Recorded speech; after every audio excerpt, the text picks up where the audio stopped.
Hello and welcome to this video, guys. Today we're going to create a Kanban board clone. We're going to add both backend and frontend. Frontend will be developed with Angular 17. As for backend, we're going to choose MySQL, TypeORM and NestJS. It's super simple to work with NestJS if you have worked with Angular before, and you are going to see why in this video. This is the application that we're going to develop today. So today we did not only focus on the design. I will make another video where we go through the design and ensure that we have super intuitive design for this project. So we're going to add registration, so authentication with JWT. Then we're going to add some logic where we actually we get a board, we can preview the board, we can drag and drop cards between different swim lanes, and we can edit and delete different swim lanes as well. Alright, so this is the scope for this video. So starting with the design, we still need to figure out what do we want to have in our tables, what kind of tables do we need, and so on for our database. So we're going to make it quite simple for us. We're only going to specify a couple of things. So first and foremost, we have the board. Everything is going to be surrounding the board. And obviously we need to have users, so some sort of a user management where you connect the user to a board. Then each board has, let's call it swim lanes, because now we're talking about Kanban boards. It has swim lanes, and each swim lane can have a couple of items or nodes or whatever you want to call them. Let's call them items. So keep in mind that the swim lanes is connected only to the board, and the items are then connected to the swim lane, but you can also assign the item to one user. So here's just a conceptual pattern that we can have. So the user can have multiple boards, so one to many, or actually many to many. Many users can be connected to many boards, and then we have one board can have multiple swim lanes, so the swim lanes will be only set per board, so you will not be able to share swim lanes between different boards. So this is going to be the restrictions that we're going to have, and each swim lane can have an item, and you can move the items between the different swim lanes. So this is one of the fastest approaches, I guess, I would do. So we're just looking into what we might need, and obviously there will probably be a couple of things that we might miss. And now we can specify what do we want the user to contain. So we can say, hey, the user, email, password, first name, maybe, last name, and if we want to store more things we could, but this, I guess this would be enough for us. As for the board, each board have a board name. Maybe we have visibility, maybe you want to have it public or not. So we have name and we have visibility, and for each swim lane we only have, actually I think for the swim lane name would be sufficient as for now, and maybe we want to have the order. So in this case we have multiple swim lanes. We want to decide in which order they should appear in our board. And these items obviously is going to have a reference to the swim lanes that we have. So swim lane ID, it's going to have maybe name, assignee. We can call the assignee is going to be connected to the user. What else? It will have some content, obviously, and I think this is just precisely enough what we need to get started, to jump actually to implement the backend and then start utilizing the APIs that we create. So we're going to utilize, as mentioned, NestJS for backend. We're also going to utilize Angular for the Kanban boards, and we're going to do it with Angular Material CDK. So let's get started, guys. So in order for us to get started, we need to actually start installing the packages, and we need to make sure that we essentially create first a backend project and then a frontend project. So in order for us to actually start utilizing Nest, we need to install the CLI. So you can do that by writing npm install -g for globally NestJS CLI. So this is going to install the CLI for us globally so that we can start utilizing the Nest schematics. So as soon as this is done, we're going to generate a new Nest project. So you can do that by writing Nest new, let's call it backend in this case. So we'll have frontend and backend repo. We can use npm. As for this, it's going to be a super simple thing. So there are a couple of different schematics in which we can use. Just keep in mind, we're going to utilize MySQL and we're going to utilize the TypeORM based logic in NestJS. So once the package has been installed, we're going to install the dependencies that we need for that. So we can go ahead and save. We're going to install NestJS /TypeORM. Let's make this bigger so we can see it. And then we're going to install TypeORM, and then we're going to install MySQL too, so that we have all of the different kind of dependencies that we need for us to get started. All right, so let's give it a couple of seconds, and it should instantly just add those packages for us to keep working. So now we have all of the packages we need for backend, so we could essentially start implementing the design that we have created here in the background. So in order for us to do that, first we need to check out the backend repo, and then we have some schematics that we can use in NestJS, which is essentially magic. We're going to generate something called resources. So nest generate resource, or nest generate R, I think that will be sufficient. And then we can write, so we're going to map towards the name that we have here. So we have user, we have board, we have swim lane, and then we have items. All right, so we're going to create a user resource as it, or let's see here, it created the resolver, sorry for that. So we need to have resource here. And here we can specify whether you want to have REST API, GraphQL, microservices, WebSockets, blah, blah, blah. So we're going to just generate a basic REST API, and we want to have the CRUD entries so that we don't have to write the code too much. So we have the users. Now we want to create a new resource, which is going to be the board. And we're going to do the same thing for this. So for the user, for the board, then we have the swim lane. And then we have the items. All right. So what this does is essentially it creates a couple of different dummy files for us. So it creates a controller with the test file. It creates the module that contains all of the dependencies. It creates the service, which essentially is sort of a communicating through the repository with the backend or with the database, or in this case. And then we have the entity. And this entity is essentially what's going to decide what is being generated in the database. So we're going to look into this more in depth soon. So now we're going to generate, we could call it swim lane or swim lane item, does not matter. I think let's for now call it item or even card, because card is usually what you would name it in a real life scenario. All right, so now we have all of the different resources. We have all of the different files that we need. There's a couple of restructure parts that I would want to do. For instance, I usually want to have the services provided in root, which means we have them as singleton patterns, which means we can essentially inject any service from any controller or from any other service. So it's quite common that you want to communicate from one API. You want to do a couple of things, which means you would have to probably communicate with multiple repositories at the same time. And having this as the singleton pattern, you will be able to do that without having to add too much extra logic within the different modules that we have. All right, so let's start up the project. We're going to open it up. All right, guys, so now we have the project up and running. We have our source here with the different resources that we have. You could argue that maybe all of the resources should not be placed in the root in this way, but let's keep it as this for now, because we're going to create a super small application. So in order for us to actually have a database, you would probably need to have MySQL running on port 3306, which essentially is the default. I'm using XAMPP for the MySQL server, so you can utilize any MySQL runner as you need. So what we want to do now is we want to import the TypeORM module for root, because this is what we're adding. And here you can specify what kind of database you want.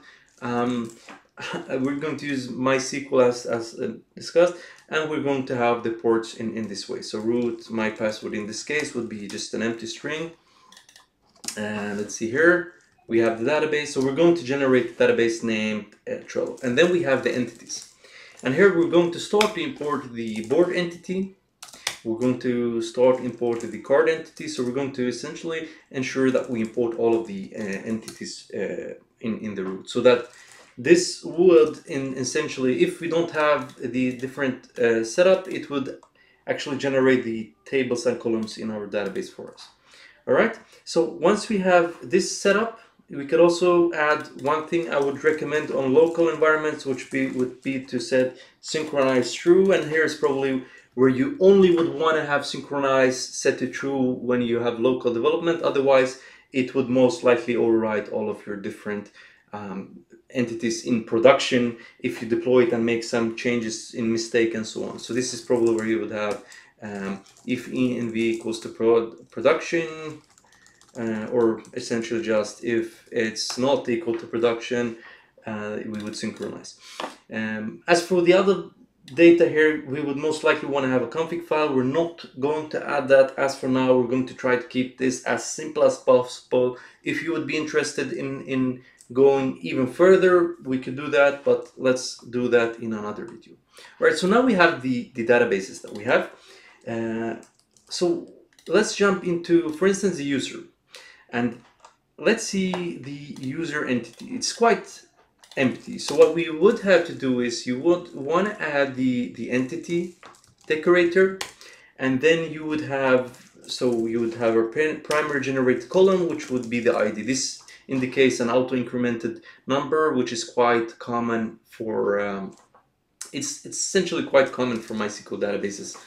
We'd have the column, and this column is where we'd have the first name. You could also, if you wanted to specify max length, or I think the length, it needs to be within the, so yeah, it can of max be of 100 characters, I guess. And then we could do the same thing for last name. And then we could do the same thing for email. And if you wanted to have like a, let's see here, we wanted to have, for instance, is verified, or maybe email verified, you could add a bool in this way to actually generate that. We can have it, we're not going to create any email verification in this video, and here we can also set a default value, which is going to be false, so it's not going to be mandatory, and the default value of it's going to be false. Alright, so once we have created this, we can add the entity, and keep in mind we did add the entities in the beginning. In order for us to actually start utilizing this within the module that we have, there's one last thing you need to do. We need to go to the users module, and what we want to do here is essentially we want to import the TypeORM module for feature. So you specify for feature, and then it's going to be an array of entities that you pass in. So this will make it possible for us to actually utilize the user entity within this module, so within the controller and within the service that we have. All right, so we jump onto the service, and it's quite empty, right? So there's a couple of things we can add here. We're going to create, we're going to have a constructor. I'm not sure if we have the injector in NestJS. We can check. That would be magical. So, but let's see here if we have inject, if they have implemented it. It does not look like that because Angular has in fact done it. So here we can have inject repository. So we're going to inject the user repository. So here we need to specify the entity, and then we have the private users repository in this way. So this actually makes it possible for us to communicate with the database through the repository that we have. So here's where we'd have the create logic. So for create, for instance, we do create this dot user repository, and here's where you utilize save. So you would probably do const user equals to new user. You create an instance of the user. Let's see what this complains about. So it's not usable. All right, so email, you would have to create user.email. And the reason to why you most likely want to do it in this case is because in cases where the user passes in too much data that you don't want to store, for instance, email verified needs to be false in this case. And if the user would pass it in through an API call, it could automatically get set to true, which we do not want to do. So in order for us to have an extra level of protection, this is what we need to do. And for the create DTO, we need to have email. It's going to be email of type string. We also need to have the password, which we're going to hash. And we have the first name, we have the last name. I think this is quite sufficient for our request. So email, and here we're going to do something with our password. So for us, we're going to utilize bcrypt for us to actually hash the password, and there's one decorator that can use. So let's install. I think we need to install bcrypt, and we need to install. Let's see if we need to install the types. Anyhow, we can jump into the entity, and we can add like a before insert here. We can say async. We want to hash the password before we insert it. So if this password is set, so obviously we need to store the password as one column here, and we can just bump up the length to 200 in this case. So we can say if the password is set, and this is before we essentially implement it, we can say I want to await bcrypt. We want to hash the password with 10 salt rounds. Let's see here. I guess we want to import. We want to import it from star bcrypt from bcrypt. I'm using Google Copilot, that's why I get all of these autocomplete, which is quite magic. So we don't have the types yet. I would recommend to always use the types. It makes it so much easier to actually work with TypeScript. So now that we have the type, I would assume that if we would now write dot, it would give us all of the different kind of things that exist. So we want to ensure that if the password is set, we want to crypt the password before insertion. So here is, if we specify, for instance, the password here, what it would do before it saves, it comes in here, it looks before insert. We're going to take the password that's been passed in, we're going to apply and hash on it with 10 salt rounds. So whatever we store in the database would already be encrypted. So this is quite, in my opinion, quite magical, because you wouldn't have to clutter down the service too much. With this logic, this happens within the entity, which is kind of awesome in my opinion. So find all, I guess we do not want to find all of the users, doesn't make sense. Maybe find all users by board ID. So here we would specify board ID. We're going to utilize board ID. We're not going to utilize, for instance, GUIDs and so on.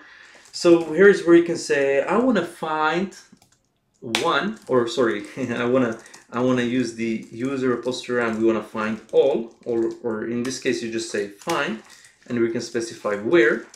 And here is, since we don't have the board connected to the users yet, as you've probably seen, we didn't have the entity with any correlation or relations to any board. We're going to set up the many-to-many relationship shortly. We can say, all right, we're going to say for this the board, so where the ID of the board is going to equal this is where we want to return the board ID. All right, so we're not going to find all, we're going to find all by board ID, and here we can say board ID, maybe you want to prefix board so that it makes it easier for us to actually, let's see, query. Otherwise we'll have some clashes with these two endpoints having the same naming and so on. So we're going to pass in the board ID in this case. In my opinion, this is quite a clean pattern that we have. It's super intuitive and super easy to actually get started and working with it. Is it good? Is it efficient? I would say this would probably cover most of the API use cases that exist out there. So now when we have the board here, how do we set up the many-to-many relationship? So what we want to do is, now if we jump into the user entity, we can look at this. We can just, let's be a bit harsh, and we paste in the board. So for the board, we had a couple of things that we wanted to have. So we want to have the ID, obviously. We want to have the board name, and we could have visibility and so on. I guess we could extend as much as needed. We don't need to have anything else like other than this right now. So, and here is where we would specify the many-to-many relationship. So here's where you do it. So you would have a reference to the user entity, and you would specify the property within that entity that needs to match whatever exists on the user. So this is how you set up the many-to-many relationship. You could also say, I want this table to be joined from either from the board or from the user. We're going to utilize it from the user. So the name would be user.boards, something like this, right? Now let's just copy this. We jump into the user. We need to do the opposite thing here. So we, instead of having the user, we need to now add the board. So this is just specifying how this would work. So this needs to be board, right? So we have the many relationship. We want to join the column, so, or join the I think column or table. I'm sorry for this. I think it's going to be join table. Join column would be utilized for, I think, one-to-many in this case. So let's go ahead and remove that. We would have the join table here. So it would join the boards. It would create a relational table that essentially connects the user with the boards as a many-to-many logic. All right, so now that we have this, we could also specify cascadings and so on. Which essentially means we could say we want insertion, update, and delete to be possible from the user. So for instance, if the user, we create the user, we should be able to create a board alongside with the user. Maybe for this case it would be not relevant because we would register the user at first and then we would probably create the board afterwards. All right, so now that we have this connection, let's jump into the board. Let's see, this is also complete. So now if I essentially would spin up the backend, so we'll do npm run dev. Let's see if I have the MySQL database up and running. So it should not be run dev, it should be, let's see here, it should be npm run start dev, so that it essentially starts with a watch, which means it will have a logic that which makes it possible for us to auto reload on changes, right? So now if you jump into the service once again, this needs to be changed to boards instead of boards. So now this would essentially return that kind of thing for us. Let's remove the resolvers. I accidentally added them in the beginning. We don't have any need for the resolvers as for now. So after removing it, I would also have to remove it from the module because they are added as a provider. So we'd remove the user resolver. Now that should be good to go. Now we should be able to do find one. So let's say we want to find, maybe even finding one user does not make sense. Maybe in this case we want to be able to essentially let's see here, find one by ID. So essentially here we're going to pass in through the JWT payload the ID, so that the logged in user essentially can have the you can retrieve your own credentials and details. So updating, we only want to restrict this in a similar fashion. So what do we want to be able to update here? So we can say for this .user repository, and we want to be able to update, and we pass in the ID and the update object, and this is going to extend from the create. So it's partially what we can create is partially what we can update as well. So which is kind of cool. This is a patch logic that is automatically implemented and up to date. So if I only decide to update the first name, it will only update the first name and so on, which in my opinion is quite magical, right? So I think here is where we want to remove the email and password. So either you can do that with TypeScript, or you can do one way of actually checking that if they're set, you can delete them, or you could just create an instance of this clause and so on. So here is what you could do. You could say, all right, we're not only going to allow the first name and the last name, because we most likely don't want to update the password in this API. We can create another API for password, and here is where we can remove the user. So I think this is quite sufficient for our user logic. Let's go ahead and jump to the board module. Keep in mind, what we had to do in order for us to utilize this is we need to import TypeORM module for feature, and here is where we want to specify we need to specify the entity, so the board. All right, so specifying that makes it possible for us to utilize it within the service. So here we can just go ahead and inject the board. So I'm quite lazy, that's why I copy and paste a lot, so that we don't have to do this. We could essentially create a schematic that would create all of this base logic for us, but we're too lazy to do that right now. So board repository, we're going to save. Also here we're going to do the same thing. We're going to create an instance of the board, and we're going to specify the name in this way so that we make sure that we decide what is being created and what not. Let's see here, obviously this needs to contain the name. And here is probably where we also want to have a couple of more logic. So let's save this file, we jump back to the service. So this is quite basic, find all, and here is where we want to find it by user ID.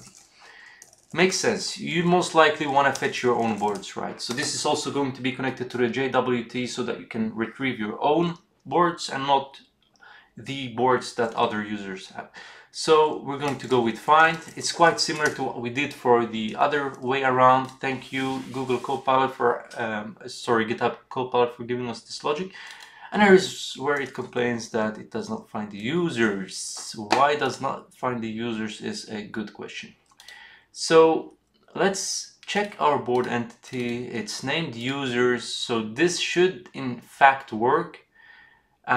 Users, let's look into this more in depth. It says the expected type comes from property where is declared. Let's see here, we're going to look into this in a bit more in depth. So if you look into the user service, that worked with find, but here is where it does not. So we can look into this quite shortly. Comment this out. I think it's because we have the let's see, I think we need to specify the relations with the users and so on here, so that when we retrieve the board we can also retrieve the users. So this would automatically add all of the users to this API call when it's being called.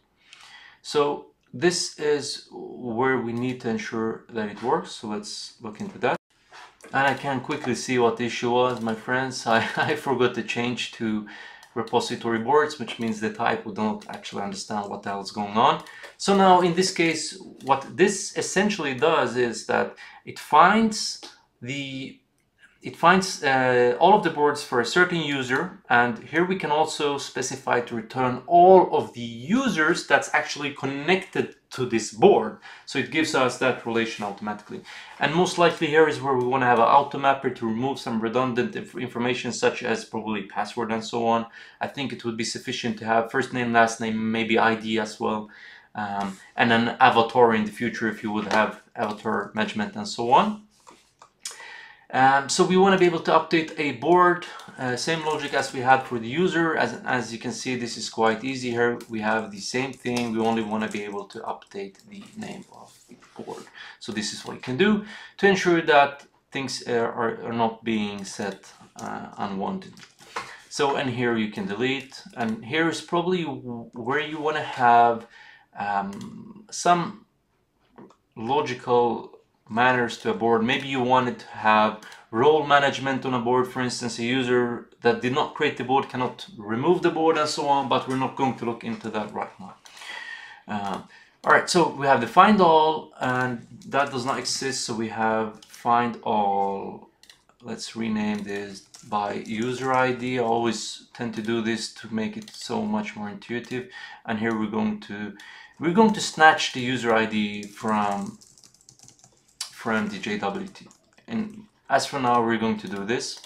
We can add it to do fetch from the JWT token. So here is where we'd have an auth service that would essentially do a couple of things for us.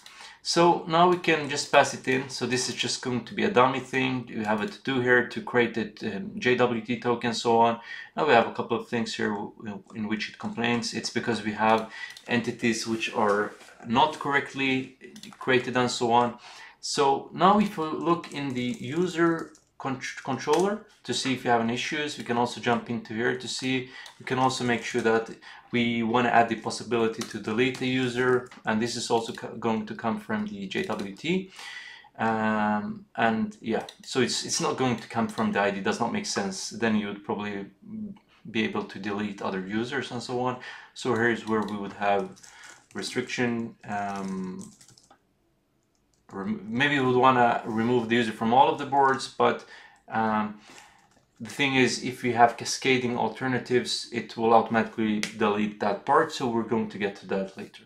So to do remove from all boards, no, fetch ID from the JWT token. All right. So now we have the board, we have the user, we have still two controllers, the swim lane and the card to be finalized. So if we would go into the swim lane of the controller, we need to fix the entity. So let's be a bit lazy and just open the board entity next to it, copy, paste, rename, swim lane. And as we set up for our logic before, keep in mind that our swim lane in this case would be connected to the board, and it would be connected to the items or the cards that we now named it. This is going to have name and order. All right, so let's jump back. It's going to have name, it's going to have order, and it's also going to be connected to two different columns, so the board and the so let's see, now we're going to just go ahead and create a column. This is going to be a type of number, and we need to have this unique pair board and order. All right, so each border cannot have two different priorities and so on. So here is where we want to have the swim lanes. It's going to be connected not to the users, does not make sense in my opinion, so we connect it to the board. So with a board, swim lanes, and then similar way. And here is either we can have many-to-many if you want to have the swim lanes reused in multiple boards, but as for this, we're going to keep it as simple as possible, and we're going to say that one swim lane can only be connected to one board. All right, so this would be, sorry, many swim lanes can be connected to one board. All right.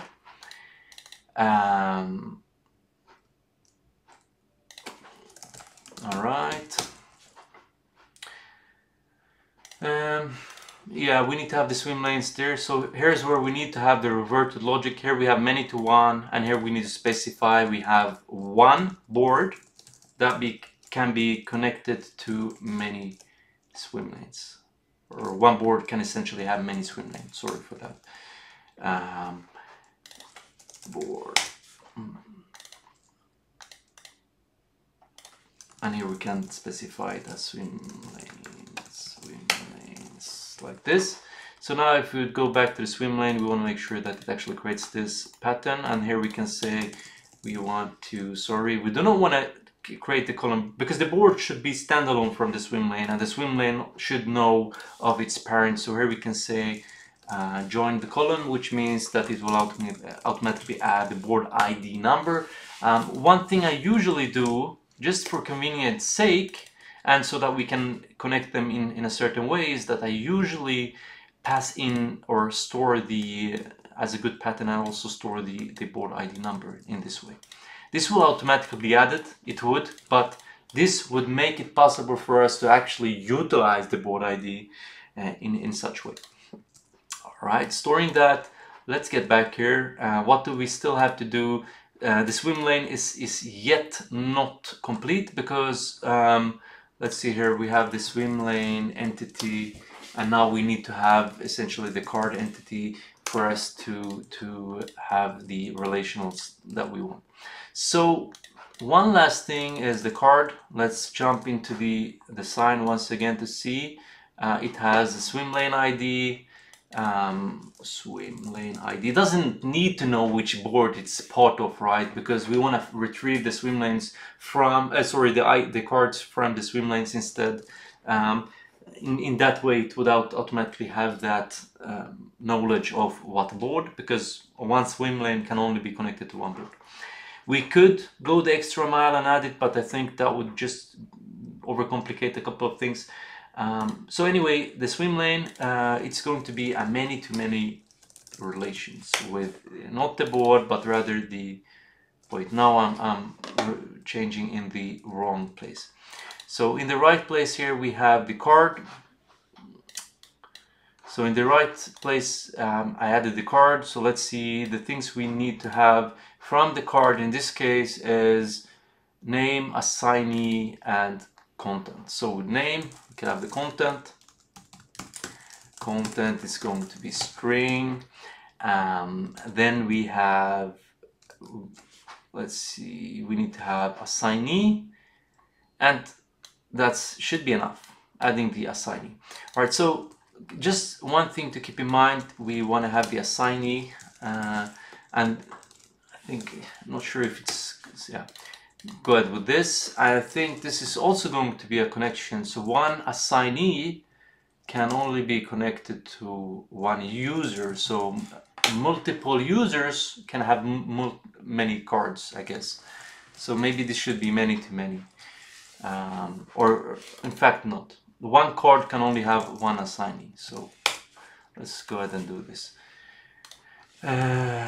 User entity, user, and we're going to pass on as card. And then we would just jump back to the user, and here we would go ahead and add same logic. So one-to-one would have the card.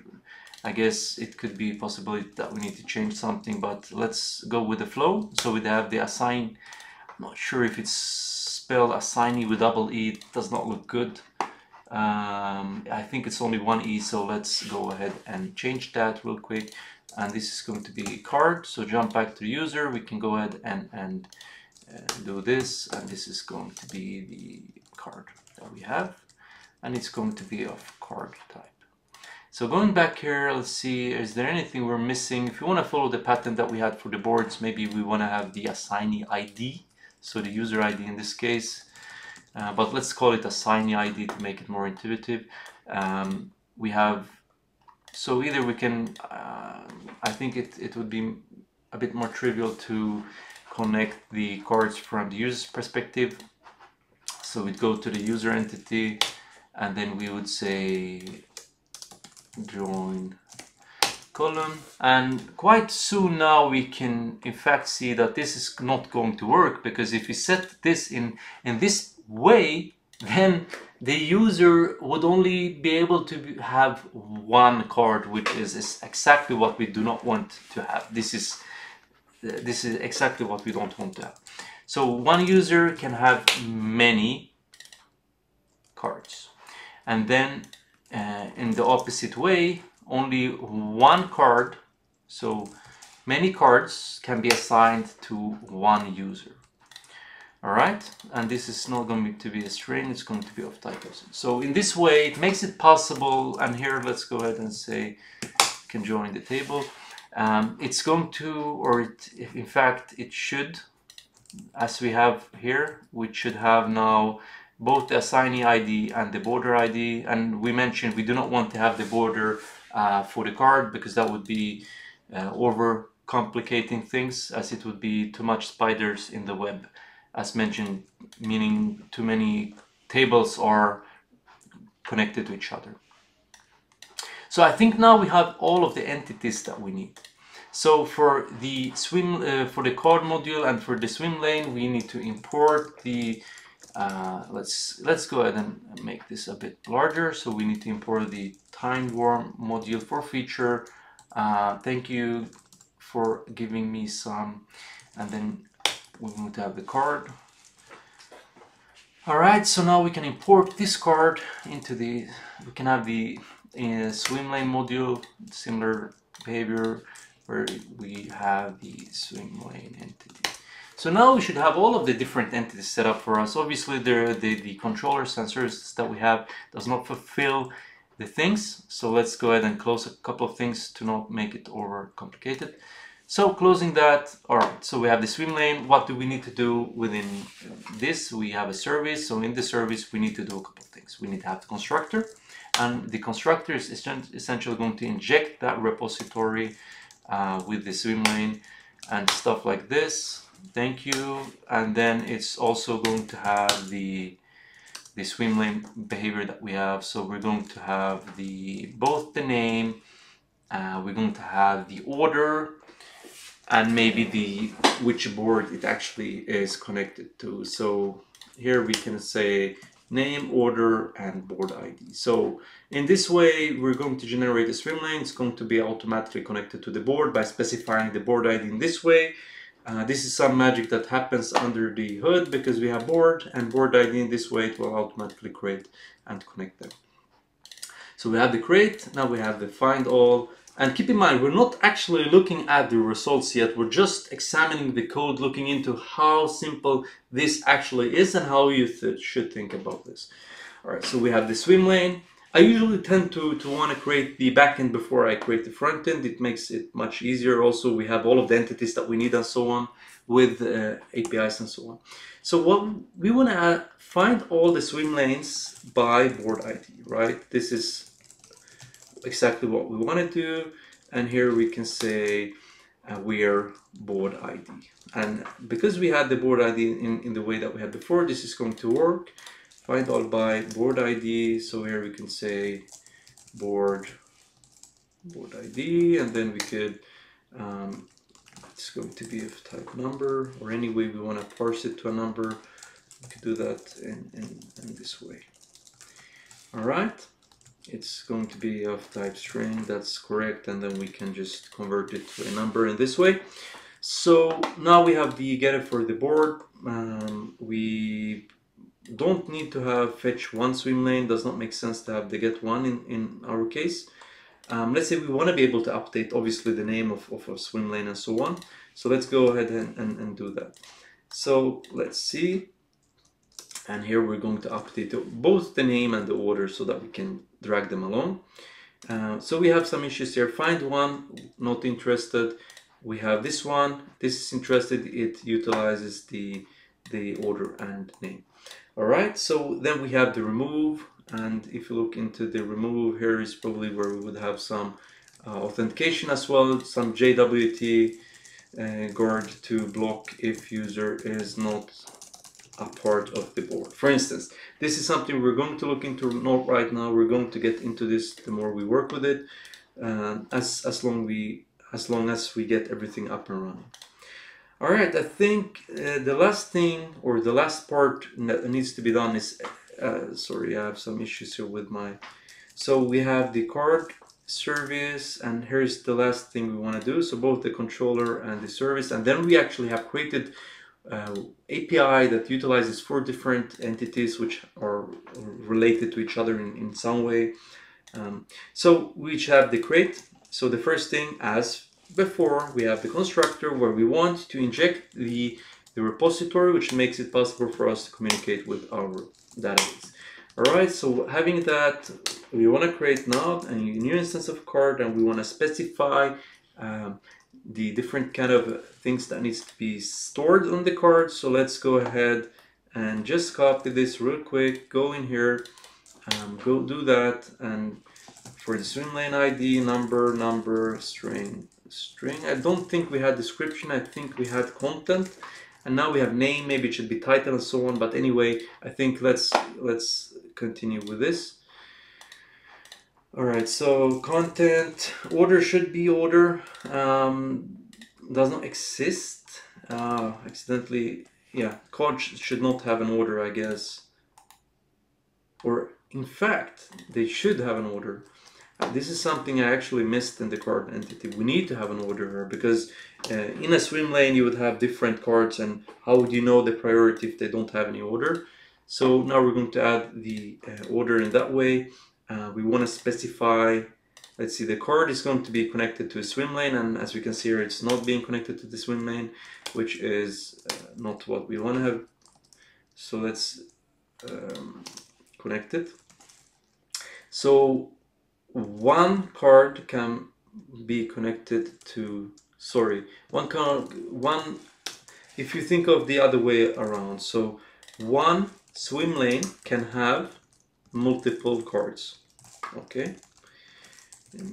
I always get a bit confused about this going in my head. So one card can only be connected to one swim lane.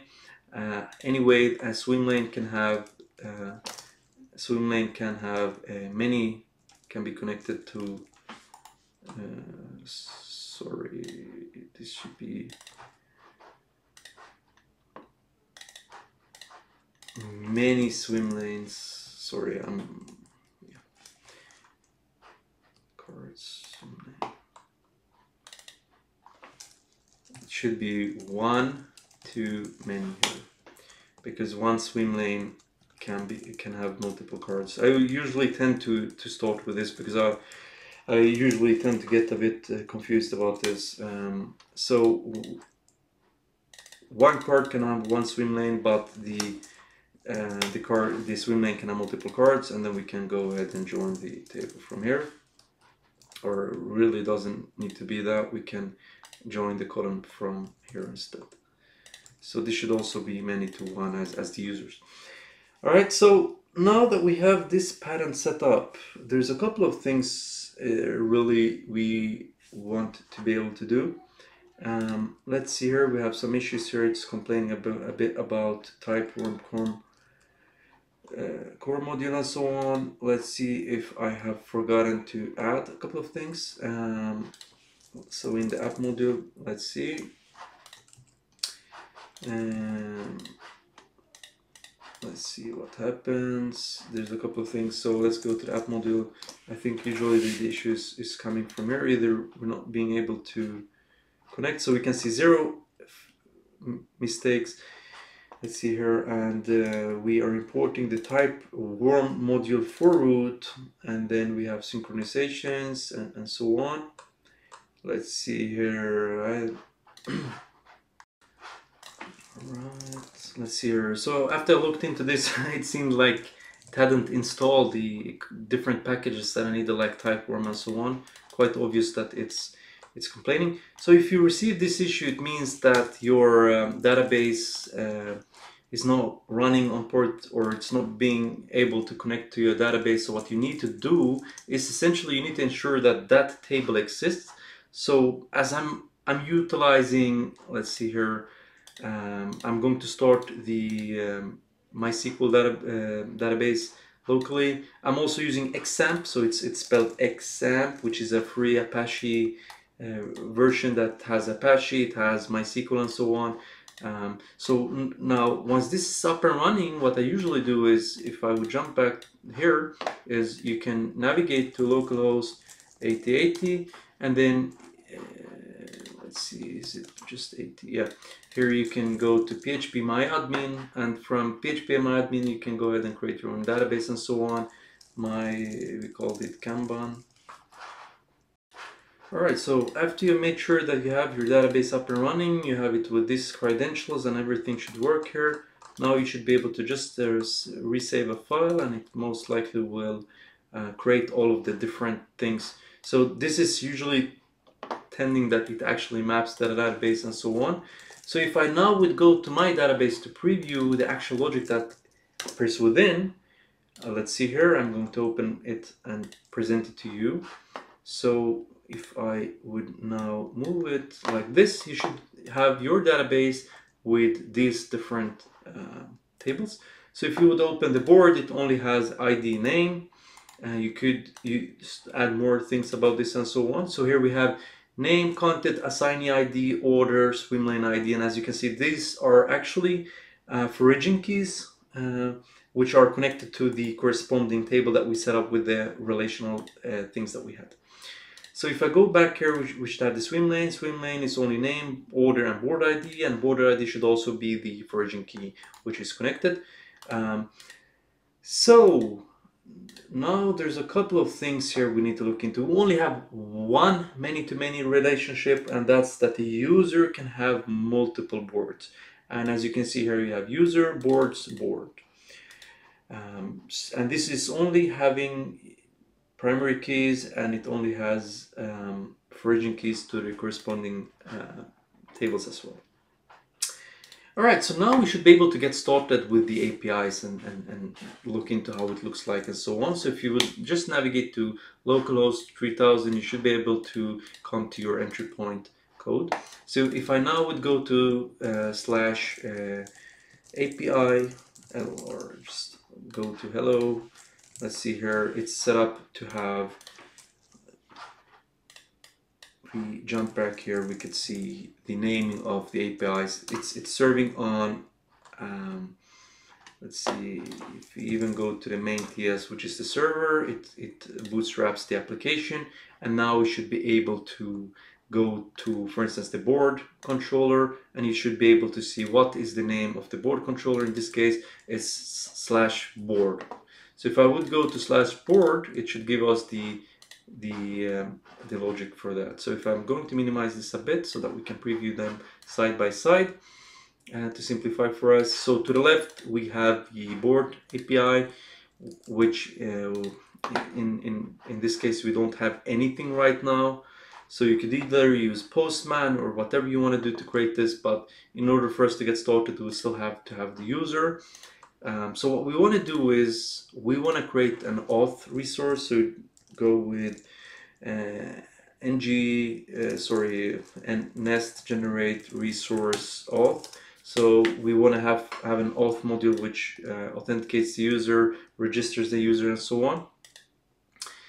We could have only for authorization, I guess, would probably be better to have it here. So we'd have, instead of create, we'd have login, and here we could say this is going to be the API. So auth/login, and here is email. Keep in mind this is create. We can rename them. It should probably not be create auth. Maybe it should be just login or whatever. So let's go ahead and do that. Let's rename it a bit. Let's rename it to login DTO, and we would have one for the register DTO, right? So now we have two different DTOs, and we can just rename this a bit. Register DTO. We don't need to have an partial type in here, as they should not be connected really. We have obviously email, password on both, but here's where we want to have a couple more things: first name, last name, and so on.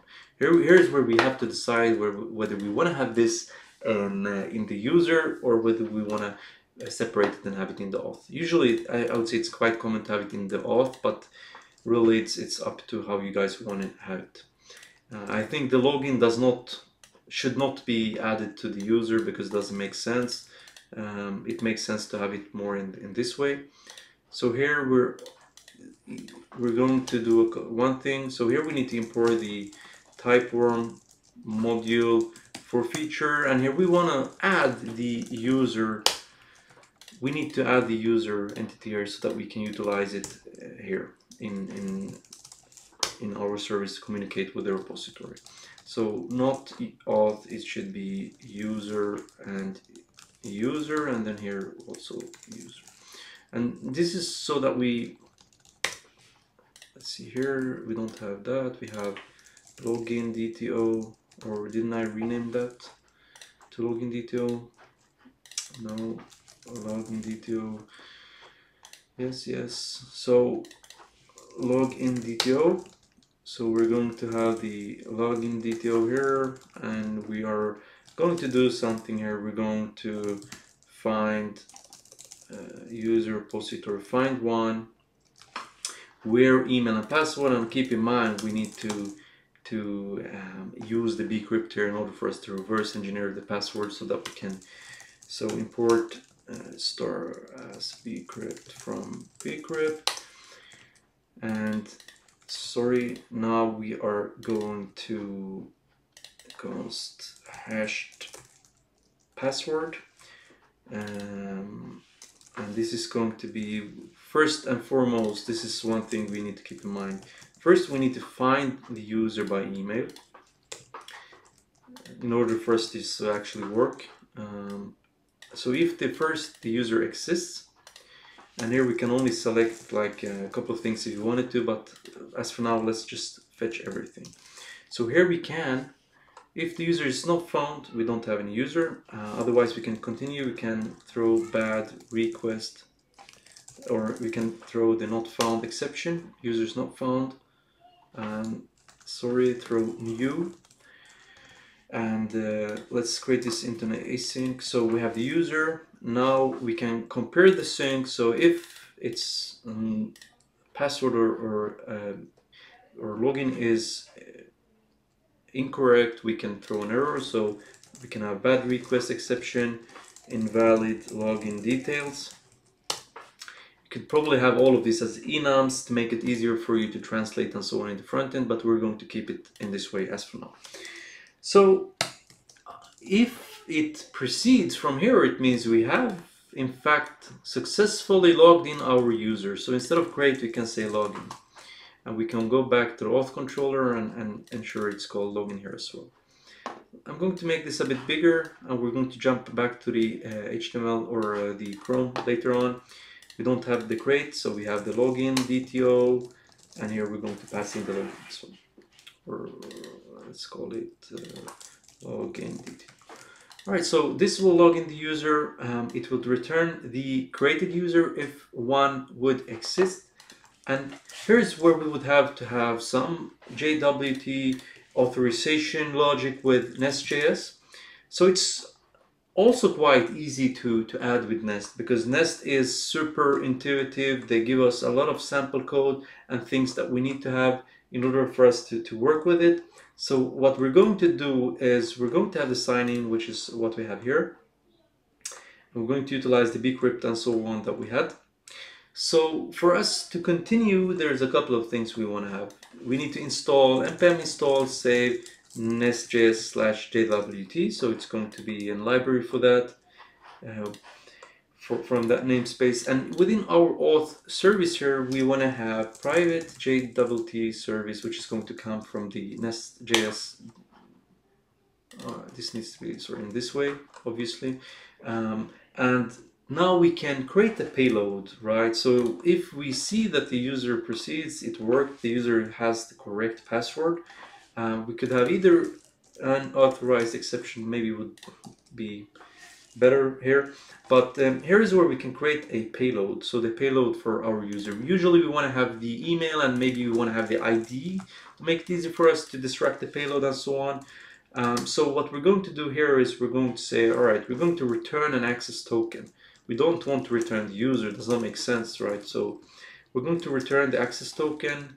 I usually tend to have camel case, I guess, but here's where we can. I would say we want to sign it async in this way, so it's going to sign the payload, return it, and this is something then we can use in our front end to actually communicate with backend and so on. But before this works, we need to jump into the auth module. We need to make sure that we actually have a JWT module, and we would register this.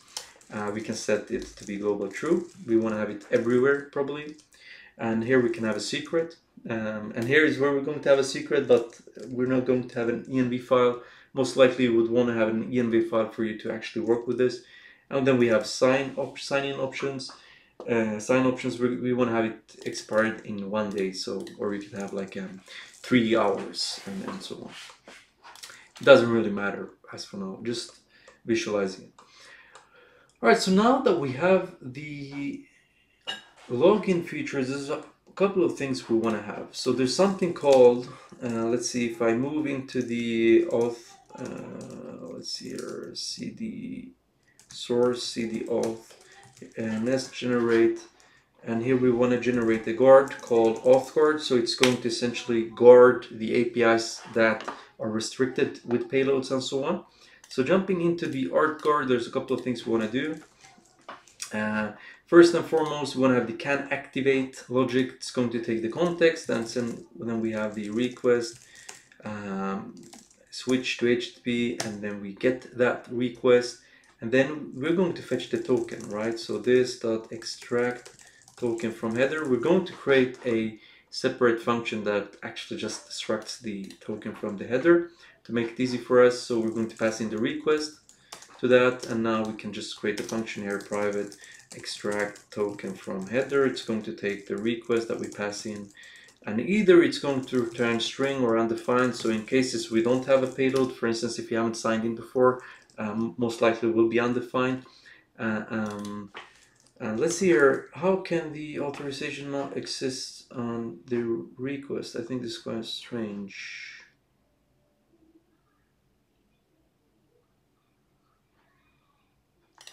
This is one,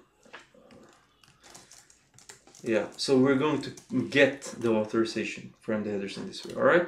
So if you don't have anything, just return undefined. We don't have anything, otherwise you want to return that token. So we proceed. The request here, what's the issue? It complains about typing or what? Did you mean? Okay, it's a misspelled.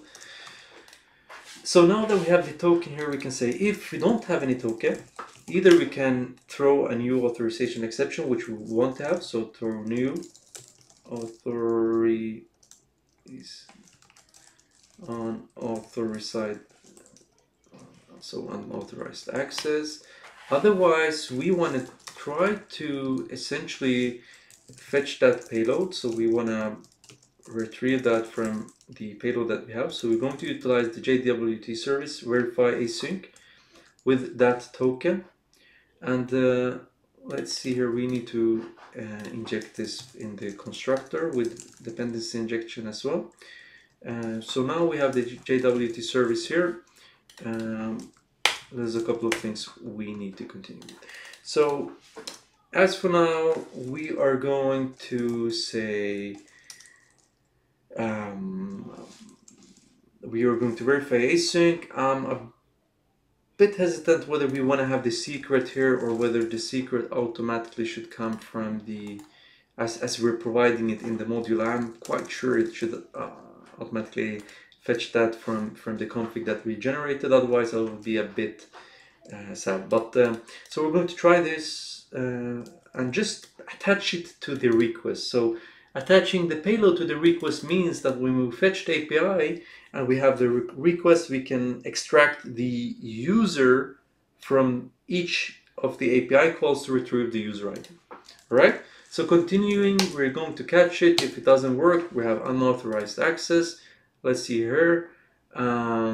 This can either return, let's see here, it needs to be a promise, and in this case, it's only going to utilize a couple of things. So let's see here. Let's remove everything else than promise and bool, and we can say here return true. So remove observables, not being used here. I love observables, but not in this context. All right, so now we have the auth guard that we have. It needs to be registered within the app module that we have, and it needs to be provided in a certain way. So what I would do is I would go to the, for instance, I would go to the app module. I tend to do it. I would most likely want to have it here. And then we can say we want to import the auth guard here, which makes it possible for us to use it from anywhere. I think we could also say, let's see if we can provide it in root. Yeah, that's just Angular thinking. Anyway, it should now have a singleton pattern because we set it in the app module. So now there's a couple of more things we can do. So how do I actually use the guard? How do we actually fetch that thing that we just generated within the guard that we have? So it's quite basic, right? So we had a couple of things where we delete stuff to do fetch from JWT token. So here we can say use guard.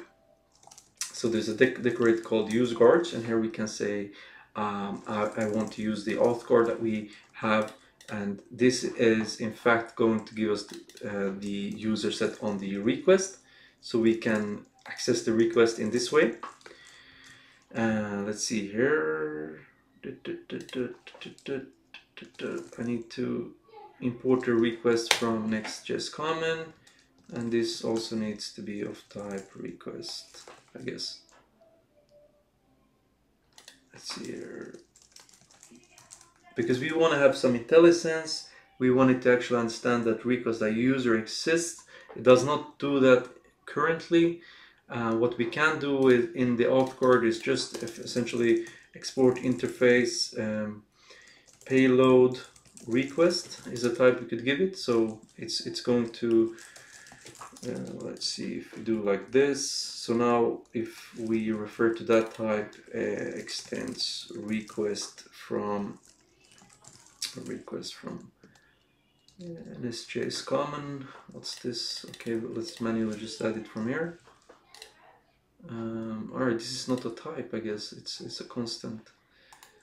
Let's not use it from there then. So we can just go back and we would have the payload request maybe in this way. We can remove the user. So here we could say request.user.id. So this means it's going to attach the user to the request, and then now we can access the ID here if it's being set. So for any call that we want to restrict it towards a user or something similar to that, this is what we should do. So for instance, for the boards, probably want to have an auth card. You should not want to have unrestricted users accessing your boards. So in this way, we'd have the quite similar logic, to be honest here, and then we would do a user.id. We're going to pass in the user ID along with the board. So find one.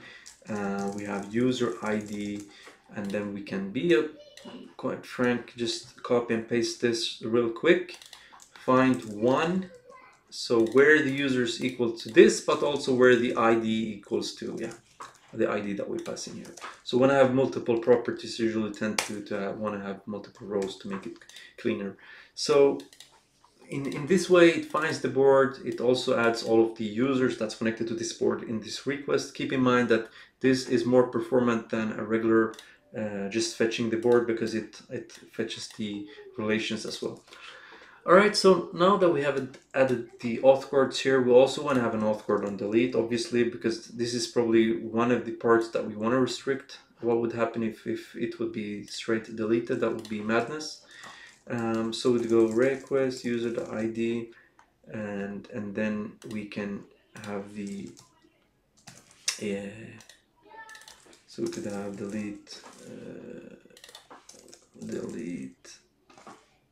criteria, I guess, ID, users, and what this does is that it will return from the board where the ID is equal to the ID that what passes in, and that we also say that this user needs to be a part of this, otherwise it won't be able to delete. So this is some sort of a restriction, I would say. And keep in mind that if the user is unauthorized, it will throw an error in our regard, so it will not even proceed to come to the remove logic that we have here. Alright, so patching, probably the same thing. We want to make sure that it's actually a real user that does this. So let's go ahead and do this. And we also want to do the same thing with direct user ID. And as you can see, it's quite simple to actually work with JWTs. And if you're familiar with Angular, this would be for you, I would say, magic. So we'll do user ID, user ID, we'll have the number here, and here we need to specify, we need to say update, and here's the criteria. So where ID is equal to this, and where users ID equals to that. So in fact, this, as I mentioned before, it says we only want to update the board in cases where the board ID is that and the user exists as a part of the user of this board. So it's one extra layer of the security. It also ensures that we have a valid token. So creating the board, we want to have the same thing here. And when we create the board, most likely we want to set up a logic where we actually connect the board immediately to the user. Makes sense, I would presume. So what we can do is, let's see here, we're going to go ahead and attach that there. We're also going to fetch the user ID from the token that we have. We come here, we say, all right, user ID equals to number, and what can we do? We have board.users is equal to, this won't work. So what we can do is, in fact, we can inject the user, and this is something I tend not to want to do, where you have multiple repositories and so on. So what I would recommend is essentially having singleton pattern services, which would be much easier. I think this would work if I would just override the typing, but I think to keep it convenient and so on, I guess we do not want to have it in this way. What we can do is, I think if you go to the board, you could also have user. No, that won't work. Sorry. I think that would be something we would have to do. So we need to find the user, and we need to fetch the user by the ID. So await. Sorry. Oh my God. So await this user find one. Either you do this, you find the user that you want to add. It should be the user that comes from there. Let's see if we have some code that pre-completes. No, we did not. And keep in mind, as I mentioned, this is why you probably want to have singleton pattern on all of the services that you have, so that you can call them from wherever you are. Currently, we do not have that, so we're going to look into how you would handle it if you would not have singleton services throughout the application. So either you can import so we would have here, in this case, we need to import the user module. I think this would be more trivial. And saving that, we now have the user module here. And instead of having the repository, we could just go ahead and have the service here. User service. And here we can say user service find one. This means we only have one communication to the database, which means it only comes from this service, which is, it's going to be much easier to debug things if things goes wrong. So this is going to fetch the user, it's going to place it within the array of the board, and then it's going to save the board, which means the user will automatically be added to this board. This is exactly what we want. So to continue, let's see, what else do we want to have? We have a couple of issues here. Let's remove some redundant things in the alt service. We don't need anything else. I think registration probably want to be passed through here, because I think it's quite common that when you register as a user, you also want to be able to log in. And so either we can have it in a two-step way that we have it in the user, but the user still would have to call the login. All right, so let's see, I think I removed one extra there. So to conclude a bit, what do we have more to do? Let's see, we have a couple of red things here which we probably want to resolve. So the cards, we still missing the find all cards by swim lane. I guess we could have the boards here as well, but we decided not to connect it in that way. So either you can do it in this way, or we could do it in a more intuitive way. Let's go ahead and back a bit, because we still want to have the remove and update. Makes sense to have them right. So this dot card update, and here's also where you want to have the connected things. You would want to have the restrictions and so on, and ensure that this user is connected to the swim lane and so on. All right, so lastly, we want to make sure that we essentially add possibility to remove. So card repository delete, and here is probably where we want to have the user as well. Or in this case, the swim lane, and for the swim lane, we would want to have the board, and yeah. So in this way, we can ensure that we need to pass in the user ID, so we can remove the card based on a relation to swim lane's board's user.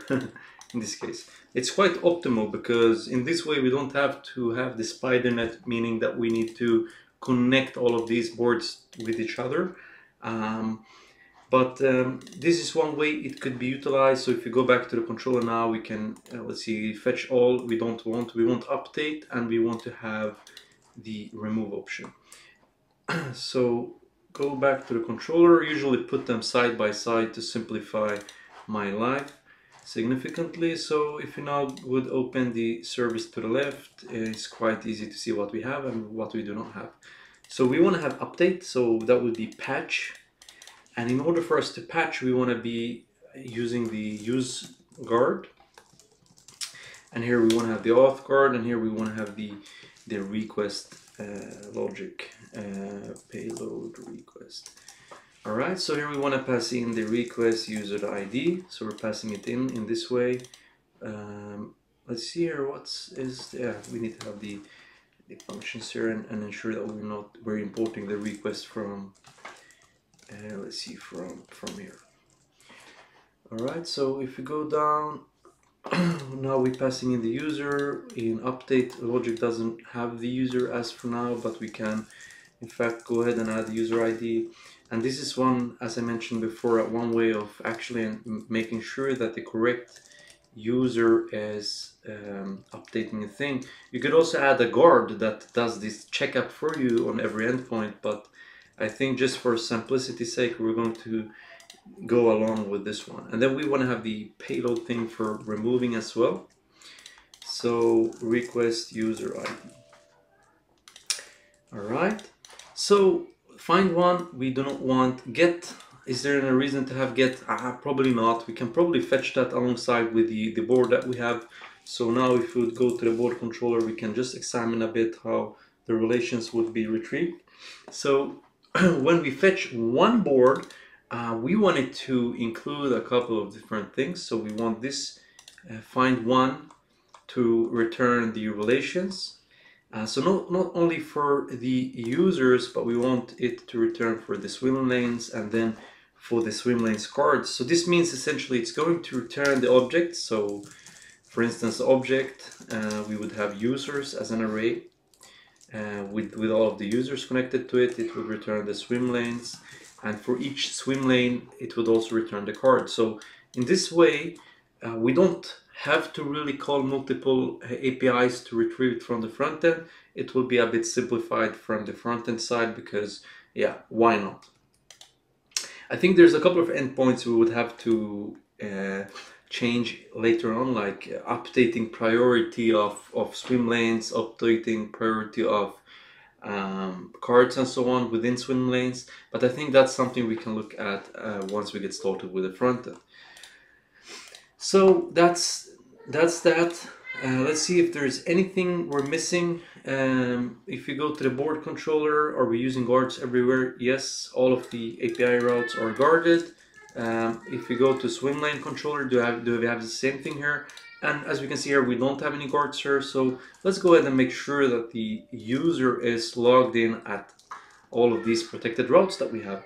So as before, we want to say request from Angular common, and then we specify request and payload request, our type that we just created.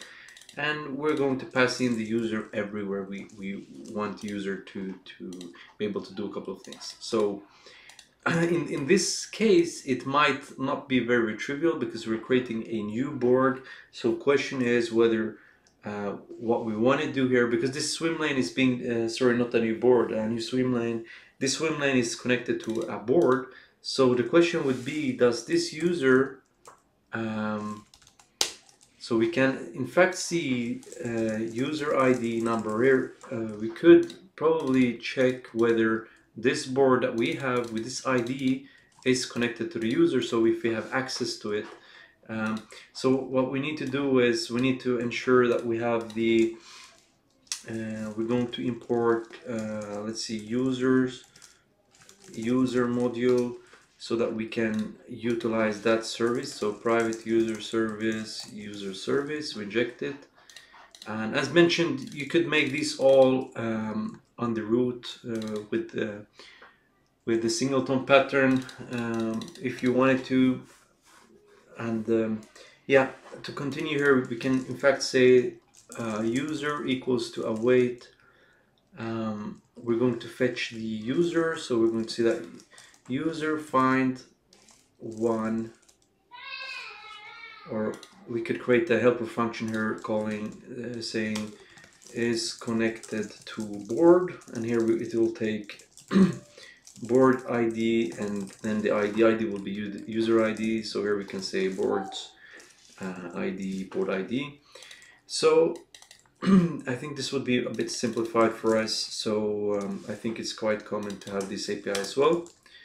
Is connected. So if it's not connected, if not is connected, we can throw new bad or unauthorized exception. And here we can just say you are not part of this board. And if the user is a part of the board, it will continue to say. All right, so we can now continue, because we want to have the guards on every route of this, because probably most of the boards needs to be private. Do not want to share them with external users. That's also a setting that could be set, but I'm thinking that having user would be much better. So find all by board ID, and here we can also say request user ID. We can just change the user ID. User ID, and this is just an extra level of ensuring that the user has access to that board. So board user, let's see here, I'm missing one at the end. So this is the downside of having them on the same row. So this means now we have guarded that route. Obviously we want to guard the update route. So here we can have the same logic where we actually pass in the request. So what we're going to do is we're going to say the request.user ID. So this is quite repetitive, right? So it's a lot of dummy things that needs to be done to ensure that our routes are in fact working in a way that let's see, board users ID in a way that's a bit protected and ensures that not whoever feels to work with our APIs can do that. So this is restricting it to users and also to authorized users, in fact. So request user ID, we're passing this in to remove user ID. Let's remove the to-do comment, no need for that. Now that we have this logic on, and here we have the ID, we have the board users. All right, so now we have completed the swim lanes service as well. Let's see, I think we completed the board.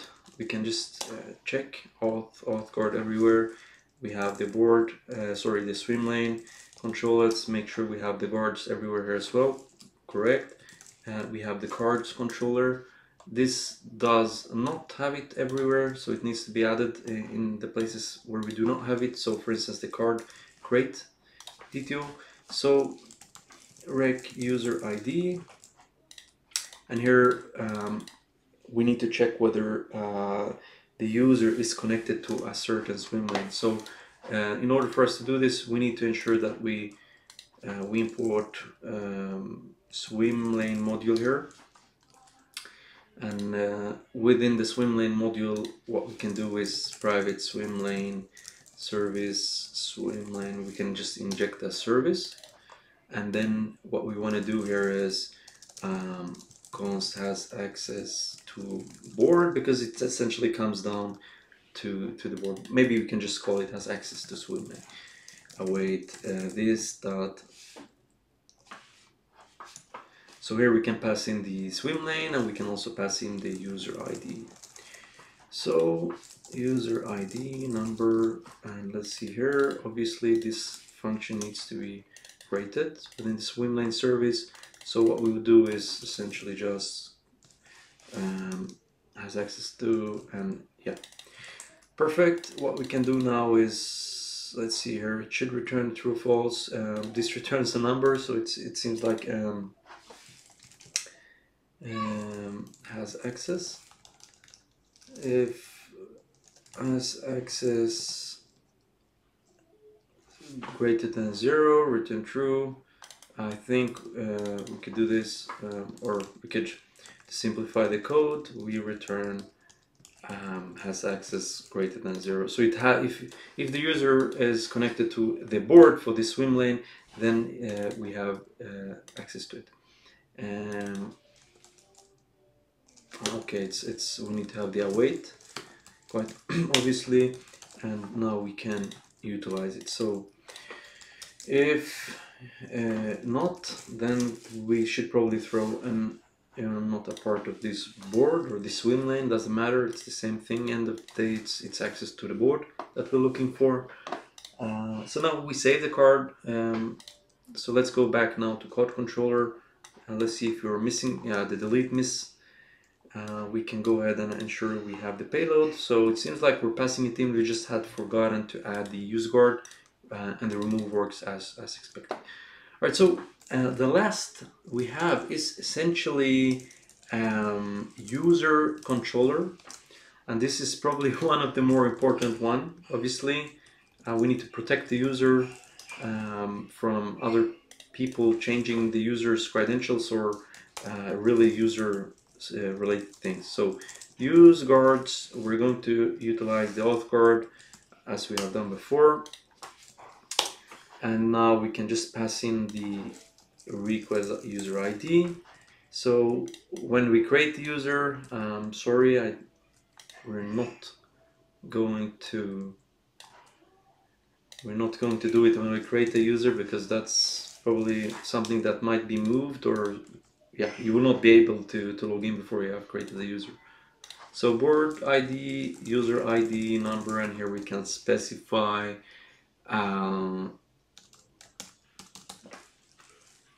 users ID, user ID. I mean, yeah.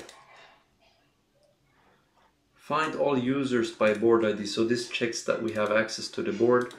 Where?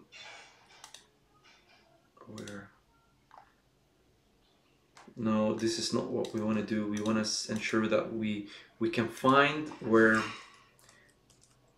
Yeah. Yes. This is find all users by board ID. This is quite confusing. Find all boards by user. All boards by user ID is what we want to do. So we want to find all of the boards connected to a user. So we do not need to have the param here. We do not need to know about that. We just need to say we are fetching all, find all boards by user ID.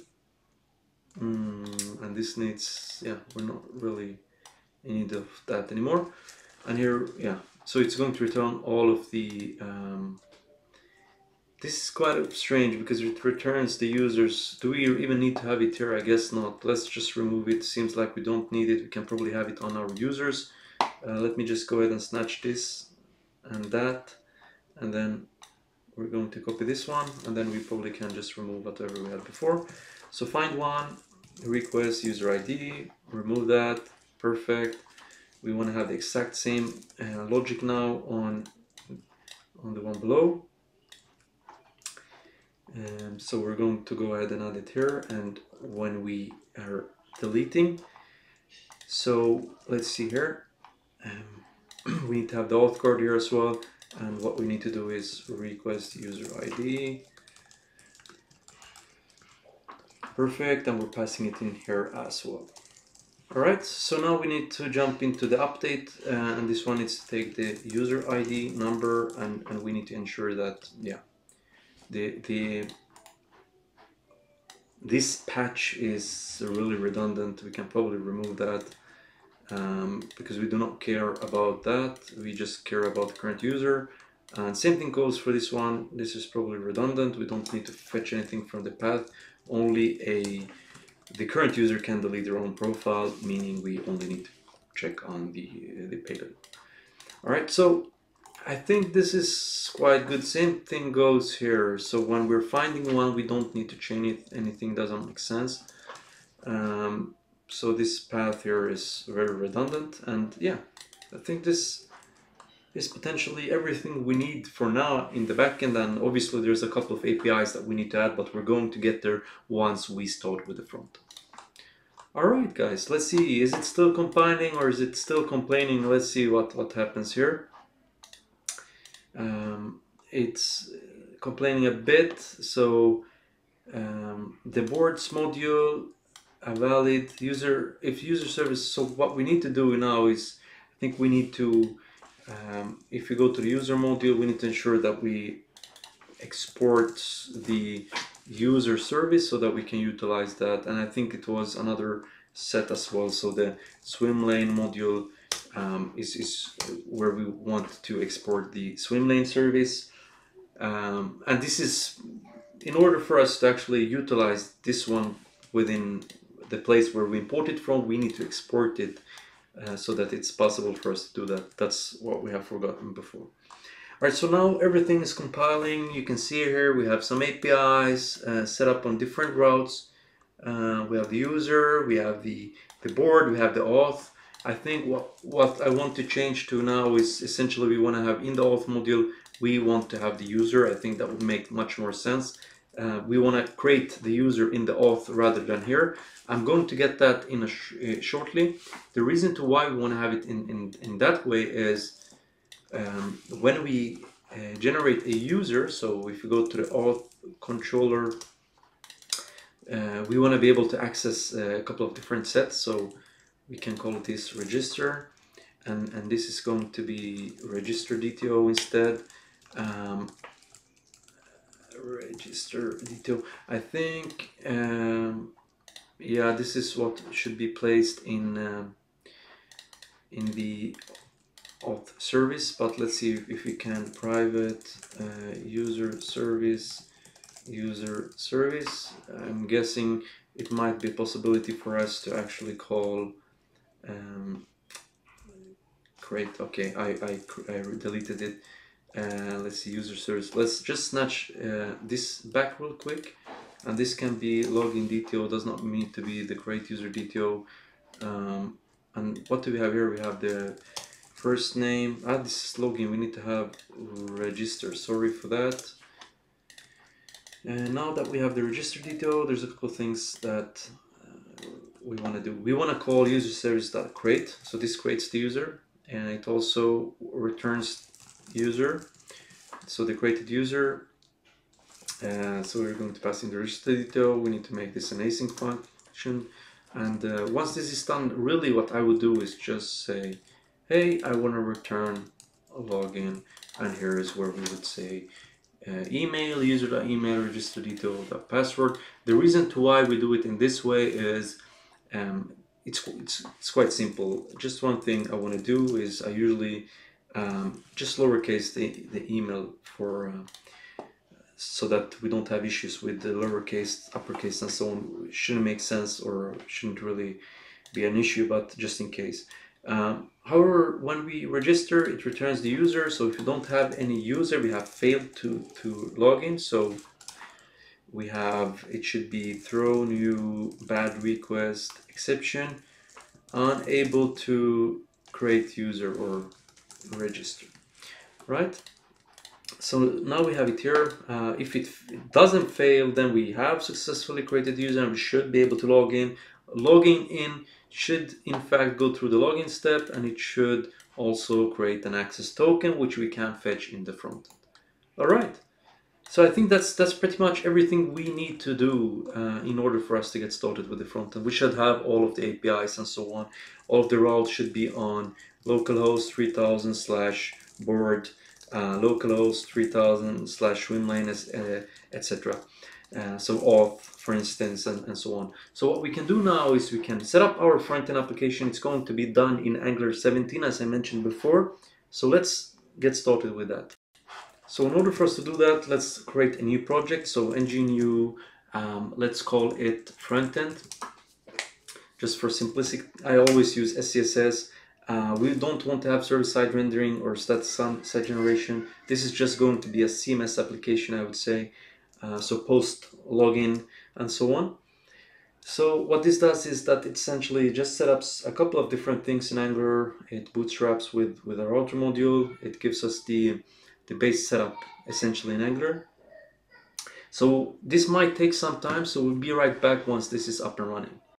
All right, so once this is done, what you could do is, so either what you could do is you could switch to the Kanban board, and you could check out the front-end repository to serve that separately, or you could make something more easier. You can just say, I want to be on the root, and you could do it from there. So I think to have both in the same VS Code instance would be much easier. So we're going to start by doing that. All right, guys. So now we have the front-end and backend projects open, both in a container. So what we want to do is we want to check out the front end and we want to serve that. And then we want to do the same thing for the backend. So we'll just check out the backend, sorry, cd backend, and here we want to do run serve dev or start dev. Let's see here, npm run start dev. All right, so once we have the front end and backend running, as you can see here, we have the backend to the right and the front end to the left. We can pretty much get started, but there's a couple of things we want to do in our Angular application before we get started. We want to make sure that we have, let's see which Angular version we have. We have Angular version 17, which is as of now the latest version. We want to utilize Angular Material and Angular Material CDK for this example. All right, so what we are going to do is that we're going to essentially install it first and foremost. So what we want to do is we want to run ng add angular/material. I think we can do both at the same time. So we'll add Angular Material, and let's see here, we want to install it, yes.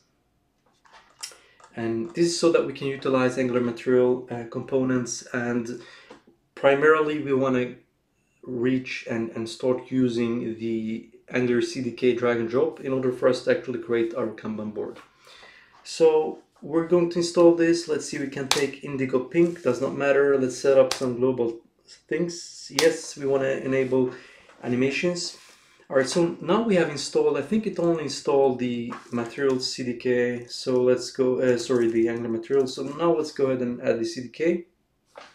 All right, seems like it already had the CDK installed. So usually you would want to have the same version, and as we can see here, it added a different version. I don't think really that it matters at this point, but try to keep the major versions the same, and the patch versions as well. I think it's much easier to follow and so on. So once this has been installed, let's make sure that we have in our app module, let's see here, in our front-end application, let's see if we in fact did bootstrap it as a standalone app. Which means we have the config here, and yeah. So what we want to do here is we want to add some imports, and within the imports we want to add HTTP client module. We want to make it possible for us to actually use the HTTP client module. And I forgot, we're using the Angular 17, so what we need to do is essentially we need to provide HTTP client in this way, and we can say with fetch in this case to make it possible for us to actually utilize HTTP client. And here we could, if you don't want to have fetch, we can remove it. I think with fetch it's quite good to have it in this way because it utilizes the fetch API. All right, so enough of that. Let's get started. We're going to generate a couple of different things. So let's open the integrated terminal to make it simpler for us. We're going to generate a component, and we're going to place it in the feature. So this is going to be the login section that we have. So login/register and so on. So we'll place this within features, account, login. And if we open this up, it should now be a standalone component that we have with standalone imports and so on. You can do the same thing for register so that we have register and login below the same feature, and once that is done, we can go ahead and generate a couple of different things. So we want to have a boards route, and here we have a list, so we maybe would have board lists, and we want to have detail, so we have the board detail view. I think this might be good enough for us as for now. So let's get started really with it. So the first thing we want to do is essentially we want to create a login section where we want to be able to, for instance, we want to be able to log in and register the user. I think registration might be the first thing we want to do. Anyhow, what we are going to do now is we're going to import the So when we hit when we go to the login path, then we want to load component, and here we want to load the login component, and then we should have the same thing for registration. So on path register, we want to load the component. So loading in this way ensures that we have lazy loading. It's quite similar to load children as you might be used to, but as for now we're using standalone components, and that's why we do it in this way. So we have boards, and then we should have I would say path boards ID. So this would be the detail of the board. So this should not go to board component. This should go to detail. Sorry, it should be boards detail and detail component. And here we want to have the detail component. So I think we have the same here. So this should be boards, and it should be list, and we have list.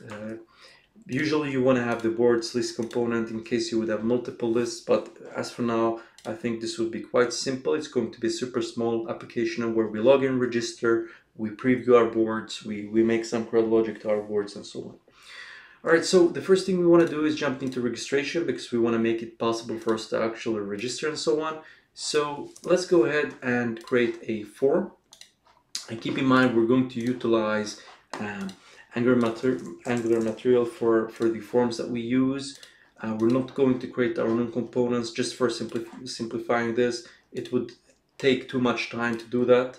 If it would be of interest for me to actually create a video where we create our own component libraries and so on, we could do so, but not in this scope anyway.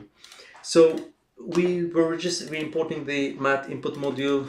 We also want to import reactive forms module. So once we have this, we can go ahead and create our registration form, and we want to use the form builder equals to new non-nullable form builder. We don't want to have any nullable values. Let's see what is the issue here.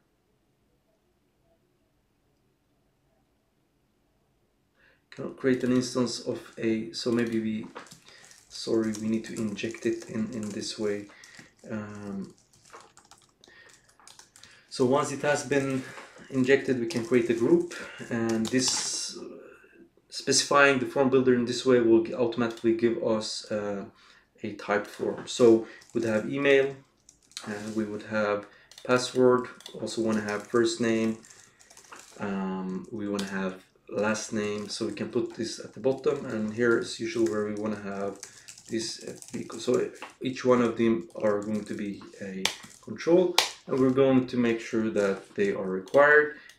For the email, we want to have validators.email, and for the password we want to have validators.min length is going to be, say, 8.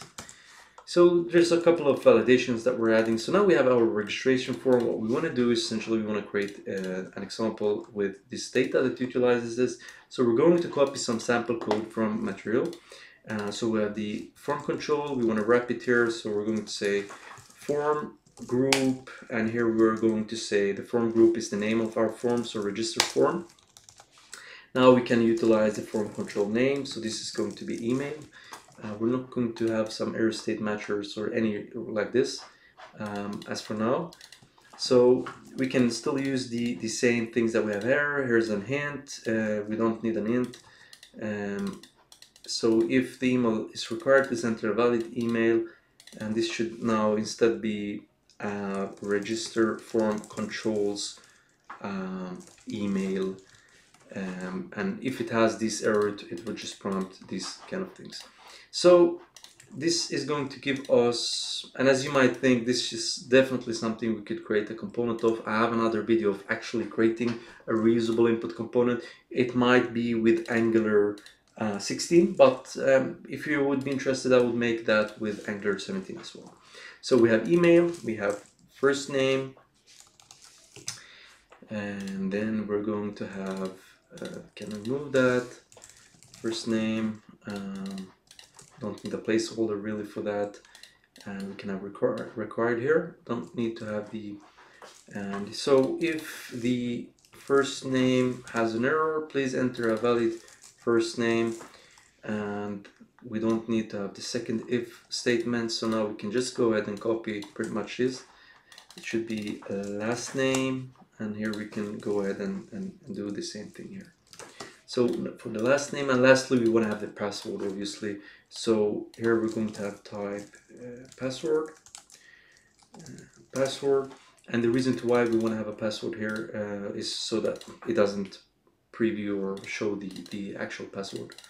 So let's go ahead and add password. We go ahead and password, enter valid password, and we also want to have if statement in cases we have min. I think that's enter min length is 8 charts. Here's where you could add a bit more advanced things. Lastly, we want to have a button, so we need to go ahead and import the button module. So if you would go to the TS file here, we're going to import the material button module, and we're going to insert it here. As I mentioned, if you would have a serious application, you probably would want to create your own component that just utilizes the mat button component in this case. Anyhow, we are going to copy some code for the the basic flat. So let's go ahead and copy that. So what you would do is just place it in the very end of here, button mat flat button. This would specify. Alright, so now that we have a form, let's go ahead and actually put the website next to this. I'm going to zoom out a bit here. We are going to minimize the screen, and we're going to look at the version of the actual website to the right. So let's go ahead and minimize this a bit.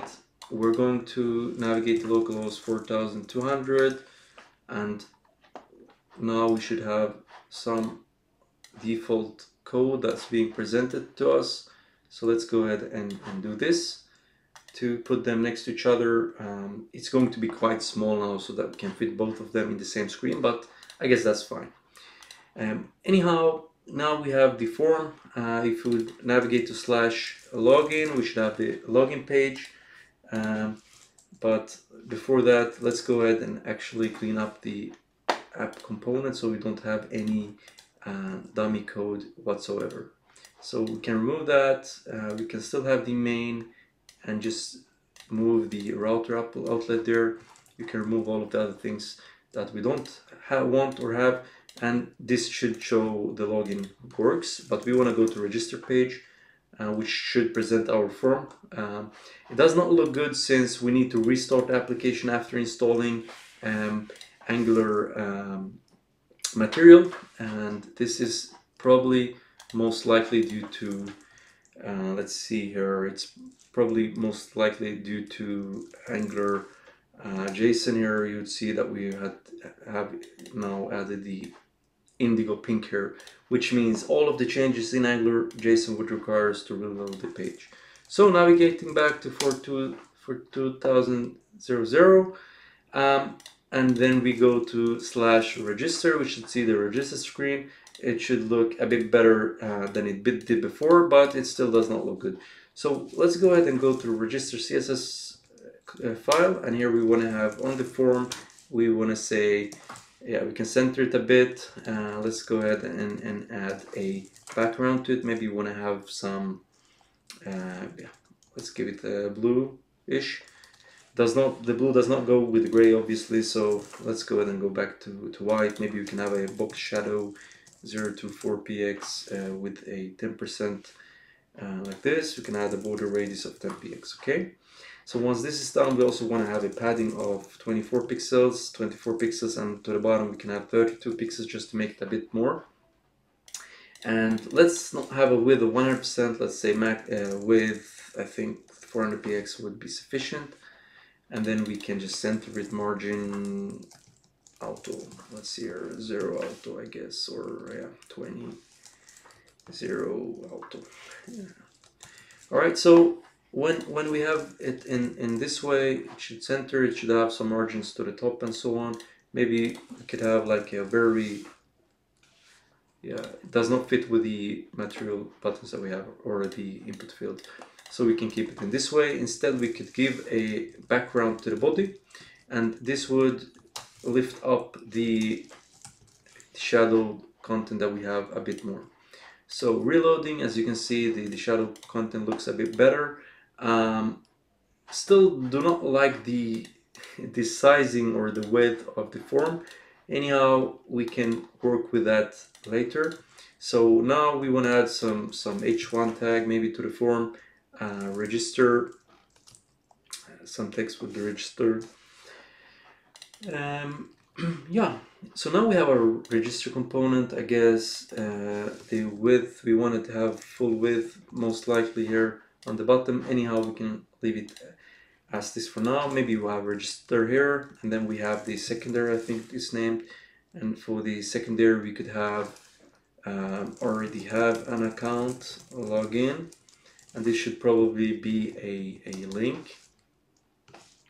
And we want to have a router link. Oops, router link. This is going to go back to the login page. It does not need to have the active state or anything like this, really. Let's see here. What's the issue? It complains a bit about. Let's see, router link. Do we have any syntax error? No. And we obviously need to remove the tab index here because we don't want to have double. I think the issue here is. Let's see, this goes to that, and I think really the issue is due to us not having the router module imported within the standalone component. Let's see if that makes any. So when I press this, I should go to the login page. Going back, yeah. So it seems like that was the issue. All right, now we have the registration page. As we want to have the let's see, we want to have a button. We want to have the button of size 100 pixels, 100%. And we want to have the input fields to be fair to have the same sizing. So we want to have 100%. I guess the input fields didn't get it. Maybe the mat form field is essentially what does not allow it to grow. We can inspect that a bit fast to see what goes on there and why the sizing is not 100%. So it seems like the mat form field is essentially what does that. So what we can do is we can say within our forms that we have, we want to have the form fields that we have should have width of 100%, and so that we can determine on how to do it. So now we have it in this way. Okay. I think this is pretty much good for us to work with. We can now get started. So what we want to do is we want to move the form. We want to place let's see, small centered form, and for every form that we have, we want to have these generic things. We're going to move this into the global styles, as we're not going to create a reusable components as for this video. So let's go ahead and remove the CSS here. We most likely want to have similar behavior when it comes to let's see, if I save here, I think it should. Yeah, we want to have the class obviously on the register page. We probably want to have similar logic on the login page.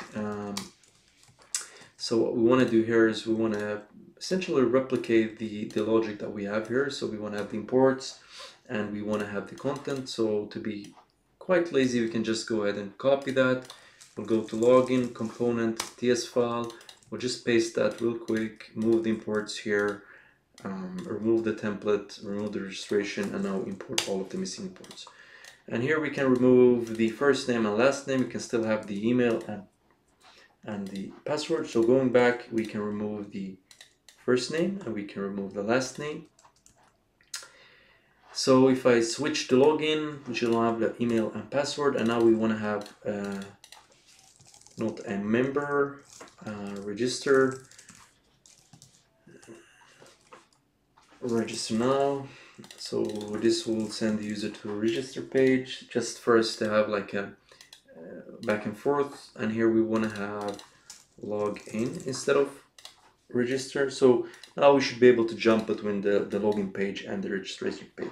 As you can see, it's quite basic. We don't have any headers, we don't have anything. We could add that later if you see a need for that. So in order for us to now, we want to, yeah, this text needs to be changed to login. You could have sign in or whatever you want. Anyhow, if I switch to the register page, we want to have a service within, I think we want to have a singleton service for this. So I would go ahead and add a shared folder. And within the shared folder, we're going to generate a service, or ng generate service in a folder that's named services. And then we want to have a user service.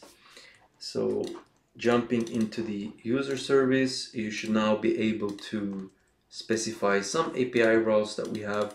So here we're going to inject HTTP client or HTTP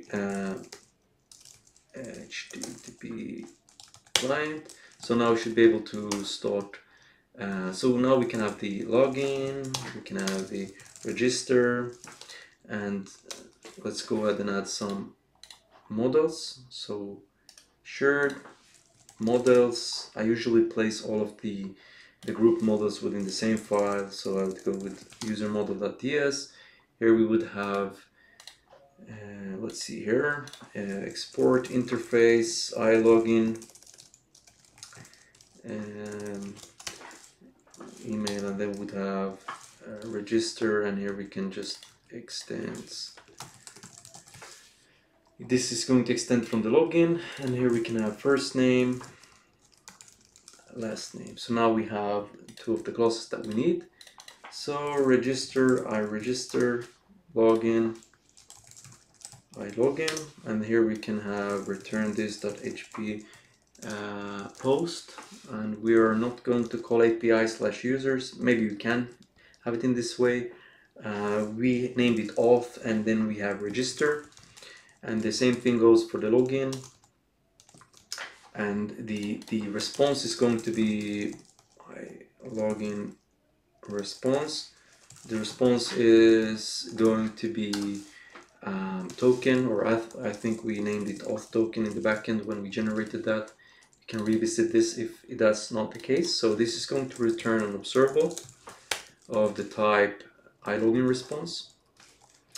So we can go ahead and add the types for that. Same thing goes down here, and we are going to add that there as well. So now we have the typing set up. So the login should have login and not register. Same thing goes there. So now we have the two APIs that we have, both for the login and registration. We should now be able to inject this user service both within the register component, and we should be able to do it in the login.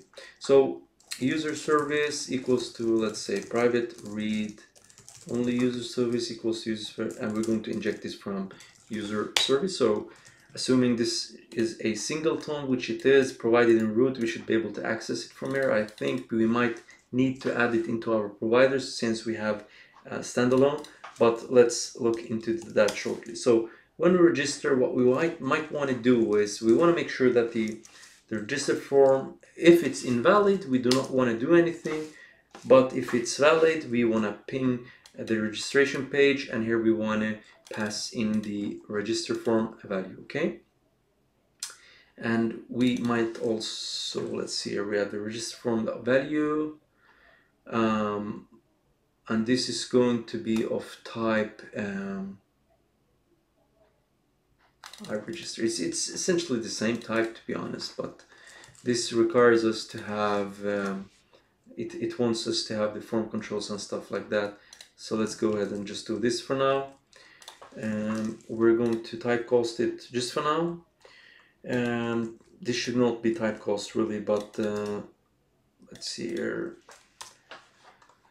So now we have the subscribe, and this is what happens if you have a success. So this should have the token, or we want to have the token stored somewhere. So either we can add logic to do it here, or we could be more intuitive and add that into our user service. I think I like to distinguish that between the user and auth. So within auth, we would store that, and let's see here. So I usually set it up in this way. We have a token. Now that we have Angular signals, we can have signal. This is just going to be undefined. So this is either going to be string or undefined, and default would be, so set token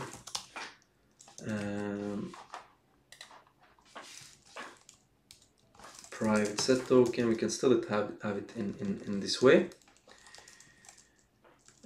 and like this. So we're going to set the token, and the same thing goes for the get token, and this is just going to return, and obviously we want to return the signal so that we have a signal that's being returned, and this is going to be a writable signal that we are passing back. So now we have the token, we just set it. So same thing here, we can just go ahead and inject it. So we can inject the auth service like this. So injecting the auth service here, once we have a successful login, we're going to say that this.token. So we're essentially just going to set it. Let's see what the issue is. Let's just remove the error case as for now. I usually tend to want to have it in this way and handle the errors in a global level. Anyhow, I think this should be login response, and this is going to be returning the token. So the user has been registered. What do we want to do? We most likely want to pass the user to the board page, and we're going to add a guard for the board page as well, so it only restricts for navigate. So this is going to pass the user to the boards page. So I think navigate by URL, and this is going to go with boards. All right, so once we have a successful registration, we want the user to be passed to our boards page, which we haven't implemented yet. So now we need to add the button listener and the HTML. So when you press the button, either when you press the button or when you submit the form, I think for convenience sake we're going to add it here. So when you click on the button, we are going to register.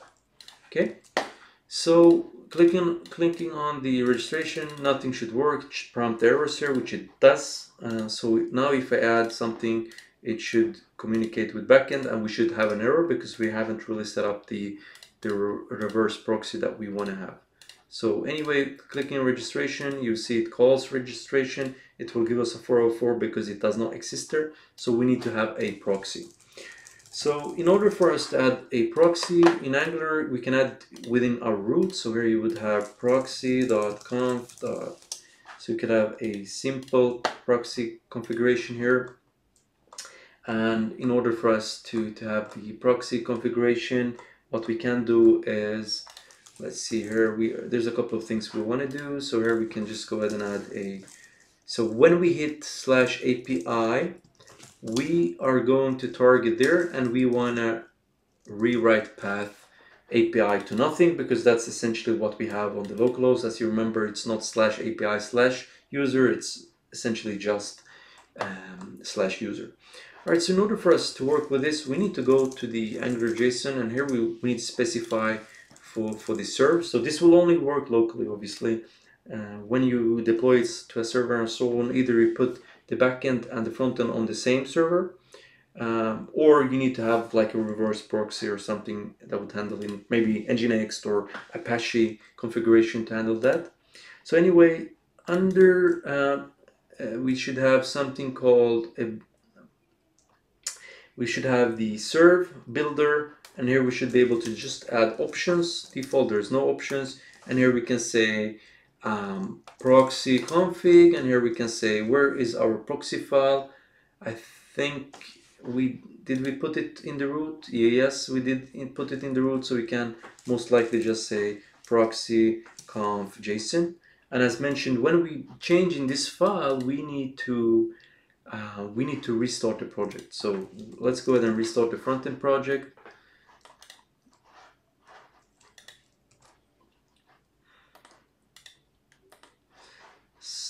So once this is done, now we are back in business. So we need to make sure that actually calls our backend when we press the submit. So test, let's go ahead with 123, 123, test. So registering the user, we're receiving a 500, which essentially means it tries to communicate with our backend, but something happens when registering our user. So now we could in fact start looking into our server logs on the backend side to see what it says. Let's minimize the front end here. So it says cannot read properties undefined. So here we could say, are we passing in the real data? Yes, we are in fact sending the data as the body.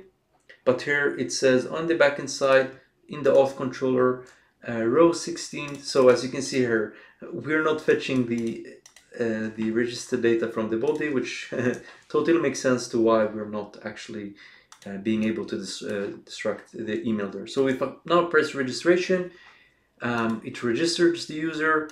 What it does is that it should now return the access token. As you can see here, it returned the access token, which we now utilize in our front-end application. We should probably want to store this one in the local storage in order for us to actually simplify the way it would be handled when we reload the page. So let's go ahead and do that. So whenever we set the token, we want to have local storage set item token. And the same thing, so whenever it's being set, this is what we should do. Okay, so now we would have to try to log in. We already created an account, so 123, 123, 123, 3 times. Logging in, it should, we haven't connected that yet. So let's go ahead and do that. So we saw that the login flow works as a charm. Let's go ahead and copy the register code here so that we can simplify our lives a bit. So I login, and what we want to do is we probably want to mimic these things that we had. I think it would have been better to create an interface or a service that would do this, so don't have to do it twice, but I think that's quite fine. So let's change this to login form and email password. What's the issue? Maybe didn't import iLogin. It did, but email and password, what's the issue? Yeah, we should call login, obviously. And it should store the token and navigate the user to the boards page once this has been done. So we need to just rename the form a bit in the HTML. So now we have login form, and when we press login, it should in fact log us in. So 123, 123, 123, logging in, bam. We did not end up on the login page, so seems like something went wrong there, or it doesn't really ping the backend. Obviously we need to have a on-click where we log in the user. So going back to the login component yes file, we are going to rename the register entity login. All right, so now when I press login, we're receiving a 401, meaning it does not find it because it was a wrong password in fact. So if we go ahead and print the correct password, we can see we are being redirected to the list page that we have, so on the boards page. This means we actually have achieved to create the login and registration flow, and in order for us to continue, we want to have the boards page set up, but we need to have a guard that would guard our, so it essentially needs to guard our we're going to make sure that it guards our boards page to login user. So let's avoid looking at the page as for now. We are going to create a new guard. So we want to have, let's see, cd shared. Let's go ahead, cd source, cd app shared. And here we want to have an Angular generate guard, and we're going to call it guards, and we're going to call it auth guard here. So in order for us to activate the routes, we want to have an auth guard, and in order for us to actually know if we can utilize it, we're going to retrieve the token. Either you can retrieve it from the service, I think that would be even more sufficient. So token equals to private read-only auth service equals to inject auth service. So const So we have the whole service here, and then we probably want to have a function. We don't really need to fetch the token. So auth service is valid token, or maybe has valid token. So this is what we would have to do. We'd have to create a function here. It's called has valid token, and we're essentially going to retrieve the token. And what we also want to do is that once we retrieve once the auth service is injected for root, we want to fetch the token from local storage and set it to the signal, obviously. And here is has valid token. We are going to fetch the token at first, and then we need to check first that the token has been set. So I think this would be just setting token, and here we need to ensure that the JWT token is valid. So we're going to create a function that checks and validates the expiry time. So to make it easier for us, we're going to install a library called I think it's called JWT decode. Let's see. Yeah, seems to have worked. So in order for us to ensure that it works, we are going to let's see here. We are going to call that function. Let's see here. Bam, bam, bam. So has valid token. First thing we need to do is we need to import it. So we're going to import it in this way. I think it might be complaining about styles, but let's continue. So if we have a token, so if you don't have a token, return false. Just to make it easy, I like to break or bail the functions as quick as possible.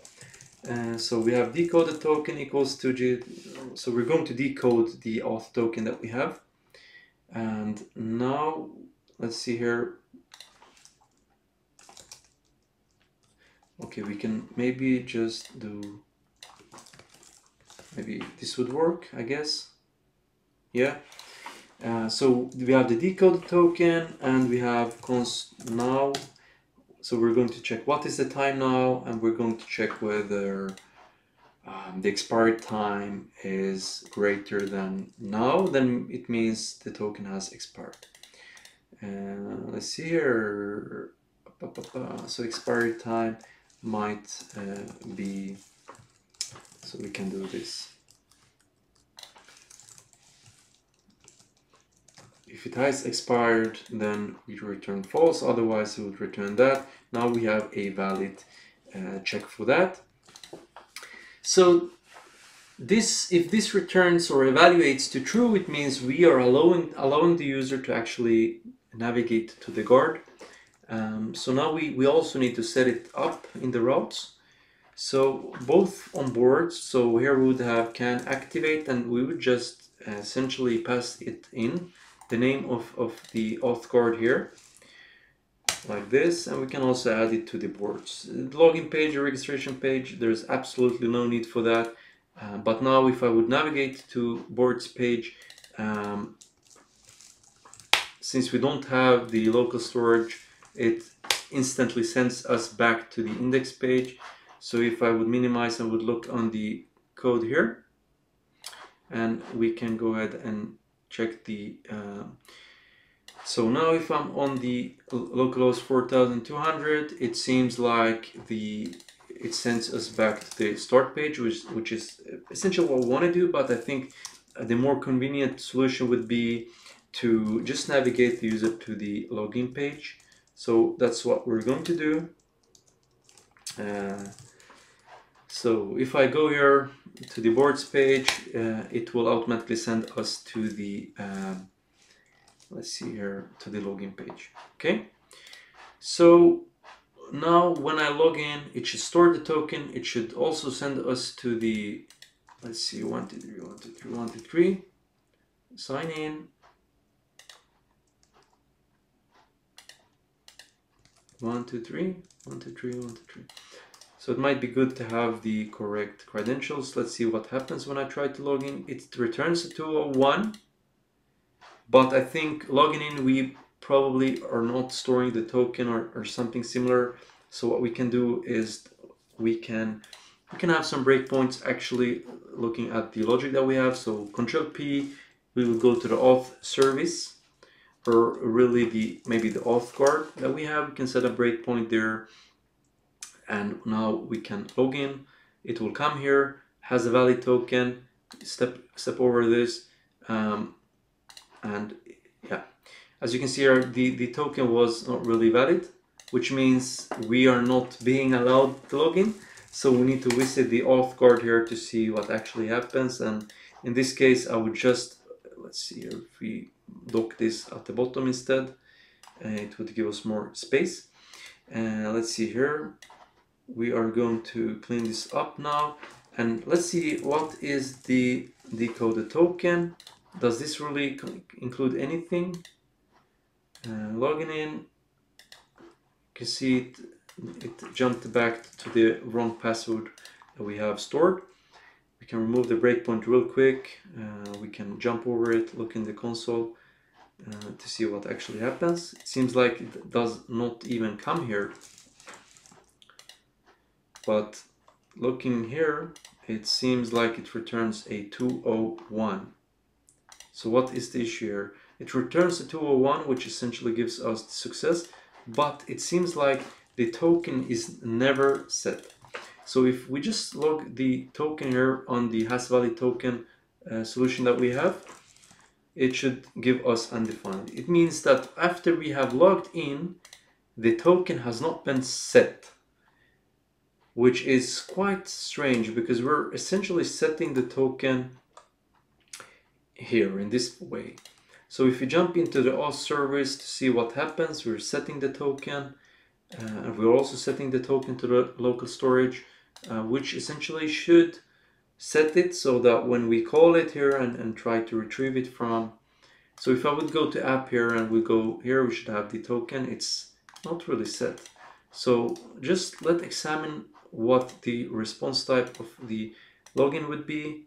It returns unauthorized, yeah, which is because I'm providing the wrong credentials, but utilizing the correct credentials, it's going to return the access token. And is this what yeah, I can see it's a type issue. We're not calling auth token, this is called access token. That's why it's not really working. So if you go to register page, we need to do the same thing here. So this should be access token. So now that this has been changed, we should now in fact be able to log in, and it should also allow the guard for us to come to the boards page. And as you can see here, we are on the boards page, which means we are signed in. So once we are on the boards page, so the list page as we named it, we want to have some cards, or this is essentially we're going to loop through some guards here. But what we want to do is now we want to create a service for the board. So let's go ahead and generate one service for that.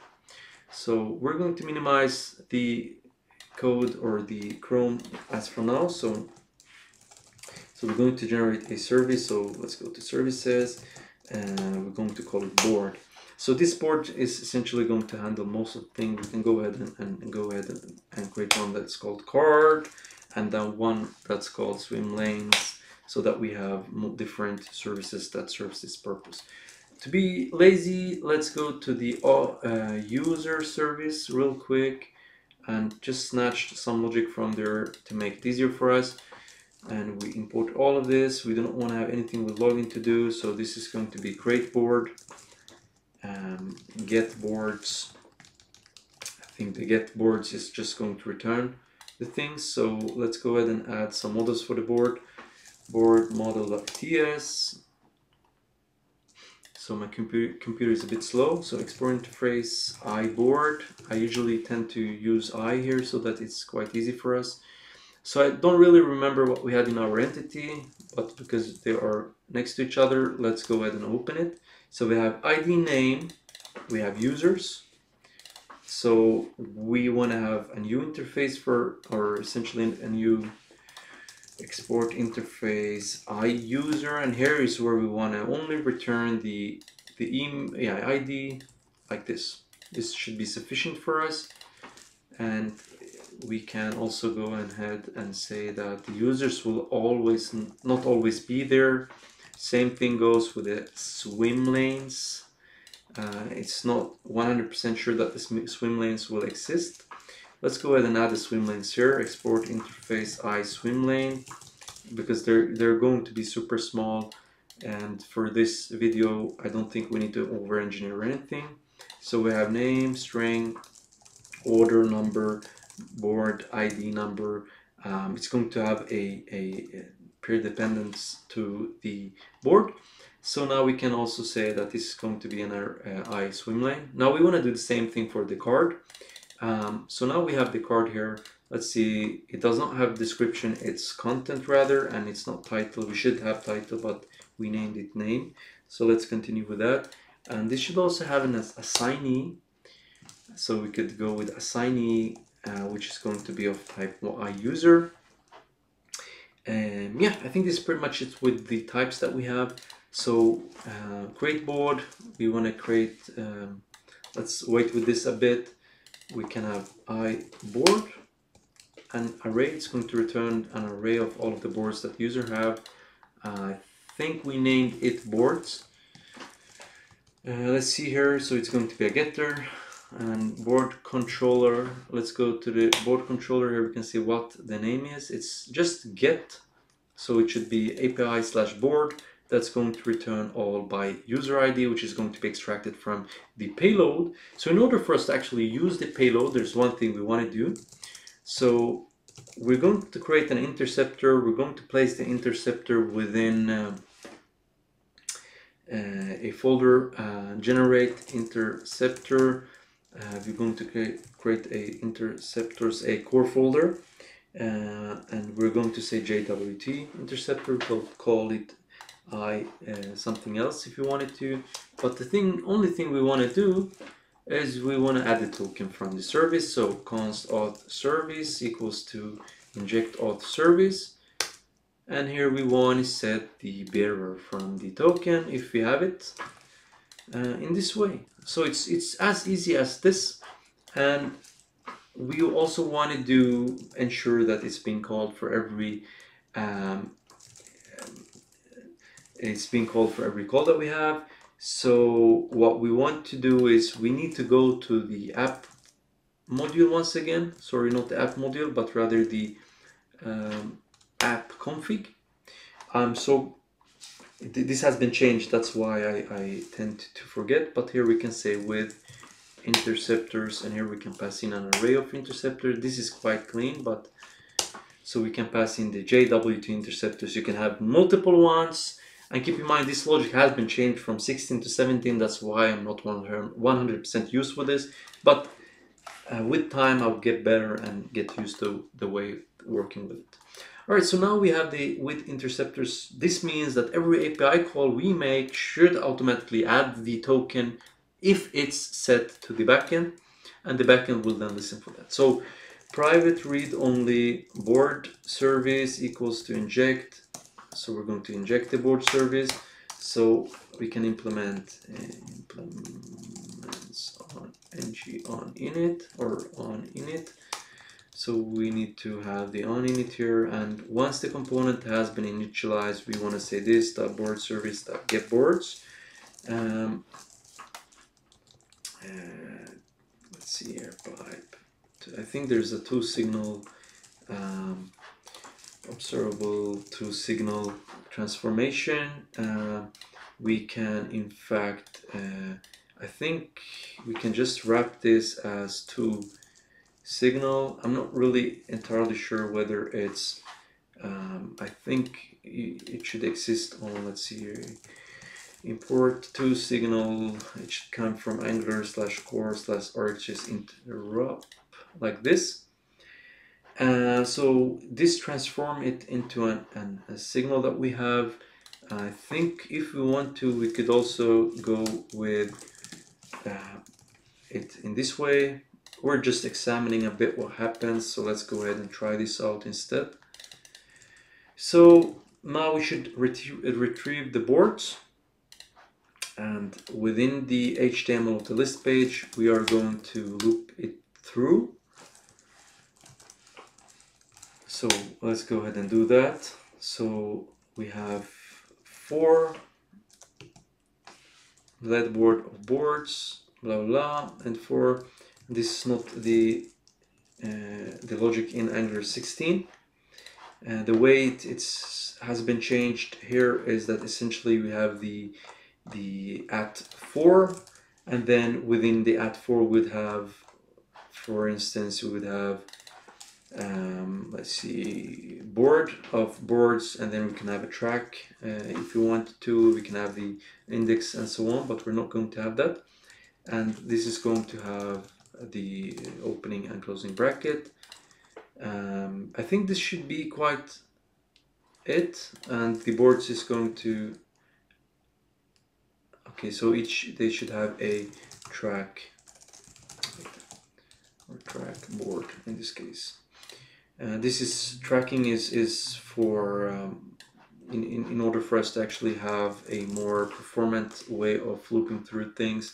So here we need to have the router module. You can also add the math card module. Let's see, we're going to copy some sample code for the card in material.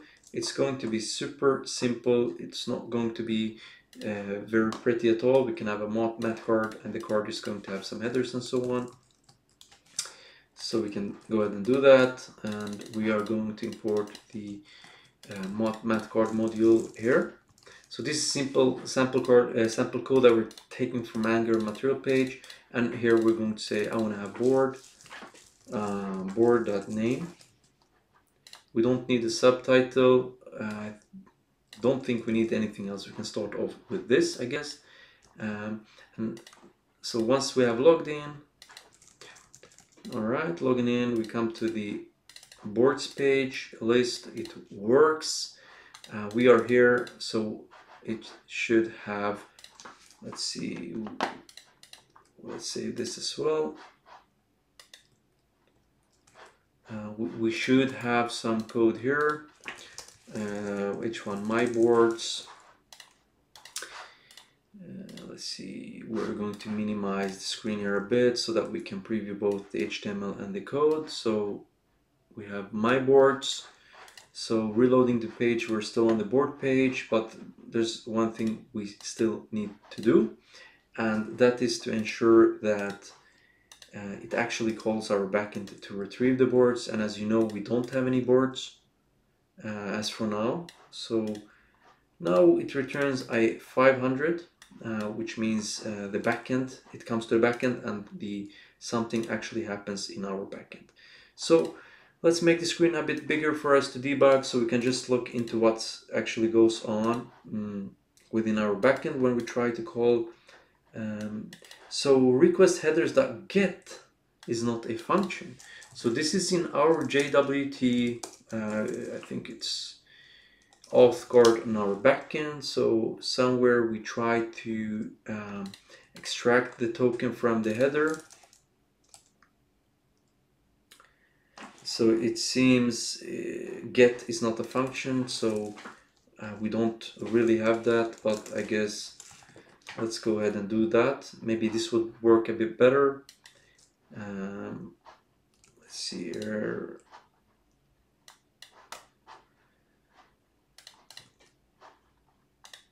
Alright, so I'm assuming that this would return something. We can debug it on the server. We can say, alright, console log auth header to see what it actually gives us on our server side. So it gives us undefined, and now we can debug in the HTML to actually ensure that we are setting the auth token on each and every of our API calls. And as you can see, it's actually not setting the authorization, and this might actually be due to the token not being set. So this is something we can examine by actually going to our interceptor that we created. We can just set a breakpoint. So if we just examine here, we'll want to set a breakpoint, Control P, JWT interceptor here, we want to set it here. reloading the page, we can see the token in this case is what? So the token is, yeah, I forgot that the token is a signal. Obviously it needs to be parentheses there. So reloading once again, let's see here. We still have undefined on our server side, which means it does not, it's not being able to retrieve it. Let's see here, reload the page, the token. So let's see what the bearer, yeah, we still have the parentheses down there as well, obviously. So reloading now, let's see what happens. Do we still have the server-side rendering returning undefined, which it seems like it does. But now it comes in here, it should try to set the bearer. And let's see here, the value of the signal. As you can see, it seemed like it had a value here, so it should set it. So now we don't need to have the breakpoint anymore. We can go to the network tab once again, break, and let's see, did we add the authorization header? It does not seem like it has been added, and let's look into that real quick. And let's see, how stupid of me, we need to create a clone. So let's see if the token is set. This is what we can do. Const cloned equals to rec clone. This is the exact same way we have the it in Angular, yeah, any version really. So here we will just return next and cloned. So we clone it in this way. Now it should, I've said should a couple of times, but anyway we can see that it actually attaches the bearer token as an authorization. Now the issue actually lays on the service side that we have. So now we'll jump back to our auth card. So in order for us to actually look at this, we need to examine the headers. So after looking into it, it seemed like we had a capital A, it should be a lowercase a. So after changing the lowercase a, we can ensure we have a log here, reload the page, it should return the bearer, and here we just need to split it. It's being split on the space, and it will select the second chunk of that, which would be whatever comes after the bearer. All right, so this means we should have a 200, shouldn't be a 400 anymore. We should have a empty result, which is absolutely correct. So now we have the boards page. Let's go ahead and go to the list page there. Let's go ahead and say margin. So look at the host, display block, margin 30 pixels, for instance. All right. So now let's go ahead and add a button. So once again, we need to add the mat button module, and we can add the action button from here. I'm a bit lazy. So we're going to add a button here. It should now have a tab index, and this should be a primary button. Add a board. So when you press this, we want to add a board, or we could essentially prompt a modal or whatever we want to have. I think that would be the best thing to do. So we can open a dialog that we have. So in order for us to do that, we need to import the mat dialog module within our list here. We can add it to mat dialog module in this way, and we can import it from the API, mat dialog module, and click open new board flow. So we can have a TS file. In the TS file we'll have a function here, which essentially we're going to inject the material code. So what we want to do here is we want to have a function which essentially just opens up a dialog. So we need to inject the dialog first. So private read only dialog mat dialog. So equals to inject mat dialog. So we inject this, so opening it, we want to say this dot dialog open, and here is the new component we want to have that needs to be opened within this dialog. So let's make this screen a bit bigger so that we can work with the actual code. So what we want to do is we want to create a new component, and this is going to be placed within source app, cd features. We have boards. Let's create the components folder there. All of the root will be pages, and this will just be sub things. So new board flow, or add board. I think that might be enough. So here now we should just be able to do this, and we can pass in data if you want. There's no reason to actually pass in too much data to this. We can say width 400 pixels, and I think this might be enough for this. And now what we want to do is within the add board component, we need to say data equals to inject, and then we're going to inject the dialog data, or in this case we don't have any data, so we can say we can inject the mat dialog ref. So this is used for us so that we can close the dialog if we wanted to. So let's try to open the board to see if it works. So clicking on it, it opens the add board. We don't have anything in our add board right now, so let's go ahead and import reactive forms module. We want to add mat input module, and we want to have a mat button module. So let's go ahead and go to register component. We're going to be quite lazy here. Let's copy what we have there. We go to the board HTML. We are removing the name of register form to add board form, and we can have a title of add board. We're going to have name, my board, and here we can have in the TS file. Let's go ahead and go to register component. I'm super lazy, so that's why I tend to copy a lot of things so that I don't have to spend too much time redoing things I've already done. So this would be name, and what else do we want to have? I think the name would be sufficient for that, so it needs to be required. All right, so when this would add board form, I think the name should be quite enough for it to be. So name, this is redundant. We won't have that error.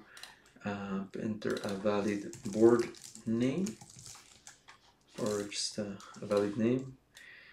So we can go ahead and clean up the HTML here. Now we have the register is going to be add board, same thing there, or yeah, create board maybe. Create board,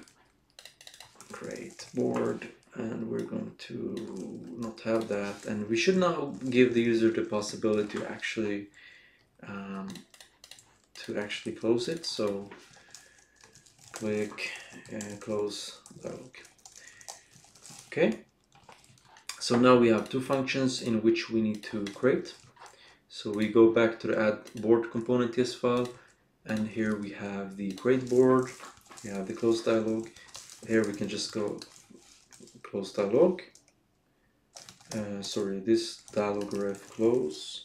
And for the create board, here is where we want to have some logic to check maybe if this .add board form if it's invalid, don't do anything. Otherwise, we most likely want to create the board and then close the dialog.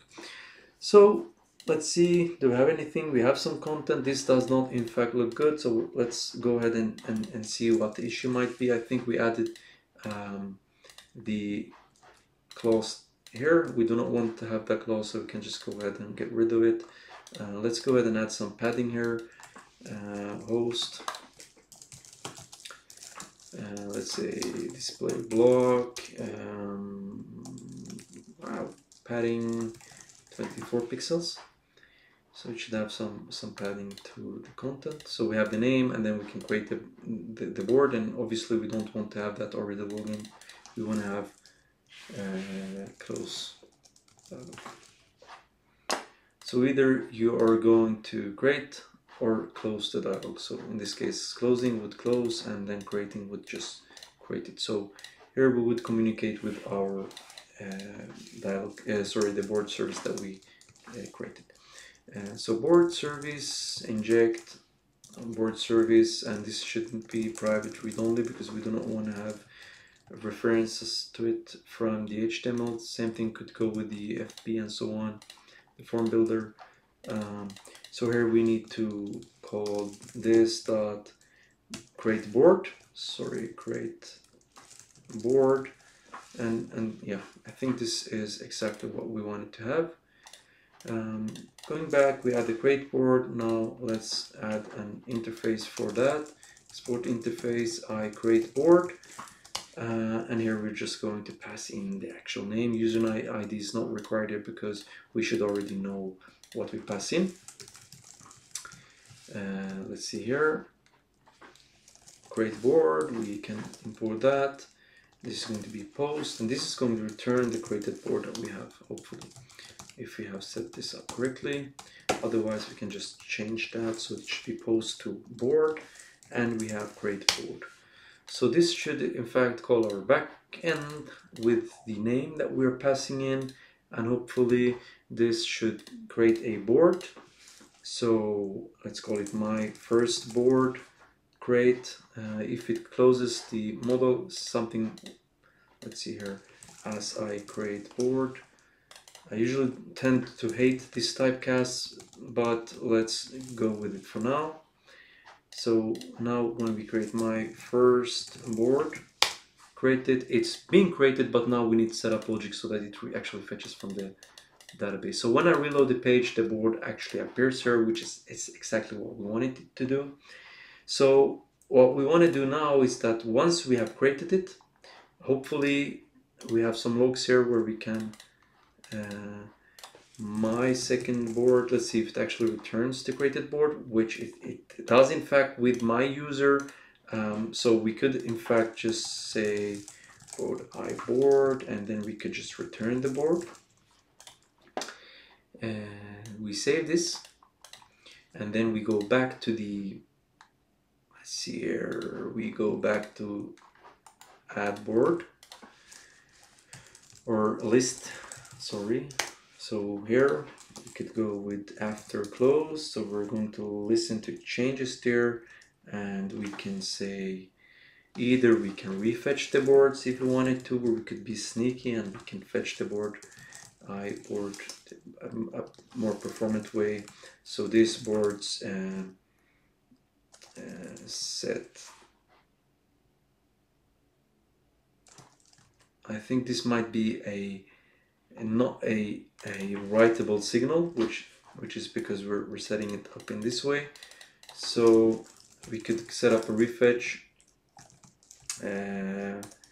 so with a subject in this way, so that we would call it pipe merge map. Oops, let's see here. Let's not do that. We want to do this. So we're essentially setting it up in this way, and in order for it to actually know that it should refetch, we need to use the subject. So after creating the refetch, we want to attach the refetch to the signal, and we can do this by actually wrapping the subject as a observable and then doing switch map with the boards. And what we need to do then is we need to implement ng on in it and ensure that we actually call it for the first time with refetch next on in it. And yeah, that's essentially what we can do. And what we cannot forget to do is that whenever we return a board from the model, we can just call refetch next. This should in fact my fourth board. So if I create a new board, it should instantly add it because it comes here and it calls the refetch, which essentially triggers a new update on get boards. This is one way of doing it. So let's continue. So to continue, let's add some styling so that it looks a bit better. We could have a board wrapper. We're also going to give each board some class, and the card within we're going to add a bit more spacing. and we're also going to add some responsiveness to the code.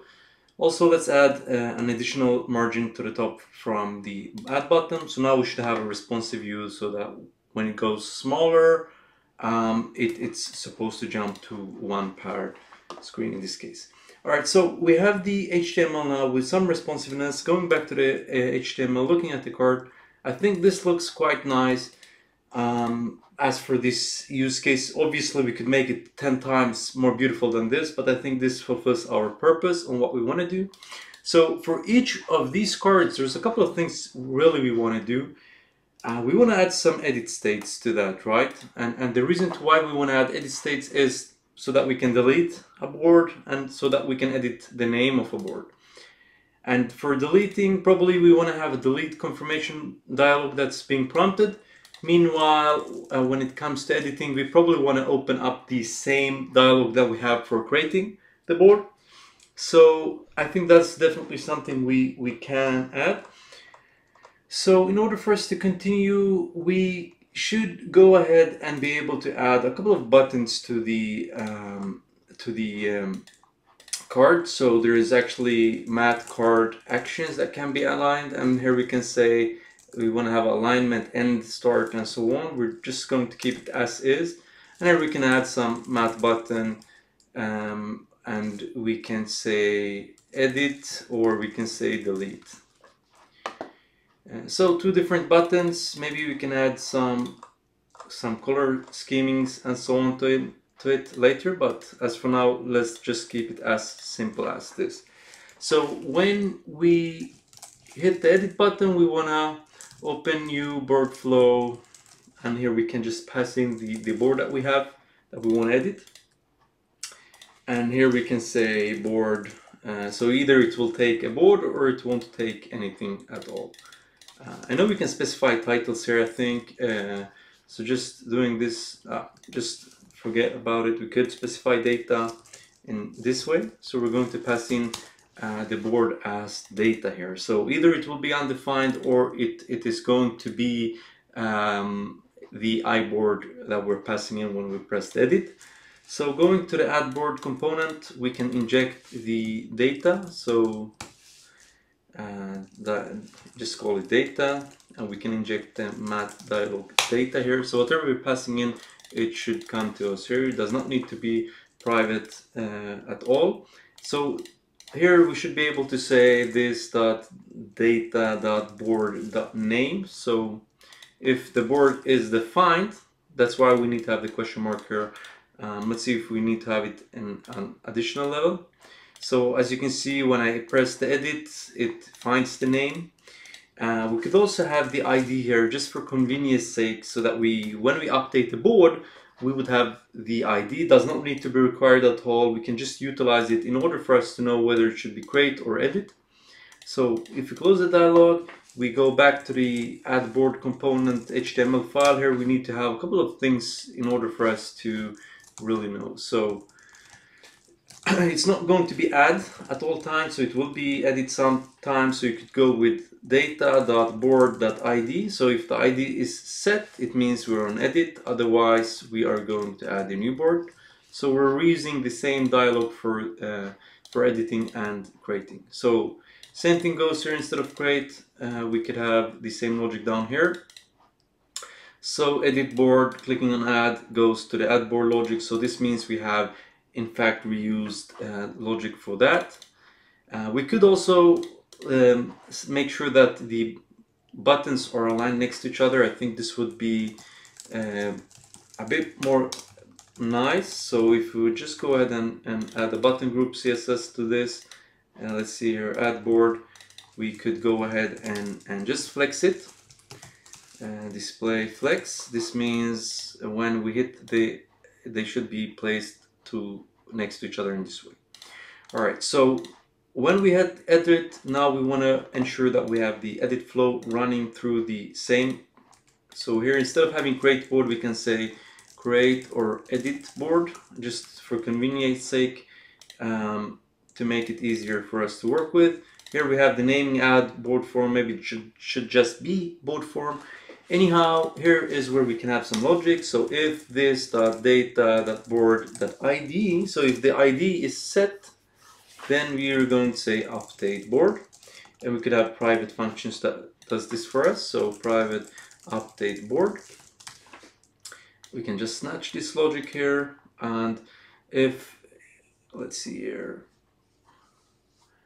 otherwise we are going to essentially just create the board, so that we have similar logic that handles this case. And bear in mind that when we return the logic in this way, it is in fact going to ensure that it reloads the different boards that we have.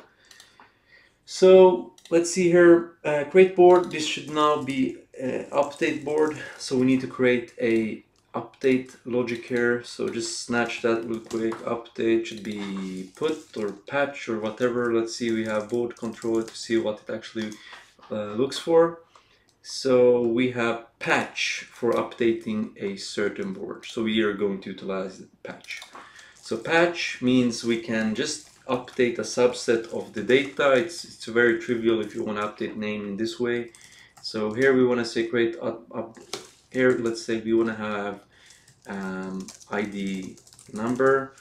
We want to pass in the ID here for the board, and then we also want to pass in the create board logic, which in this case is going to be an object which we can look at it. It only has name within. Okay, so we're going back here. It's still going to be iCreateBoard, I guess. I suppose it will be this same input. Just what we want to have is this data.board.id, and here is what we want to do.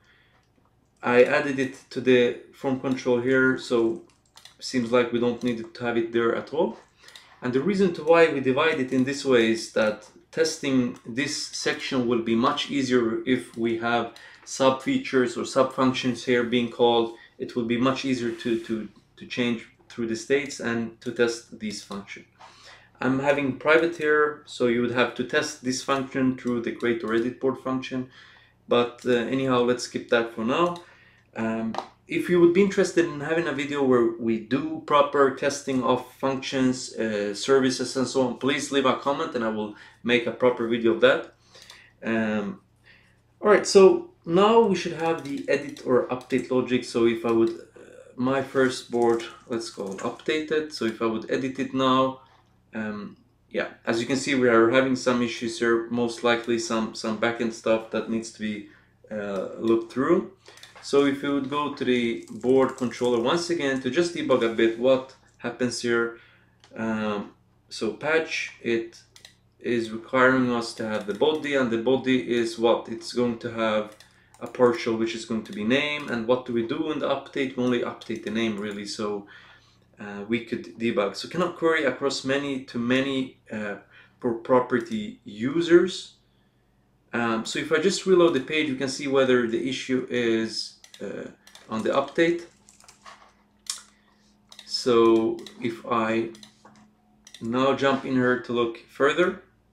Alright, as this seems not to be supported, there's a couple of things we can do. Either we create a service function that actually checks whether we are connected to a board, and since we have the user here, we can do it. So is user associated with board? It will take the board ID and the user ID in this case, and it will just return so const count equals to await. So if now we do if count, just return count larger than 0, so the user is associated with the board. And then instead of having the checks in this way, I thought it would work, but it didn't work in this case. So what we can do is we can say so instead of just returning here, what we can do is we can say if count equals to 0, then we can throw bad or unauthorized exception. User is not associated with board, otherwise we can just return true. And in this case we let's see here, through new, and now when we call this function here, so associated with board, we can just essentially do this. We can just call is the user associated with the board, and the first ID, let's see, it's going to be board ID, and then we have the user ID, so this should be correct. So this will check whether the user is associated with the board, and now we can just utilize this function. So same thing goes when it comes to removing or deleting, so we can just call that to ensure that the user is in fact associated with the board. So saving this and coming back here, when we edit, it should work. So when I do my board, my first board X or updated, whatever we do, it should work. So that was my bad, guys. As you can tell, I'm not working with NestJS on a daily basis or with really TypeORM and MySQL. Anyway, this is still a clean pattern that can be utilized in the different places. So you can still use,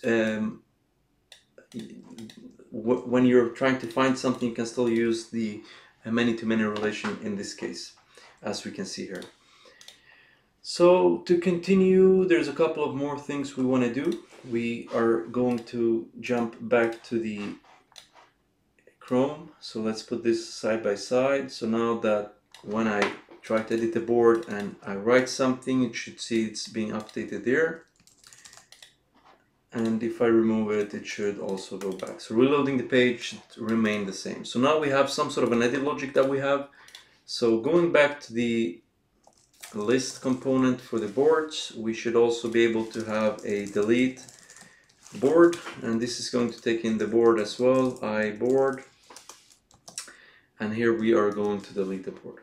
Okay, so we need to have the delete set up. So let's see here, delete board, board ID number, let's see, number, and then this is going to be just a void returning nothing, and we're going to call delete with the ID in this way. Saving, we go back, we have the delete, but this is kind of unsafe, so when I click delete, I don't want it to instantly go away. Now we saw that it didn't maybe really work as expected, might be due to that we didn't save.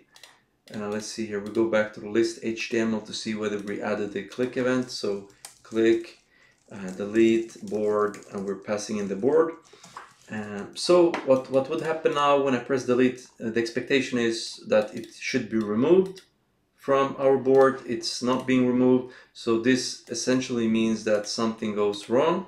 So if we would just examine a bit the server logs that we have to see what happens or what issue is, cannot delete or update the version key because we don't have any cascading options set. So if we would go to board entity, we can set up some cascading here. So we could easily see that the issue is some cascading things, so that when we try to delete it, it wouldn't allow us because we have restrictions not allowing us to actually delete this connection. So in order for us to allow it, we need to add some cascading. So when you delete the board, then the connection should be killed, or when the user, maybe you don't need to have it on the user level. So now the deletion works. So whenever a board is deleted, the connection will automatically be removed. But when the user is deleted, we do not want to delete the board, right? So now the deletion works. So my fourth board, we have 1, 2, 3, 4 board, right? And now we should be able to do a couple of things. So last thing we want to do is when we press so let's go ahead and add a router link. So when we actually select the board, what we want to do is we want to navigate to /board, and then we want to add the ID of the board so that we have a link there going there. So, and we can also move the class up, and we can remove the div to get a better way. So when we press it, we should come to the detail, and now we need to obviously have some logic on the detail view. What I usually tend to do is, since this is a link, we can do all unset so that we remove all of the base link logic on this item. So Pressing should work. We can add a cursor pointer. Maybe we can say on Hoover. We can have different background or something similar, and so on. But anyway, let's keep it as this. When we press it, we come to the detail view. Go back, we have the list view. So if we go to the detail component, we can add a detail view for this one here. So pressing one of the boards, we should come into the detail page. So if I click it, we are in the detail page. Now let's go to the HTML of the detail page and add my detail page. Furthermore, let's go to the SSS. We are going to add some margins. We're going to add a couple more things as well. So let's go ahead and say host, display block, and let's go ahead and have margin 40 pixels for it to look a bit better. So obviously my detail page here is going to be changed towards the board detail. So the first thing we want to do is we want to inject the board service. So private read only board service equals to inject board service. And now we should be able to copy the same logic that we have. So we should be able to say board. Either we do this, but we're going to want to work with toSignal. So we can do this instead, and we need to inject the router because we want to fetch the, so let's activated route. So we're going to inject the activated route because we want the activated route, snapshot, params, and here we want to have the ID of the actual board. And if you wonder where the ID comes from, it needs to be accessed in this way. But if you wonder where it comes from, we can go to the route app routes, and you would see that the ID would come from here. So essentially this. So once this is set and it hits this certain page, we will be able to extract it from there. So it seems like we're missing the get board by ID function. So let's go ahead and essentially add that. So get ID by board, and here I would assume that we have get but with the ID, so we should be able to do it like this. So ID is going to be a number, so passing in the number from the component should in fact give us the results for that. So if we would go to the, let's see, we have some errors here, maybe no. If we go to the detail page, now we should be able to go ahead and say, let's see here, board dot title, and I think the return type of that, sorry, it was name, but I think we have an issue here because it's the typing within the service that we accidentally set to an array of boards. So this is just going to return a single board, and as you can see here, my first board. Another thing that might be nice to have is, since we don't have any menu as for now, we're going to add more stylings, more focused on that pattern later on, like a menu and so on with a login. Anyhow, the first thing we want to do is we want to print the board, and as you can see, we have my first board here, but we want to be able to go back. So we should be able to go back to the, so let's say secondary, and it's not going to be, let's say mat button. Yeah, we need to import the mat button here. And mat button module. So importing the mat button module, we should now be able to actually use the button. So add board here, we should maybe go have a go back to boards, for instance, just a CTA button, and we can add a router link, and here maybe we should just have a link like this. Let's see if it works with material, and yeah, this means we need to have router module imported as well.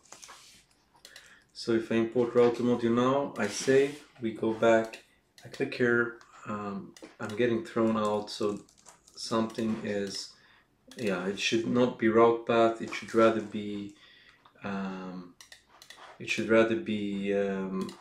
boards in this way. So if I select a board, I go back, I come here, so my second, my third, and so on. And yeah, so now we have some sort of a navigation. We can go back and forth.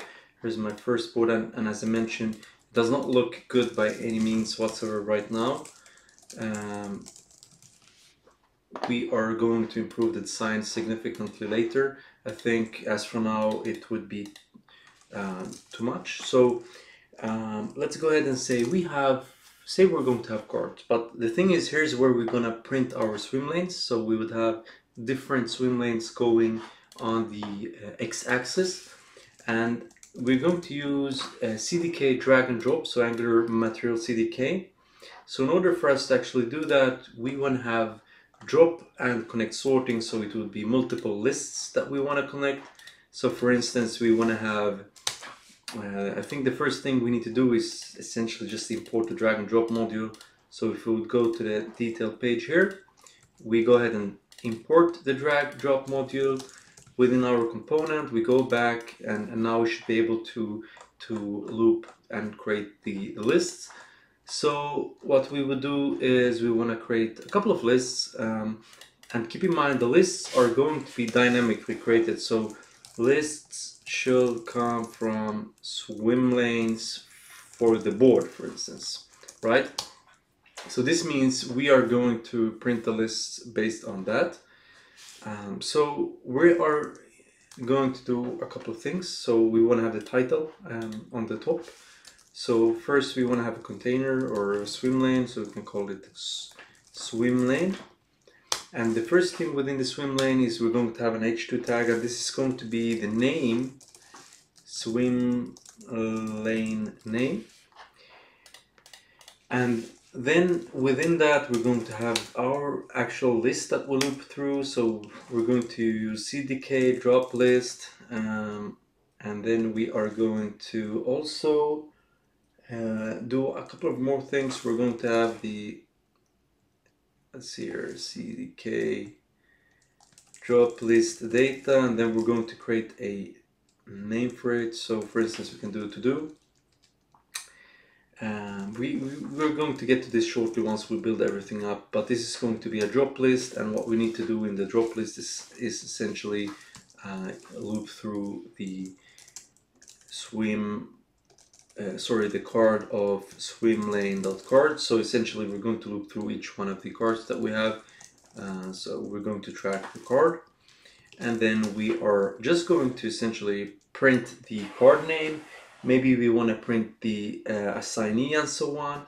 And we are going to also have, we both want to have the lists that we have, but we also want to be able to move around swim lanes. So it's a double way of working. We're going to first be able to sort within the list of the actual swim lanes, but we're also going to have the cards that can be sorted and drag and dropped. So to keep it simple for us, we need to generate a couple of logic first to start with this.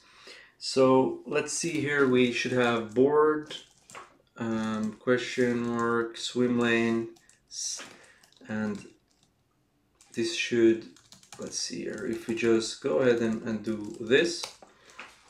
So first, as mentioned, we want to loop through the swim lanes. And then within the swim lanes, we want to loop through the cards that we have. Okay. So this means we're going to have multiple drop lists. So the first drop list would be for the swim lanes. Second drop list would be for the cards. And I think the easiest way to handle this would essentially be to create components that would handle this logic. So this would be swim lane. And here we want to have, instead of board blah blah, we're going to go with swim lane cards, and then we're going to track the swim lane. So here's essentially where we want to probably have a component for this, and then we want to probably have a component for the outer list. Anyhow, if I save now, we shouldn't have an error. Probably, yeah, the swim lane here should be within the first loop, obviously. So we should also have like an if statement. So for let's keep it in the end because we probably want to have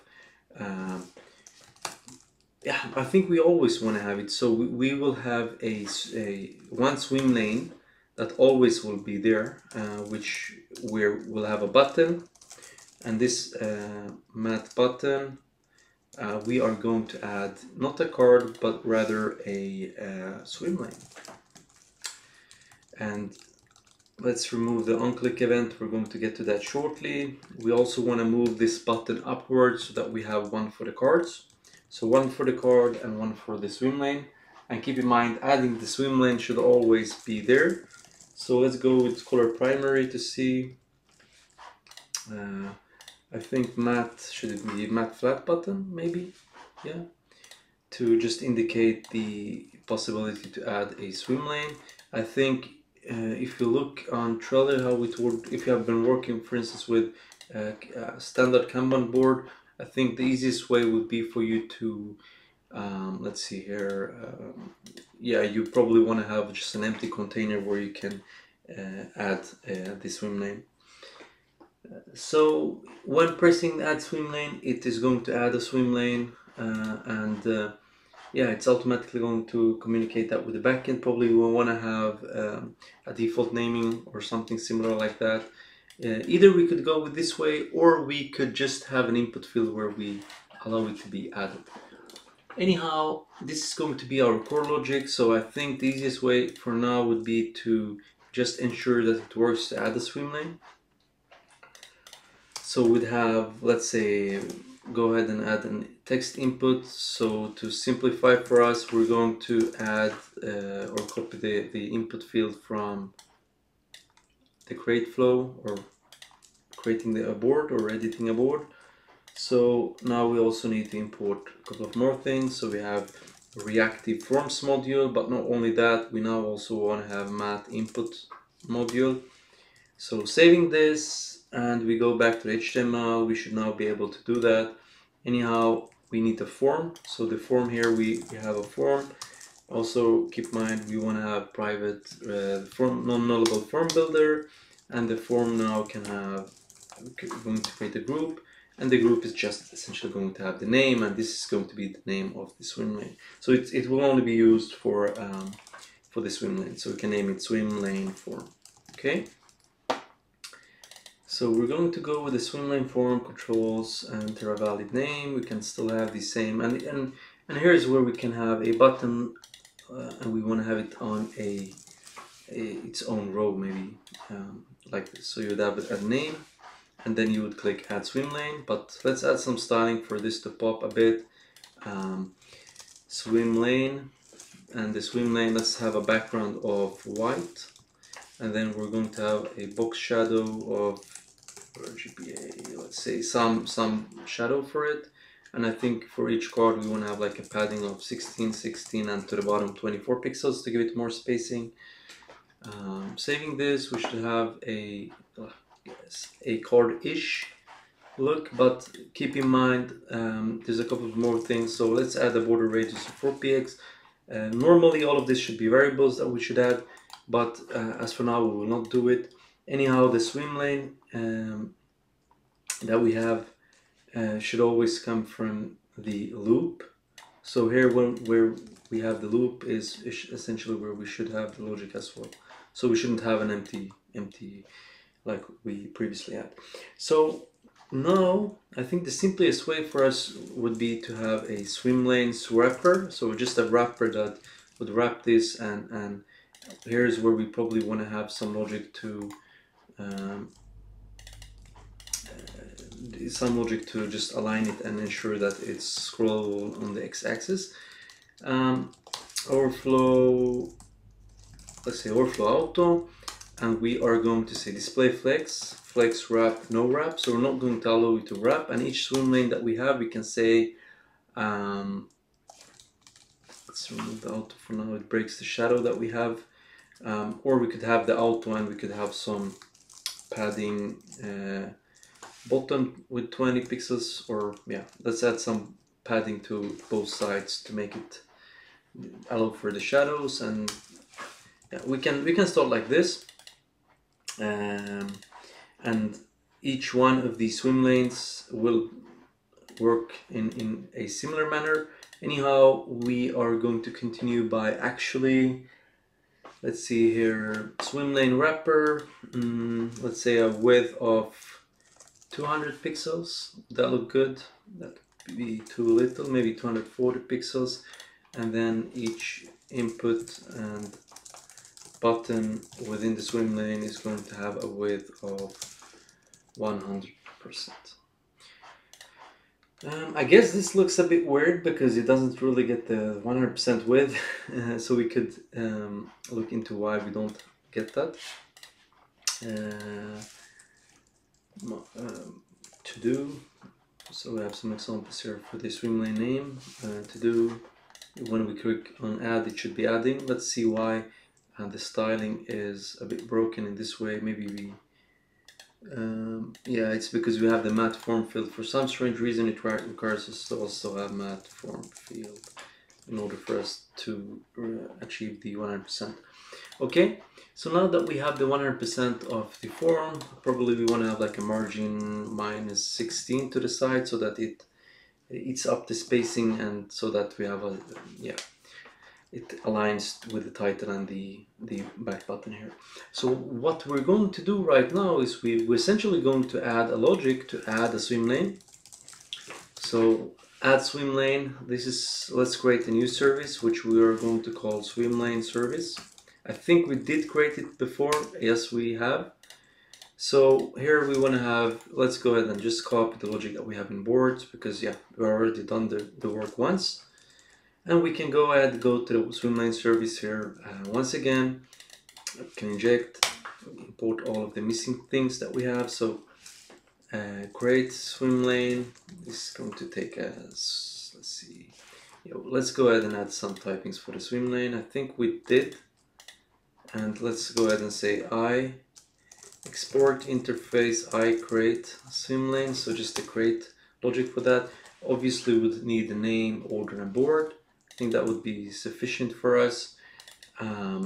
Let's go ahead and switch that real quick. So I create a swim lane, and this is going to be swim lane controller. Let's see what name we have. So that's just swim lane.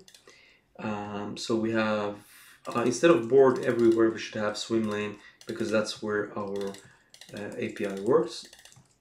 So creating a swim lane, if we go back to the controller, we're going to post, it's going to take the user ID, and the create requires name, order, and board ID. So that's exactly what we need to pass in. So we start with create, and then we work, we do our job, and we pass that. So if the form is valid, we're going to go with the, it's named board. So let's go ahead and rename that real quick. So did I really change in the wrong one, or what happened?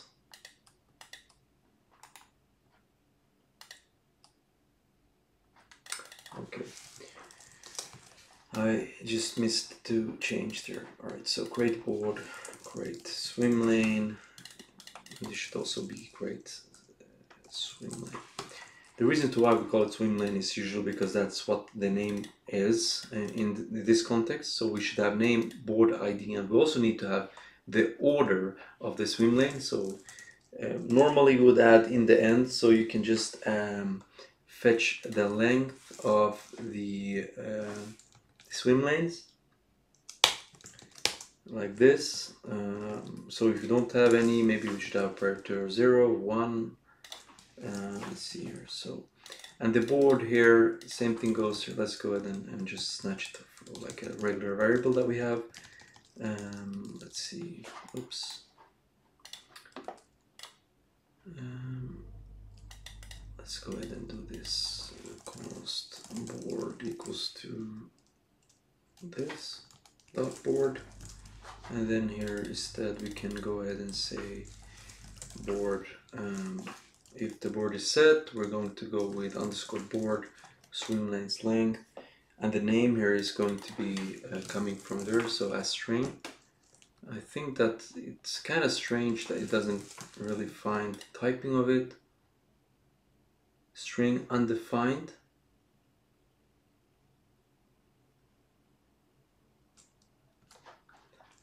Alright, so let's just typecast it for now. I think this is a big flaw in reactive forms, that you have to type everything. It takes a lot of time. So create swim lane, it's going to take I create swim lane, and that's going to be name, order, and board ID. Let's see here. Board ID should be defined, and it should not be value, it should be board ID. So I think if the board is not defined, we cannot add a swim lane, so we can remove all of these ugly question marks that we have. And here we want to have the refetch logic that we have in our other place. Just for simplicity's sake, we're going to do that so that we always know that we have all of the most recent swim lanes. So to be frank, I'm going to be super lazy. We're going to copy all of the logic that we have. We are going to snatch that, put it there, and then add a parenthesis. Make sure we import everything like this. We can remove that, move this up here, and we're still missing a parenthesis. So this means when we have refetched, let's go ahead and do implements on init. So we're going to implement ng on init, and yeah, that's essentially going to ensure we fetch the board initially. And here we are going to also say refetch next. Let's see here, swim lane service at line 30. Yeah, so let's see, we have some issues in the swim lane service. So we have one too many. Going back, if I try to create one right now, let's see what happens. Test, I add the swim lane, and probably it does not work. So let's go to the terminal to see what happens. If we have an error in our backend, we could just make that a bit bigger. We can also ensure that it actually calls the backend.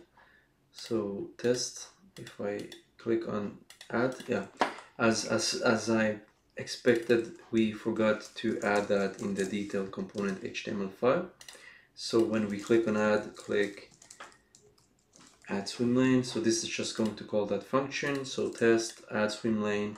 What happened?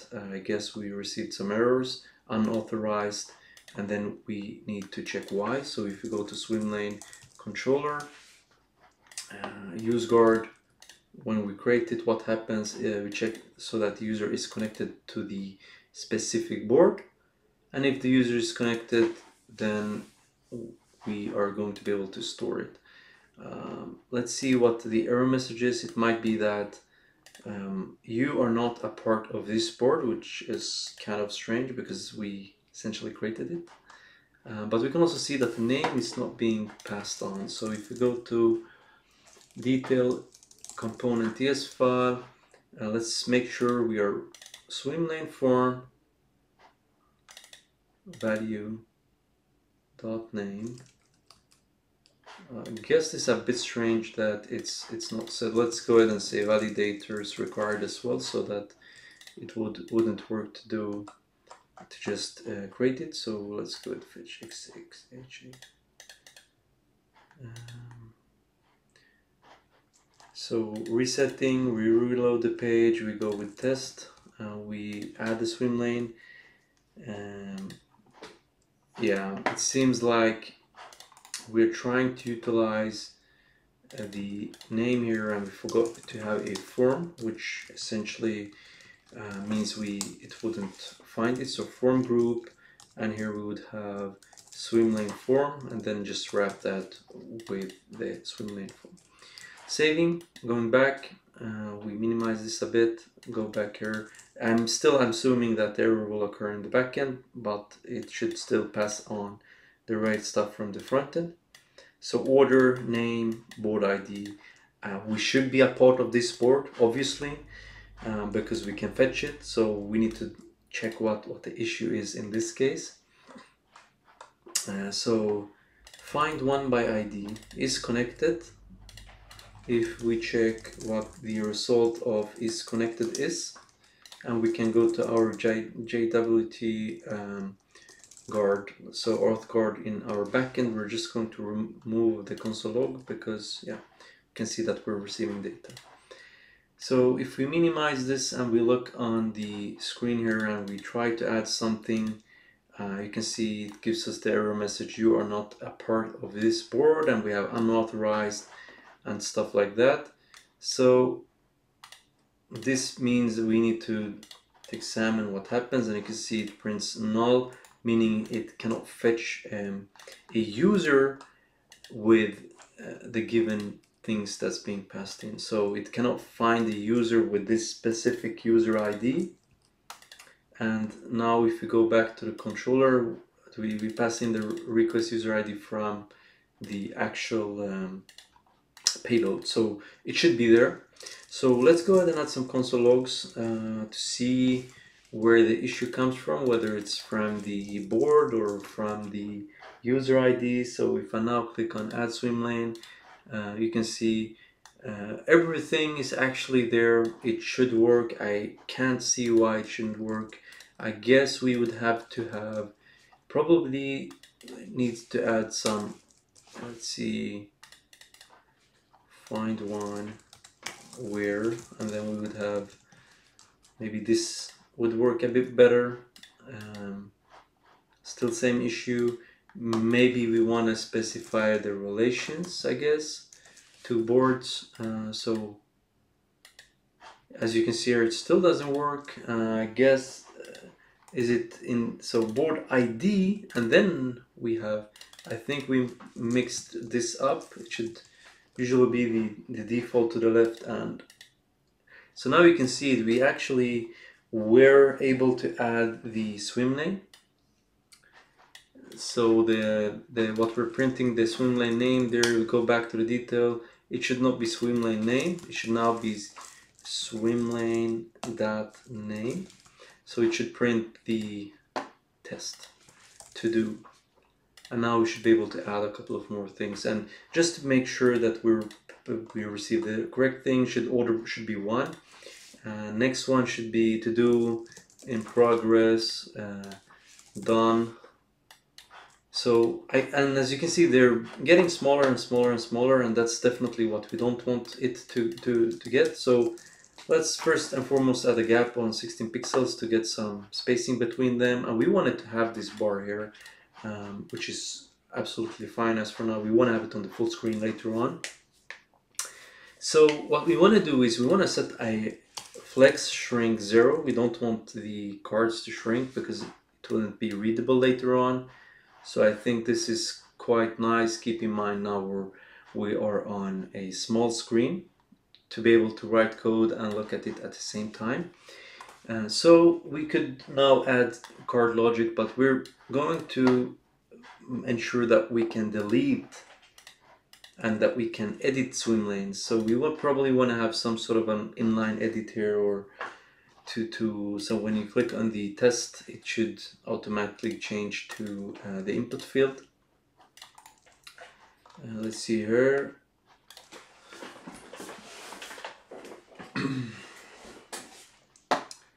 So we have the swim lane here, and probably if you want to have the drop list, so this is just for the card name that would appear later on. But let's go ahead and add a delete section.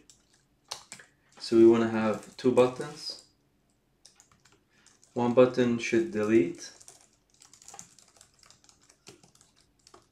math button. So one should delete.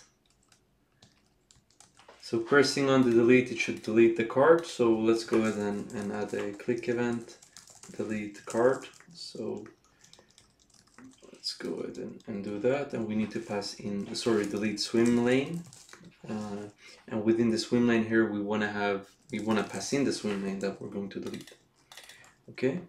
Going to the TS file now, we need to add this logic. And as you can see here already, the code it's growing huge. So we most likely need to refactor this on a later phase to make sure that we don't have too much logic here. Because now we're handling the swim lane. which is totally fine. But when we start handling the cards, start handling the reorganization where we drag and so on, that's where it will be too much code here. So now we're going to add the delete logic of the swim lane. As for now, we're not going to really add a confirmation. We could add it later on, but so yeah, we need to ensure that the delete swim lane works. It will take the swim lane ID, and it's not going to return anything. So if everything would be set up correctly, we should be able to do like this, and yeah, the swim lane should have an ID. Let's see, can we, yeah, ID number. Okay, and yeah, we can just ensure that the card also has an ID. Yeah, it already has. So when we hit delete, it should remove it. And as you can see here, it seems like cannot query. We had the same issue as we had before. So swim lane controller. I'm not sure if you guys remembered, but the issue we had was that, and this was my mistake. It was that this query is not. It's not possible to query in this way. Apparently, I thought it was, but it's not. So what we did to solve that for the board was we are utilizing the feature from user service here to ensure that the user is actually connected to the board. So we can just copy the logic here, and to be frank, we could instead just add the error output here to simplify the logic, but let's put it here as for now. We can clean this up later on. This is just to quickly get to somewhere, to a POC to ensure that it works. So this should be updated swim lane dot, and this is going to be the board ID. So you're not a part of this board, and then we can remove this, that, and that, and now this should be working as expected. The same thing goes for this, and as you can see, there's a lot of repetitive code already. I'm not really a big fan of that. So I would just create a helper function here is connected to board, and then this would just do this logic here, and yeah. Or even better, let's just go ahead and move this into the service function immediately so that we have minimal code. So inside here, const user await, and then we will do if not user, then we are not a part of this board, and otherwise return true. It doesn't really care what we return in this case. So here we will just have to query it in this way, which means it will be a lot less code to handle this logic, which we probably want. It's also going to be one entry point that we can test, which is also something that will be simplifying our lives.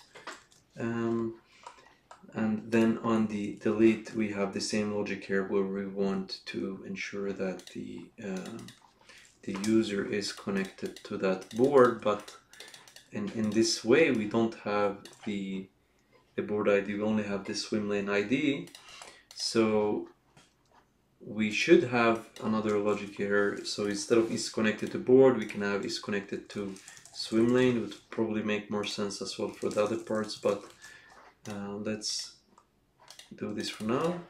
So boards, and within the boards we should have swim lanes, and here we should have the ID of the swim lane, which means we need to query the swim lanes here in order for us to be able to do this.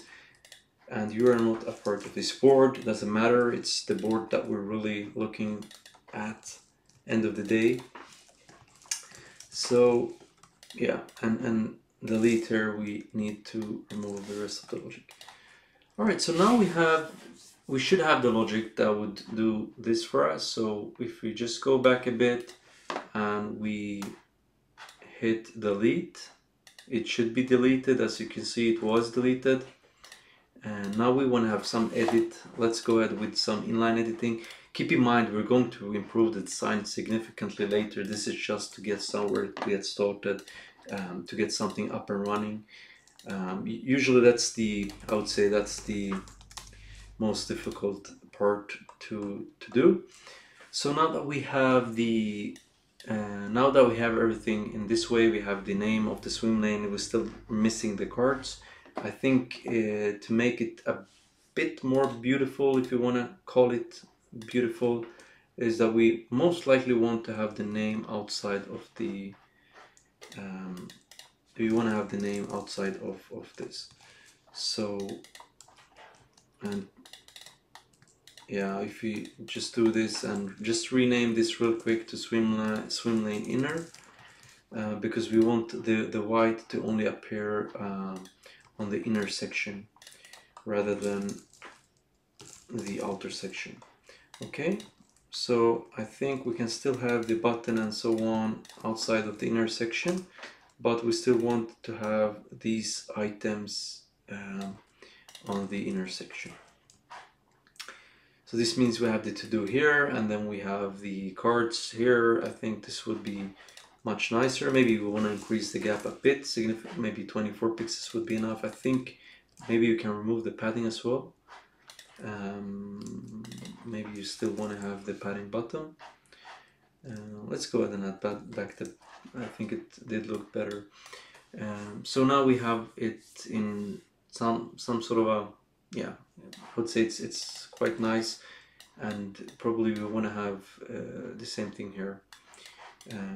So if we go back, we'll go to the HTML. So we need to have a swim lane inner section here as well. Keep in mind, all of this could be divided into different components. We're going to do that later on, not for now. So I think it does not really look good that it appears on the top and so on. Maybe we should have an h2 tag there as well, saying add, let's see, new swim lane, so that it would push down the content to start at the same level as it does. I think this looks a bit better. I think also it would make much more sense. Probably you would have some cards here and there. So what we want to do is we want to have some sort of an inline editing on the title. So when I press on the title, we want the input field to appear there. But I think that's also something we could push on for later. So when we have the design and we want to improve the design significantly, that's what we could strive for. Also, maybe you want to have the delete button outside, probably aligned to the swim lane header. So swim lane header. So if you just name the swim lane header, we can go ahead and align them next to each other. Swim lane header. We could display flexed items in some sort of way, and I think this does not really look good anyhow. Let's say with 50px or something like this. Probably this should be just a trash can icon that we have. Anyhow, we're going to look into the design later on. Alright, so now that we have the to-dos, we can delete the to-dos. We're not going to look at edit right now. We are going to check on a couple more things. Let's see here, we're going to go to the detail. And now we want to be able to drag and drop items amongst different lists and so on. We also want to be able to drag the actual lists, which means we need to have some sort of a nested logic that we, yeah. So what we're going to do is we are going to create a drag and drop list. So we should be able to move the items between the different sections that we have. And the first thing we want to have is we're going to have multiple lists, and each list is going to have different cards. So the first level is only going to communicate between different swim lanes, so that's just going to be a pure list. And then probably the cards, we want to be able to move the cards between the different swim lanes, but also on the y-axis within the current list. So let's go ahead and make sure that we can move the swim lanes. So in order for us to ensure that we can move the swim lanes, we're going to keep it very simple. It's just going to be one list that we can move. So what we would do is essentially, where we loop through here, we should specify this is a CDK drop list. So here's where we can drop the items, and we can also say CDK drop list dropped and drop, and here we can on swim lane change. So this is going to be something that we would add to the TS file. So once the swim lane is changed, meaning we are trying to move it around, I think the typing of this would be what? Let's be a bit lazy. It's going to be CDK drag drop any. Yeah, love that typing, right? Maybe it would be enough to just import that. I guess not. Any. So we can just console log the event to see what the result would be. So if I would, it doesn't work to drag it because we need to set where the dragging is possible. So CDK drag. I think we can also remove the inner drag and drop list and so on until we are done with the outer one. So as you can see here, it seems like it's being draggable. So what we'll do is drag. We want it probably to have orientation. Let's see if the orientation is possible. And the CDK drop list orientation is horizontal, so on the x-axis. And as you can see, it does not look good, but it actually switches the item. So if I would drop to do there, as you can see, to do is now placed here. I go back, they're switching. So what happens is that it communicates with what it needs to do essentially is that it returns the changed list. So what we need to do once the list has been changed is essentially we need to make sure that the list is sorted in a certain way, or that we move. There's a helper function in CDK drag drop that's called move items in array, and here's where we would have this board swim lanes,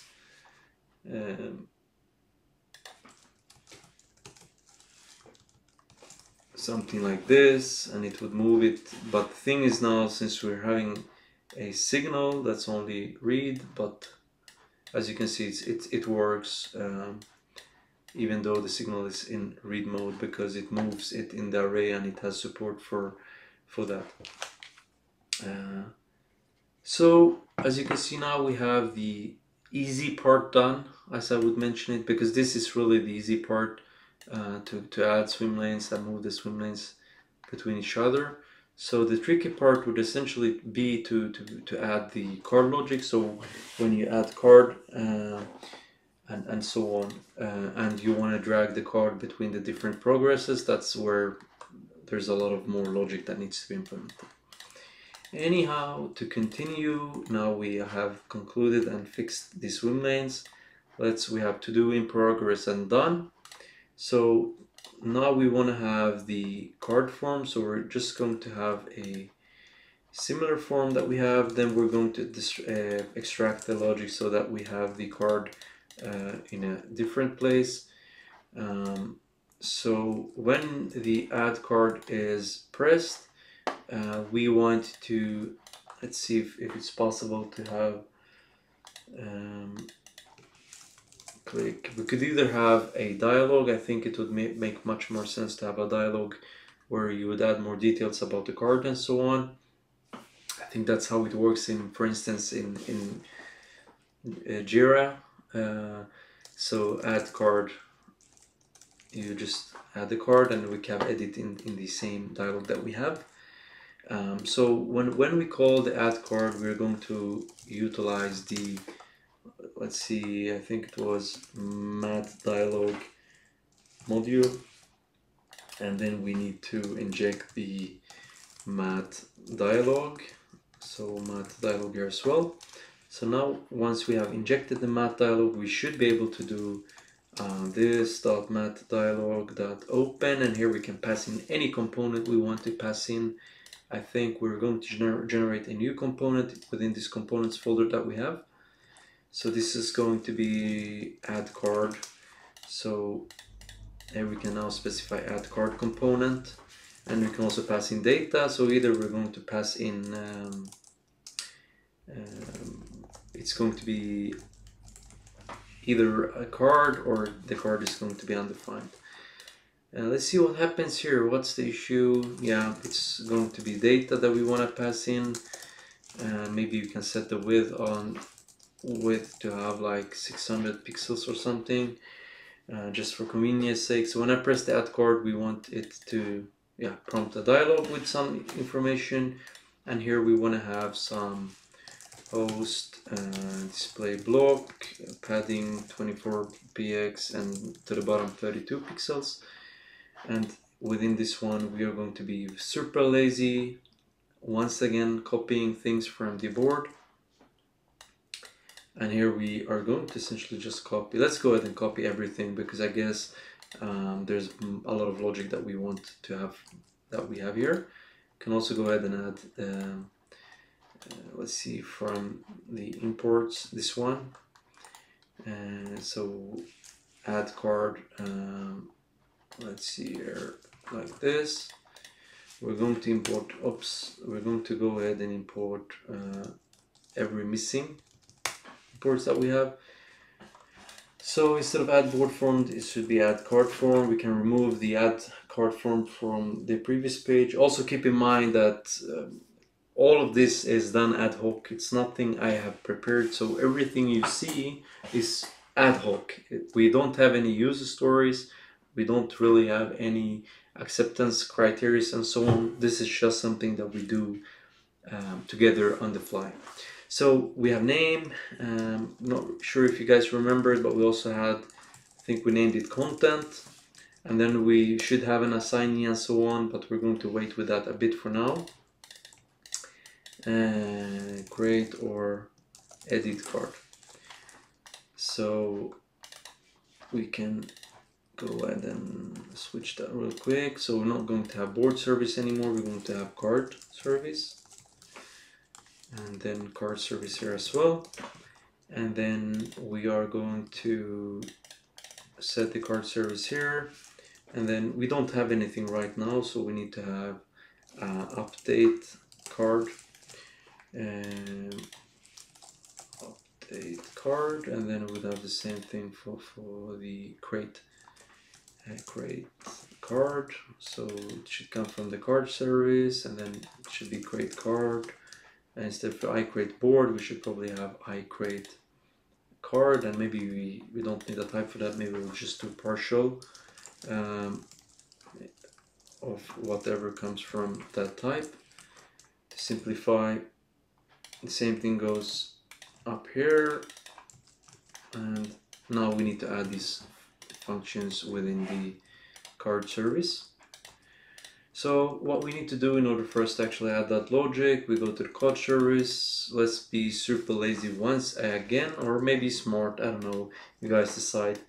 We copy this, we go back to the card service, we paste it so that we have some boilerplate code. We don't need to add more logic. And then as you can see here, we're not actually using env variables because we're using proxies locally. So if you would use maybe a reverse proxy in production and so on, you wouldn't need the environment variables. But if you don't, then you most likely would need to have them. So we're going to refactor and change the board everywhere, and this is going to be changed to card just for simplification, and this is we're going to lowercase this everywhere on the API calls, and yeah, we can also have it card ID, card ID. Okay, So now once this is done, we can just save here, and keep in mind we don't have iCreateCard, so we decided to name the type partial of iCard. So if we import that, I think this should be good enough for the create card. Essentially, if we have set everything up correctly, it should work. So if I now press add card, we should have nothing. We need to have the add board HTML code. Going back to add card, this is going to be a bit more advanced than we had for the other add board. So this is doing add card, add card form, and then we can change board to create or edit card, and then we still have the board there. So now we only have the name. So when I press this, she'll only have that name, but we also want to have a text area. So we want to go ahead and snatch that real quick from the reactive forms, from Angular material. And here is essentially where we can specify, we can just essentially just copy the logic here. We have name, this is going to be content. Probably we wanted this to be like some sort of a WYSIWYG where we can have more pretty outputs and so on, but we're going to look into this on a later phase. So here we can have the label, it's going to, the control name, it's going to be content. And if we're going to switch to text area, let's not make this one required yet. So let's make it possible to have cards with only titles. Yeah, we need to ensure we close it as well. So if I save this, let's see what happens. We have the text area here, and we have the name on the top. So if we just continue, we want to have name and we want to have content. In the future, we want to have assignee and so on. Maybe, let's see the button group here. Let's go ahead and snatch that real quick. And we're going to add a global clause for that. So that we have, let's see here. Yeah, and we can have probably some gap of 16 pixels for that. So that looks yeah, a bit better. So now we're having add card, close dialog. We have the name, we have the card, and we can add the card. Card, my card content. We're going to try to create it, and as you can see here, we're receiving some errors. 500 error means something is probably crazy on the backend side, which means we are probably missing a couple of things. I can see there's no board ID being specified, there's no swim lane being specified. So we really need to specify that when we come in here.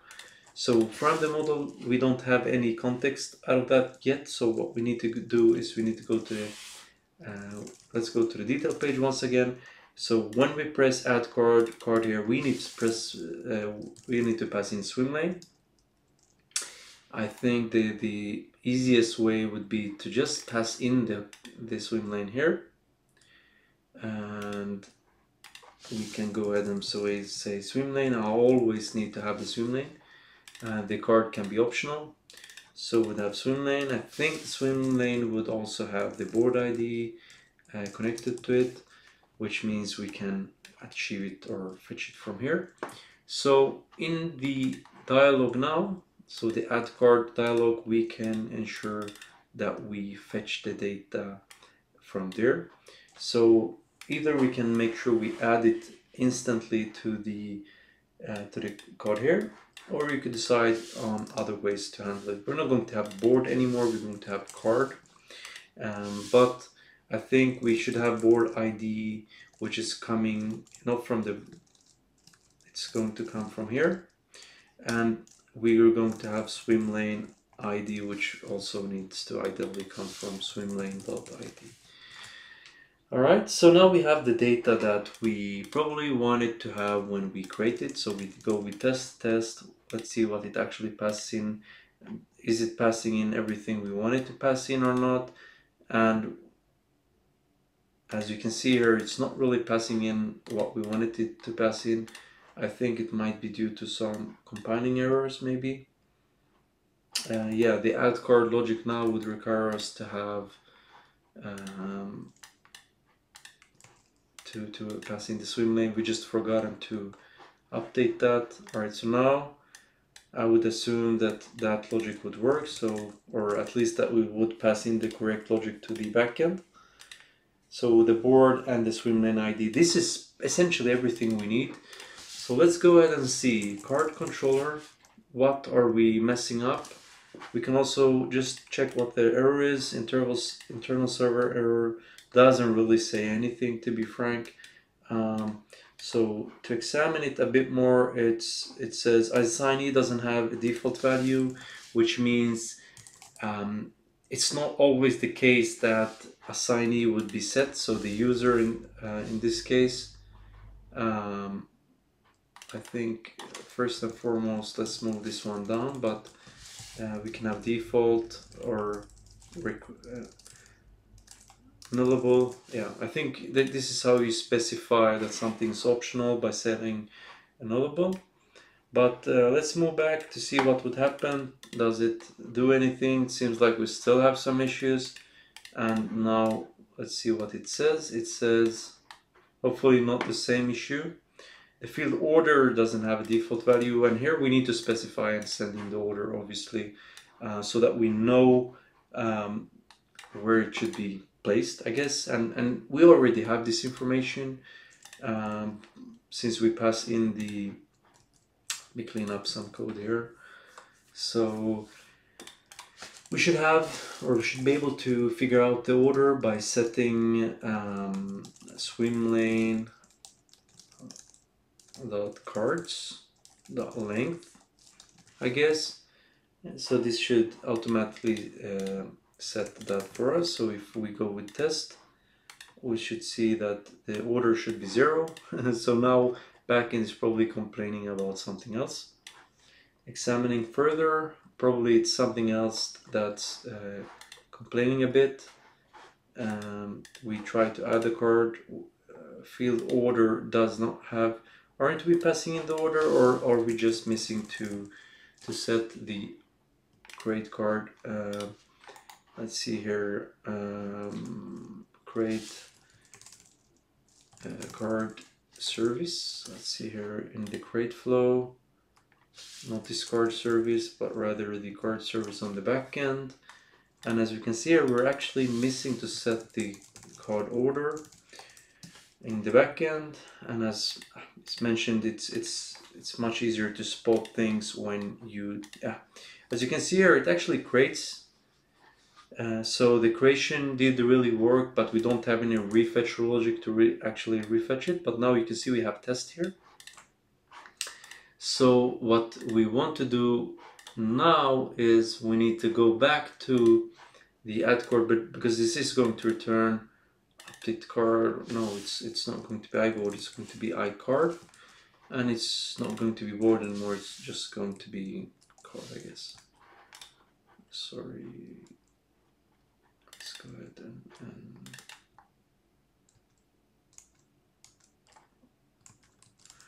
card. Okay, so saving this, it should always try to retrieve from the card, and this one should return the created card. So we need to go with after closed, the same logic that we had card iCard. So this is going to be either set or not set. So card and this is a similar logic to saying if card is set, then execute the refetch. So when we try to add test 2, 1, 2, 3, 4, it should add the next card that we have here. Test 3, and if I add it on, for instance, the second swim lane, test hello world, and we add it, as you can see, it's being added to this swim lane here. So this means we're being able to actually, to create that. So what we need to do now is we need to have some styling for us to actually see our card. I think this was kind of hard to see. So class swim lane card, and let's go ahead and go add some styling for it. As mentioned, we are going to focus on the design as the last part as we do, because we want to ensure that the backend works and so on. And here's where we could have like a grayish background. I think it would be popping, and then obviously we can't have the it's difficult to have a drop shadow with gray background. So either way, we have white or we don't have any background. I think it becomes a bit blurry and so on. So if we have white, or if we have like a border 1px, it should be good enough for us to actually see the cards. And yeah, let's go ahead and instead go with a border around the cards. I think it becomes much easier to see and so on. So now we can move I want to move the in progress there, but when I reload the page, what happens? It goes back. Why? Because we don't have any logic that actually communicates with backend saying we have changed the swim lanes array. So here's what it does. This one will tweak the order of the swim lanes. So if I just save and let's see what the result would be. So if I would drag this swim lane here, it should give us the updated with in progress in the beginning. So what we could do here is we could create some logic that we could pass into the backend to reorganize the orders of these items. So this means we could essentially, yeah, thank you for giving us some code. And here we are just going to pass in the index and the order of that item. And let's see, what else do we need? We actually need like the board ID. So this board ID, I think this should be enough for us to actually update the swim lanes. So this means we go here, board service, we need to have like a swim lane order. So this is just going to, let's just give it a type here, because I guess that it would not be very interesting for us. So swim lane update order, okay, or order, yeah, let's go with update. So it's going to take an array of a object, which is going to be index number, and it's going to be ID, which is going to be the board ID. Okay, so now we need to create this within our controller. So let's go to the swim lane controller. We're going up here and creating a, either we can call it patch or put or whatever we want. Let's go ahead with put in this case. And here we're going to say update order, and this is going to be triggered when we send this to update order API. So it's going to take some data, and let's go ahead and create a detail for this on the backend side. Update reorder swim lane detail TS. Quite simple. This is going to be reorder. We named it index. Maybe it should be named order and ID instead, I guess. I think that would be much more trivial. So we need to change that on the front end side. Also need to make sure that it is in fact that something with it. So if I update this and we go to the swim lane server, not this swim lane service, but rather the other swim lane service in the front end side. Where is the update swim lanes? They would put that in the board service, or okay. So in the detail here we have update swim lane order, which is okay. We're passing it from the board, so maybe we should have the logic on the board instead. So yeah, we have order and ID. That's, yeah, so we don't have index in this. Yeah, okay. Swim lane controller, we can just snatch that real quick and we put it on the boards controller instead. We want to have the put, and we can remove those two things from there. Alright, so now we don't need to have the swim lane. Let's see here if we have the, I'm a bit hesitant to where I should place it. Let's see if we have access to the swim lanes within the board service. If not, then I think we do not. So let's go ahead and add it to the swim lane. I think it would make more sense to have it within the swim lane, to be honest. The reason to that is because, yeah, we're updating the swim lanes and not the actual board. So here we should have reordered swim lanes, and instead of create, we're going to have update swim lane orders, and we could just copy this real quick, click on that one, just go ahead and go here, swim lane orders, reorder swim lanes, DTO. I think this is going to be an array, and then we have the user ID. So what we could do here is, first we want to check, is the user connected to the board? I think this might be trivial. And here we need to have the board ID. I think we're passing it in. Let's see here. We need to pass it in. We definitely need to pass it in. So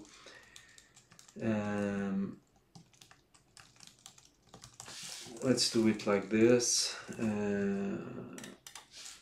Item DTO. So items is going to be an array of that, and then we have the board ID. I think this would be good. And this is going to be not an array. Reorder, we can call it reorder. So reorder board ID, and here we can say we're going to have promises. I think this is trivial, and then we can do promise all. Reorder, I think it was items, and then we're going to have ID and the actual order.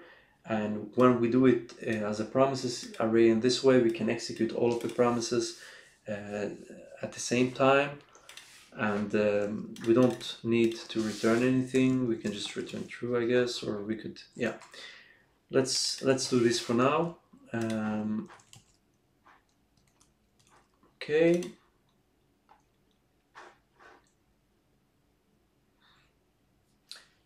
Expected one argument, but got two. So let's call this board ID, and this is going to be items. Okay, so we can say here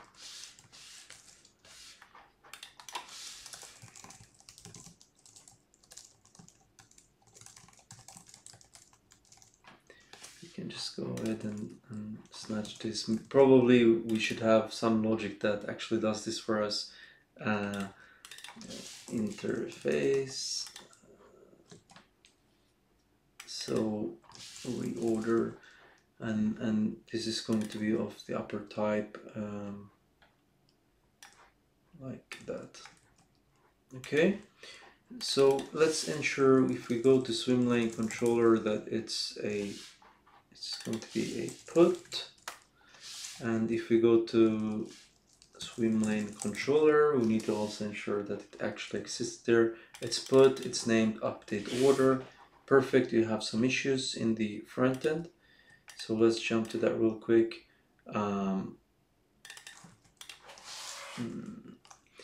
mean, the board needs to be specified at this point, so if we don't have any board, we cannot do anything. So the ID should be specified here. Ain't no way that this is set. I think this is a flaw in TypeScript, I guess, but it could potentially be changed afterhand. So const board equals to this, and do we even need to do anything if the board is not defined? No, probably not. And now we don't need to use a question mark anywhere else because it needs to be specified at this point. Saving, it seems like it compiles. So if I move like to in progress and we update the order, we should have order 3, 2, 4. When I reload the page, maybe we're not sorting. All right, so probably we're not sorting the board controller get one.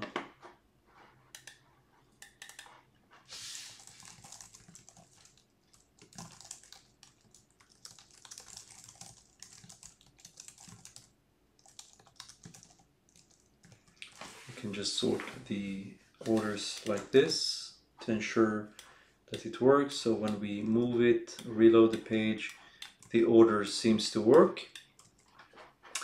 So this is quite trivial. Now we can have to do, in progress, and done in this way. We can also add more. We can delete existing ones. So I would say we have gotten apart, or really we have gotten quite far on the system. So what we're going to continue doing is we're going to add more logic so that we can organize the cards within. So we need to have reorder there. We also need to add some logic that moves a card from one swim lane to another swim lane. So we need to have logic that does that as well. So let's go ahead and make sure that we can move the cards up and down. We also want to have the swim lane only be moved from the title. So in order for us to only make sure that it's draggable and droppable from a title, is that we can set a drag, I think it's called a drag handler. So what we need to do is we need to ensure we have a drag handler. So if we go to the detail HTML here, we need to specify the drag handler to be on a certain position, and I think it's just mentioned to be CDK. So for the header CDK, yeah, CDK drag handler. So if I move here, nothing happens, but if I move the title, it works, which is super nice. But I think also when we drag it, you see the design is not really intuitive what actually happens. So the design is quite broken. We probably wanted to have like the to-do move in some way, and that's where we would have something called some sort of a drop sorting and so on, so that it would work, and it's usually called a CDK preview when dragging. So we need, let's go ahead and add that. I think we need to add it also on a global level. So in the styles, if I just add some CDK drag preview snatched from the documentation, as you can see here, we have some shadow showing that we're dragging something and so on. Background white, and as you can see, probably the design is not exactly the same as we have on the other places, and I think as for now this is good enough. We are going to make sure that we have the similar logic and similar paddings and so on with so that we can mimic on the real life scenario. I think that would probably provide us with a better it would probably provide us with a better user experience, but let's not focus on that too much. I think this is better than one we had before. So now we want to be able to drag the lists up and down here. That's the first thing we want to do. So in order for us to actually do that, we need to mimic the same logic that we had before.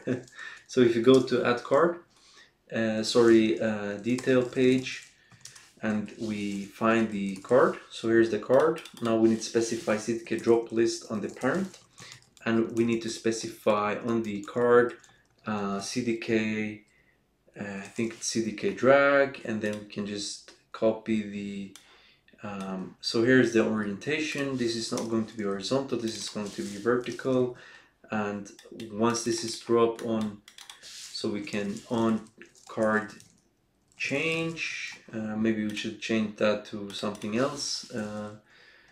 So we can now just go ahead and first and foremost we're going to move it within the array, but then we're also going to call something to change it.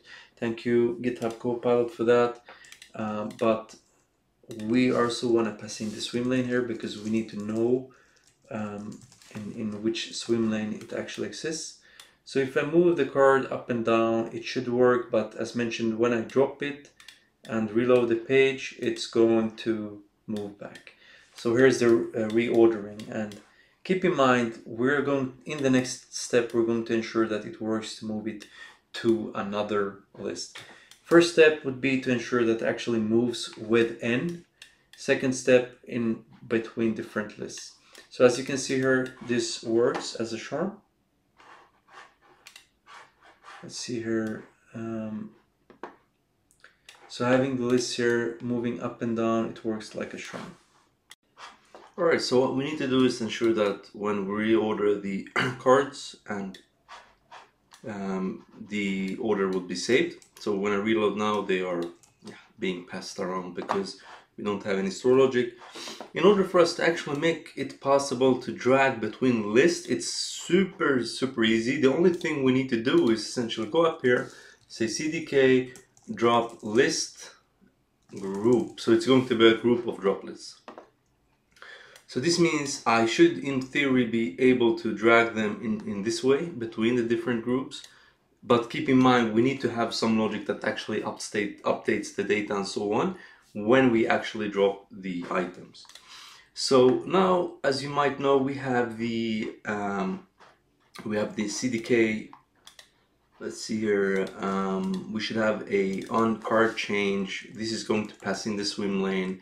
I think here is where we would have some logic, and we should probably want to add some console logs here to see what the actual data would be. So for instance, here we would just console log the event and swim lane to ensure that the data is easy for us to actually understand and know what to do. So this returns the, so wherever I drop the, let's see here, it returns the target of this board, and it also returns the order. So it returns the target swim lane, so in progress, and it returns the swim lane. So if we look at what is being used, let's see here, item, we can just see here if there's any way for us to actually figure out what the results would be when we move that item, because as you can see, it doesn't stick, which means that even the move that we're doing is wrong because we need to transfer item in array. And the thing is, there's yet another function built in for this in Angular material, so we need to give some kudos to the team. So here we can check if event previous, sorry, $event previous container equals to event, which means this is the current container. So it means if we're moving within the same container, then we can move with an item in array. Otherwise, so else, and here's where we need to transfer item in the array, and here we need to pass in the event previous container data, and then we are going to go with event container data, and then we have $event previous index event current index. Let's see if this actually works and that it actually transformed the items. And as you can see here, yeah, it's not really behaving in a way that we wanted it to behave. So we can just examine a bit further what the data would be. So after looking a bit on this, it seems like on the HTML for the card, obviously we need to specify the name of the list, drop list data, so it would be possible for it to actually know the name of it. So this would be swim lane, I guess. Maybe not sure if we can say swim lane. I think it should be swim lane.card, so the cards for the swim lane. So moving here in between, you should see that it actually works. Now it actually works to move in between all of these things, and obviously you should not be able to drag below the add card item as it might look like when we drag it, for instance, here. So that's something we're going to fix. Anyway, we have the base logic that is in fact making it possible for us to actually drag and drop things, which is kind of the key here. But there's also something else we could do. There is, like, we could improve things significantly. So here we can see, so instead of having to update all of these cards, maybe it would be more significant to just update a couple of things. But just to keep it basic for us, we're going to pass in all of the swim lanes. So we have swim lane service, maybe we should have the card service somewhere. Card service, and then we're going to inject the card service. And if you go back here in the card service, we are going to update the card orders and swim lanes. So it's both going to update the order and the swim lanes. And in order for us to actually do this, it's going to be quite simple. We are going to map through our swim lanes in this way, and this is for the current swim lane, right? But we still want to snatch the previous container and the next container, because they should in fact behold the new values. But to keep it safe, we will always go from the board object to ensure that it's the data that's being mutated there. So we could just, let's see here, we'll do with console log this.board. Oops. So if we save this and we open the console real quick, it should give us, sorry, this is on card chain. Let me just comment out there on this code. And moving, it's going to give us the 3 different swim lanes. And if we look into do, we should only have 2 items, and in progress we should have 2 items. And as you can see here, that's in fact the cards that we have here. So what we could do is we could remap the data, and the way we could reorganize the data is either we could create a smart logic that would understand what has been moved since it initially was created, or we could just ensure that we update all of the orders and swim lanes for the items, which might not be super trivial, but we're going to do that as for now, and we can optimize this if we find the need for. So looking at the data that we have, so obviously the first thing we want to say is, hey, if we don't have any board, so let's store the board in this way. Sorry, it needs to be afterwards, because then we have already muted the data. So const board equals to this.board, and we do this so that we, so if we don't have a board return, we're not going to do anything. Otherwise, we want to remap the data that we have. So in the section of this, we should probably want to have a reducer that reduces into just an array of card items with swim lanes and order. So we'll do const cards, and this is going to be of iCard array, and this is going to be mutated from the board. So board swim lanes, we're going to reduce the swim lanes that we have. So we have previous, which is going to be the array of cards. So and the current is going to be iSwimLane, and yeah, I think that's pretty much it. Let's create a new row. What we can do here is if we spread in the cards, let's see, that does not let's see if the cards have the swim lane ID, and let's make sure that the swim lane actually has been updated for these cards. Otherwise, it could be more trivial to just ensure that we map them ourselves. So the way we could do it is, since cards is going to be current cards in this way, and previous is going to be more or less the last items we had, and we also need to default to an empty array. Okay, so we're going to have cards. We're going to set it to all of the cards that we have, but we also need to mutate the cards. So I would instead want to do cards like this, and we want to have cards with, let's see if we have swim lane ID, and we want to update to the current swim lane ID. So this will just ensure that we have the latest, and we don't need to rely on anything else really. So this is going to return the all of the cards with updated swim lanes, and it should also have the new orders and so on. But to ensure, let's see, the first item has order 1, the second item has order 2. It seems like the orders already being updated. But let's go ahead and check in if you just move this up and down, what will happen? Will the orders be updated or won't it be updated? I think it won't be updated.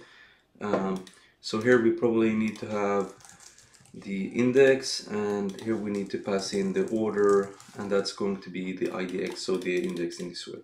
In this way we always ensure we have the new swim lane, and we also have the updated order based on the placement in the cards array. Okay, and we default to an empty array in case something would be undefined or anything similar to this. So once we have the cards, we should actually be able to just proceed here and pass it in. I think, let's see if we have the board ID here. Otherwise, yeah, we have it in the swim lanes, we have it on the outer level. I guess it would be much more trivial if we pass in. So I would do board.id. So we just pass in the ID alongside with that.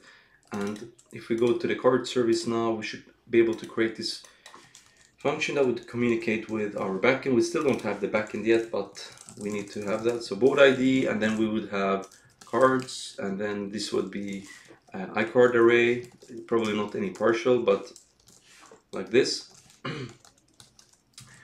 And this is what we want to return. Either return an array of cards, or we essentially just don't return anything. I think it's quite nice to return whatever is being updated. So here we can call update order, and we want to pass in so the board ID and the cards in a way like this. So it's not implemented, so we need to go to the card controller, and in the card controller we want to have a put, just quite similar to what we had before. So if you go to the, I think it was swim lane service, we should be able to just be a bit like this, and we would now go to the card service, and we can just go ahead and update some logic here.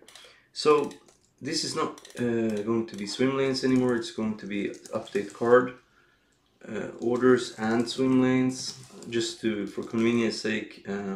So we'll have border ID, so we need to ensure that we're connected to the border here. We can maybe just have an object for that. I guess that would contain the border ID and the items. So instead of items here, we named it cards, and then we can just go ahead and change this to card repository and update not only the order but also the swim lane of the card. So this would be card.swimLaneID. I think it would be sufficient to do this instead. So one thing we need to do here is obviously we need to inject the user service. So we need to ensure that within the card module we have access to it, and which we do not. So we need to have the users module being imported here as well. So now that we have that, we need to create a type. So DTO for the let's see, reorder cards DTO TS, and quite similar to the way we had in the swim lanes. I guess we could just be yet again just copying that logic because we're so lazy. So reorder swim lane, we can just rename the swim lane to card, and this is going to have it can be the iCard or the card really, and we can remove all of the other stuff. So it would be cards and then board ID, reordered card DTO. Save this real quick, jump back, we add the typing, and this it should have the user ID. Let's see, it's connected to board, and this should be user ID and then the board.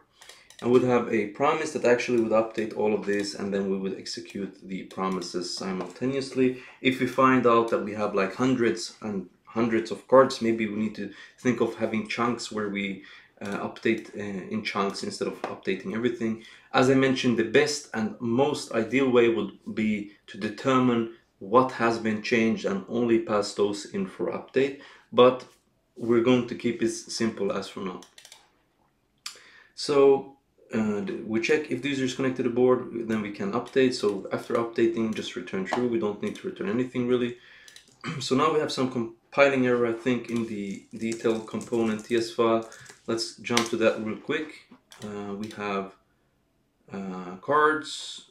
So it's, yeah, it seems like the cards can be undefined. So we just need to say or undefined. And as you see, it's you can break this out a function if you wanted to. I'm not going to do it because I'm super lazy, but let's see what would happen now. Will it update the items or won't it? So we try to move test to the middle here.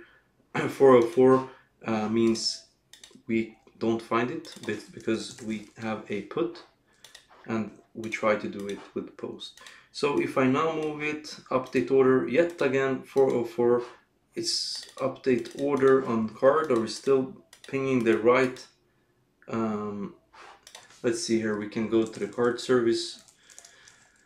Oh yeah, I know what the issue is. We actually forgot to have the update order logic here put, so we'd have update dash order, and then we import the put, and the body here would be whatever we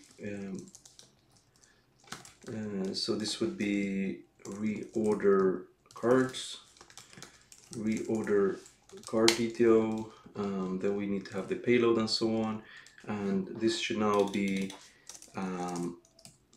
update card and swim lanes. We're going to pass in the reorder cards. I think this should be enough for it to actually work. So if I now reload the page, this should go back, moving. It seems like it worked. So if I, okay, wait, nothing really happened. So it seems like it's not really updating correctly, and we need to examine what actually goes on here, because if I move test down there, I would hope that passing in the order of test should be the order should be 0, but we can see that the order is 1. So this means either probably the front-end code is what returns. Let's see here if it was the payload that we were looking at. So the order should obviously be 1 on that. Let's see, so we're passing the card, so it should be a couple of cards here, and test should have the order of 0. That's the point. Sorry, the order should be 1 because we moved it down, and then test 2 should have an order of 0. So this is completely correct. So this means that maybe updating doesn't work as expected. I'm thinking more or less on this logic here. So let's see here. We're updating the card ID, and we're setting order based on what we have there. And I think the issue is now that we're not really, if I just reload the page, we check here, we check the swim lanes, we check the first board, and then if we just, I don't think we're really updating or sorting based on that. So I guess if you go to the board service or board control, let's see, board controller, because here we're sorting on the actual swim lanes, I guess we would have to also return we should also have to sort on the the cards within the swim lanes as well. So I think board swim lanes, for each swim lane and for each card here, we're also going to sort the cards. So for convenience sake, we'll have some sorting there. If I reload now, my expectation would be that it would be sorted. So if we remove this, now it should start working as we want it to. Reload the page. Seems like it works fine. And if I now move to another board swim lane, it should work. Reloading the page, it's still there.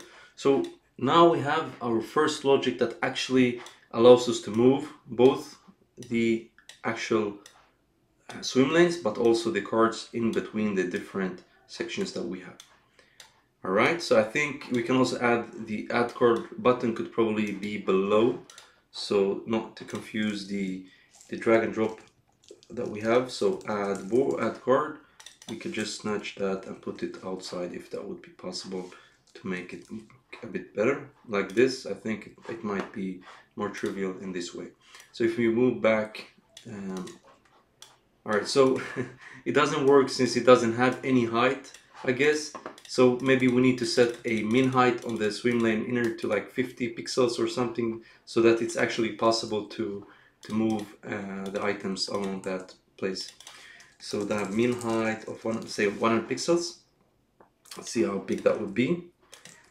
Reload, maybe that's too big, maybe 50 would be just sufficient for us. So moving now, it should work, but let's see here, I'm missing something. Yeah, because we have a div, and then we have yet another div, and then that div, let's see here, if we can remove some redundant divs. I think that would be much more trivial. So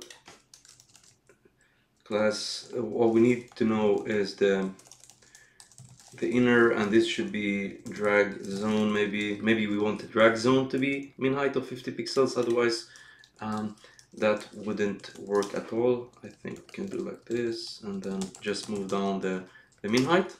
So I expect it now to work as we want it to, and as you can see here, it seems to be working fine. Even I think the 50 pixels might be too much, but yeah, we can work with this, I guess. We can go back to the board. So my first board, navigating between the boards, we should still have the logic in this way.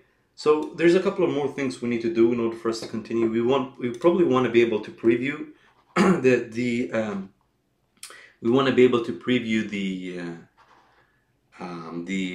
cards that we have, obviously. So what we can do is that when we press it, it will go open the edit state. Let's see here.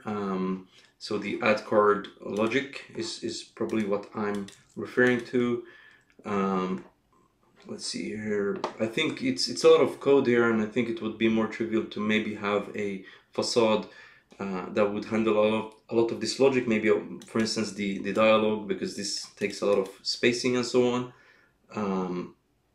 Otherwise, I think we are still within the good range here when it comes to code size. I think the card form was redundant, as we mentioned before. Yeah, so we completed this component within 168 rows of code in Angular. Keep in mind that we also have our reports here with standalone components. In my opinion, this would be awesome, and we need to thank Angular developers for providing such a good library, the Angular CDK. That makes it so easy for us to actually work with this. All right, so now we want to be able to preview the card. So when we press the card, I think we have an add card logic. Maybe we should just rename this. Let's see if we can do it.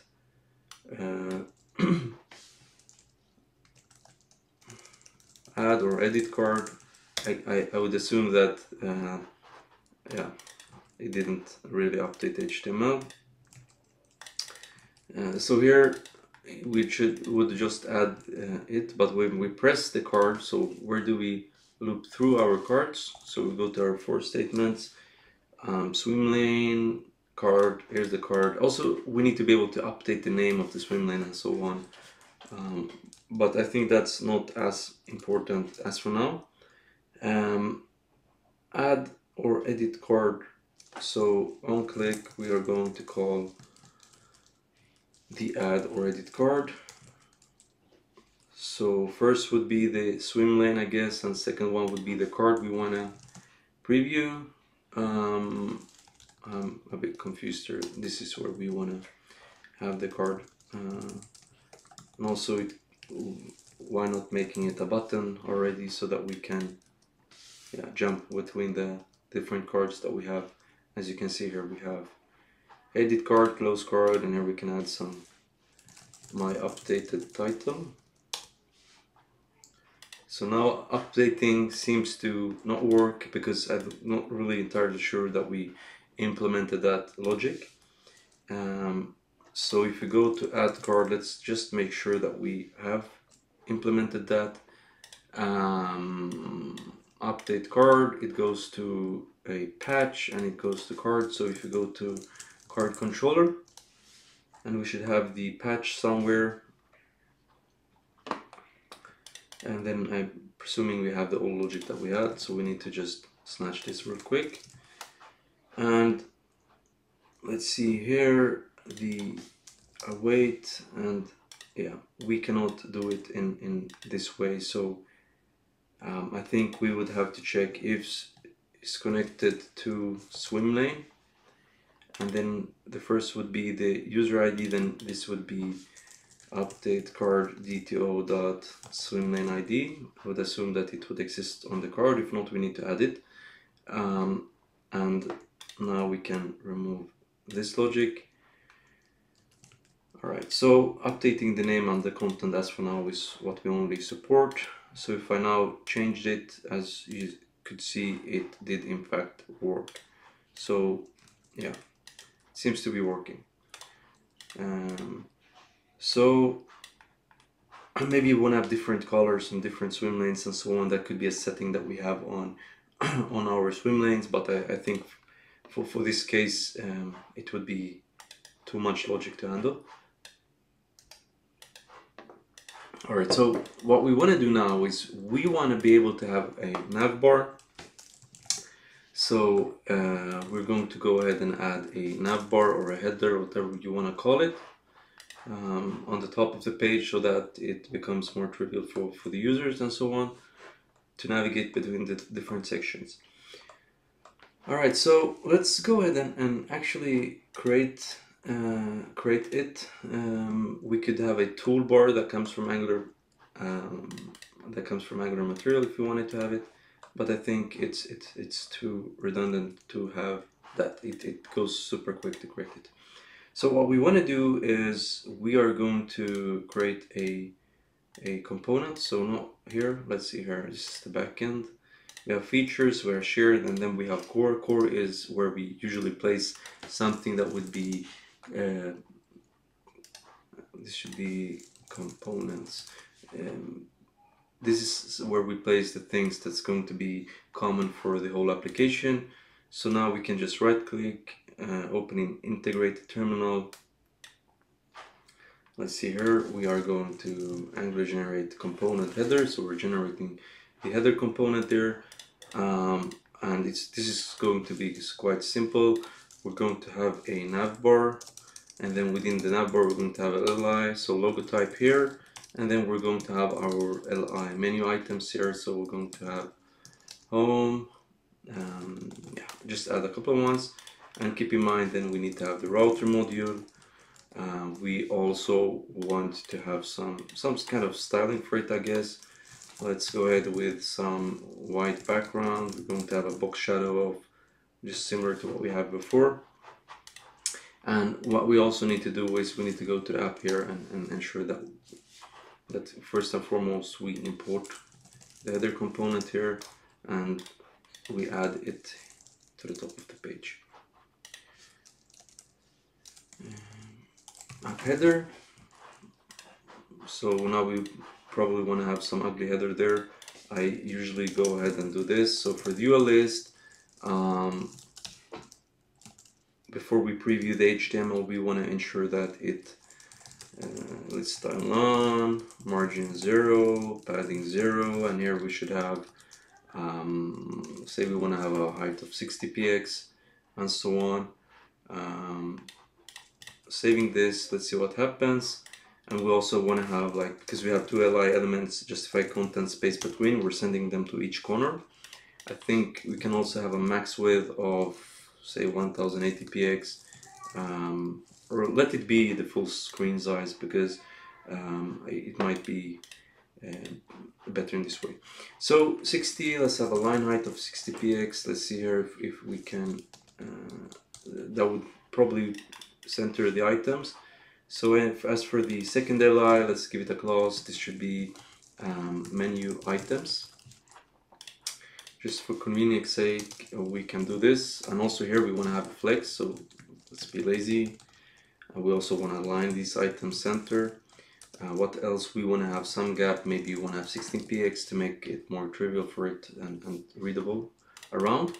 So I think we want to have some spacing to the corners, so that the links and logo type does not appear in the center of the actual content. And just let's go ahead and for each link that we have, let's have a certain color. What we might as well go ahead and create a variable as CSS. Let's see, we have a primary, so let's let the primary be like this. And what I usually do is we have a we have in here we have somewhere where we can set the. Alright, so what we want to do is we want to have the style preprocessor options. We want to set include path to be the path of our style, so source/styles. So this would require us to restart our front end, so let's go ahead and do that. Alright, giving it a couple of seconds here should be enough. Now we want to be able to, for instance, on the header, we should be able to import variables in this manner instead of having the import for that. So I'm hoping that this should work.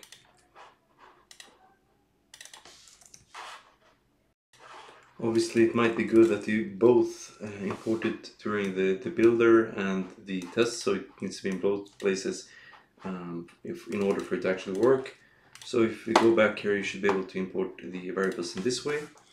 It means within this folder that we have here, we should be able to create like a typography and so on that we can import in a certain way. Let's here, we could have, let's call it KB for Kanban link. So every link that we want to have is going to import, or we're not going to import, we're going to use variables as v, and then we can go with v.primary. So saving this, we should be able to, or we can, mix in KB link. So we could have a link here so that we can have a common link behavior across the applications that we have. So typography, and then within the typography here we can just say, instead of import, we're going to go with use. So as v, as t, just to simplify. So include t.kb link, and here we need to have, so this should in fact give us some styles to the header. So if you just preview how the header would look like now, as you can see here, we have the header. It's not looking too good because we have too many of the similar links, but I would say that it gives us an example of how it could look like. So to continue with this, we are going to do a couple of things. We are going to substitute the links, so boards and home. Boards, maybe you want to have like a login register. So this will just link to login page, and this should link to boards. And we only want to see the boards in case we're logged in, so we need to ensure that we know that. So private read only, I think it was auth service, and equals to inject auth service. So we're going to import the auth service. We can set up a getter here. It's logged in, and this can then return. Let's see what we had in our auth service. If it has a valid token, and I prefer not to have it in this way, to be frank. Calling templates from the HTML, it's a bad practice. So instead, we might only want to check for the token as for now. Let's see, is that a signal or is that the token, get token it's a signal. So it's logged in. So we only want to, for instance, see the boards if we're logged in. Sorry, so used to logged in. So if the user is logged in, then we're going to show the boards, and we maybe also want to show sign out, I guess. And this should just be a on-click event sign out, and this should just do a couple of things. For instance, it should just wipe the token. It should refactor send the user to the sign out page. So for author, this should just set this service token equals to empty string, but it also should navigate the user away from here. So router, inject router, and here's where we want to say this router navigate. Let's go with navigate by URL. We can send the user to a login page. Okay. So when I click sign out, it should be coming to the login page. I sign in, I come back to my boards page. Maybe we'll want to have some logic on the header so that it outlines which page I'm actually at. So we could go with router link active. And this is going to, let's see here, I think it was a string that it, yeah. So we can, instead of doing this, we can just do like this real quick. So if the link is active, so we can go now to our typography. So if we have a KB link that actually has an active, maybe you want to have font weight of 700 or something similar to indicate that it's active. It's not quite obvious that it is in this case. I think if we would have like a smaller or thinner board, it would be much easier to actually see that we are on the other pages. And keep in mind, we don't have a home page right now. We just navigate the user to the login registration page. So when we hit login, we come in, we have boards. Obviously, we don't want let's see here, should it be like this? We don't want to have the login and registration page if we are not logged in. So sign out, it should come back. Login in, it should be removed. So boards, sign out. So just looking at what we have here, it's quite simple. We log out, you can register, or if you already have an account, we log in. We come to our board. So this is some sort of a dashboard maybe. You can go into your board and you can preview tickets. You can edit the tickets. You can close the dialog. You can add new swim lanes. You could delete the swim lanes. And so I think let's wrap this up by creating a better design, overall design for this website, because to be frank, it does not look good, but it fulfills its purpose. So for instance, we're going to try to add breadcrumbs here instead of a button and so on. So let's go ahead with that. So let's navigate to the detail page, and here we have the go back to boards. Maybe this shouldn't be a button, maybe this should just be, I guess, KB link. Sorry, not like that. It's not going to be active. Maybe you should just have back to boards, and then we want to have our class KB link. And keep in mind, we haven't really specified the KB link here. So what we would have to do is on our global level, I would have to add it here, and then we would have to import the use typography st, and then you would go with include t.kblink. So back to boards, going back, we're coming here. I think this looks a bit better. Still my first board, it's not quite obvious what is what, and I think the texts are, they're too close to each other and so on, so maybe we need to have some additional spacing here. So class name KB board title. So we can add some board title here. Maybe the name of the board might not be as important as the rest of the content. Maybe we could also move the board title up to the title, but for now we're going to keep it here. We're going to have some margin bottom of maybe 40 pixels to make it a bit differentiated from oh sorry, I added it there. Let's go to the detail, and here we have, yeah, we already had the H1, so we can just remove the H1 real quick and do it some way like this. And now we could say use variables as V. We want to jump to the variables, and here we want to have let's say we want to have gray color, so gray, and this would be like a 333, so it would not take up too much. Let's see, like this. So my first board, we have some progress. I think we still need to improve the drag and drop feeling, because yeah, as you can see, it's quite jumpy, right? It's not super obvious what actually happens when you move the items, so we're going to improve that one as well. So maybe below the title, maybe you want to have a border to distinguish what border bottom 1px in order for us, yeah, let's make it a bit more. So padding bottom 20px, I guess, just for intuitive sake. I think still it would look much better if we had it in the header, because this takes up a lot of space, and when you work with Kanban boards, spacing on the height, if you have multiple cards, for instance, if you have 10-20 cards somewhere, it would be a lot of things cluttering up. Also, let's find a more discrete even less, and then we'll create a variable of this.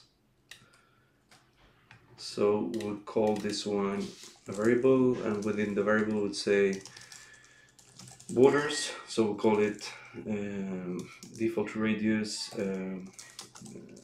border color. So this would be our default border color, and we can utilize that everywhere within our code base, just to have some sort of a reused design, I guess.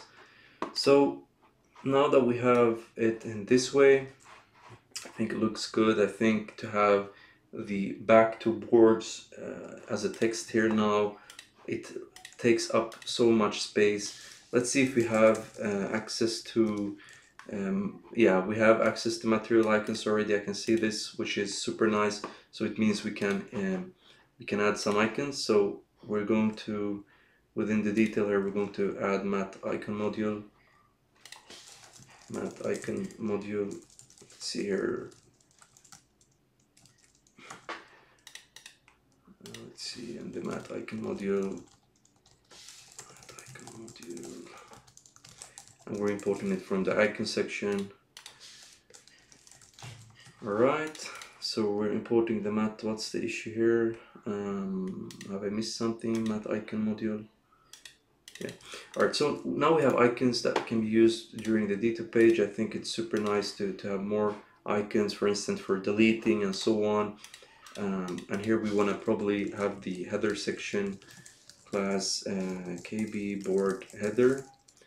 Let's wrap this later on in a different, and this should be, let's see, go ahead and code board header, and then let's make this a bit bigger so that we can focus on the styling here. So let's see here, we're going to add the CSS there, and then we can have the content here. So we'll have title, and within the title we have the header that wraps the title, and where we want to have display flex align item center. And keep in mind, now we want to have the icon to the left side of that, and we have some margins here, but we want to have the margins on the header, and we're doing this so that the icon that we have is aligned according with the title that we have as well. So setting, we can have the remove the padding bottom as well. Would not make sense to have it there. We can also move up the line yet again, and then we'd have some gap, maybe I don't know, 30 pixels or 32 if we want to follow the 4 pixel grids that we have. I think this might be too much, but now we're going to add an icon button, or whatever you want to call them, fab icon, or whatever it's being called. So in Angular material we can utilize the syntax for a button in this way. We could add the link to it, and we can add some ARIA text back to boards. Alright, we can remove the stylings and so on, and here we need to have an icon for boards. So if I now minimize the screen, we can see how this would look like. I think the house doesn't really say so much, so we need to have some material icons, ensure that we have some, maybe if we search for a board or something, maybe I think the dashboard or the grid view in this case would be sufficient for us. If we, I'm not assuming that it would have any whoa, it has the Kanban board, which is maybe nice. Maybe you want to have this is view Kanban, so I guess let's go with boards, because they are essentially cards that we have. Let's see if there's any nice icon that we can use. Let's go ahead with the dashboard, I guess. We can just dashboard there instead. Going back to the code, we should have an icon. It's not super obvious what that is. I think we want to change that to fat maybe. I think this is so large. Does it have sizing? No, it doesn't have sizing. Anyhow, what we want to do now is we want to continue with yeah, there's a mini fab, I guess, that we can use. Sorry, it's called fab mini fab. All right, and it's not super obvious what this is. Maybe we should have just chevron left or arrow left or something like that to indicate back to boards. We could have the secondary. Let's see how that would look. Yeah, I think this would be much better. It wouldn't also require too much spacing on the top of the page. So yeah, I think many people would be used to the back button in this way, because we don't really have any need for the breadcrumbs. So now we have the swim lanes. Also, we want to make this 100%, so we want the scroll to be on the bottom of the page and probably not within here, because if I want to scroll to the right, I want to do it from the whole page and not only up here. Okay, so what we're going to do is we're going to add the scroll. Maybe you also want to have the stickiness of the header of the detail. So let's go ahead and add more cards. Card, just for convenience sake, so that we can see how it would look like if we have large content. But let's also make sure that we get the swim lanes wrapper height correct from starters. So swim lanes, let's say height 100%, and I think we could in fact go with display flexor instead, and then flex direction we want to have column, and then we can say flex grow 1, so grow as much as you can. I would hope that that worked, but apparently not, so we need to check what the issue is. Probably something that doesn't allow it to grow. Let's see here, let's zoom out a bit so that we can mimic it. So the main is, yeah, just do this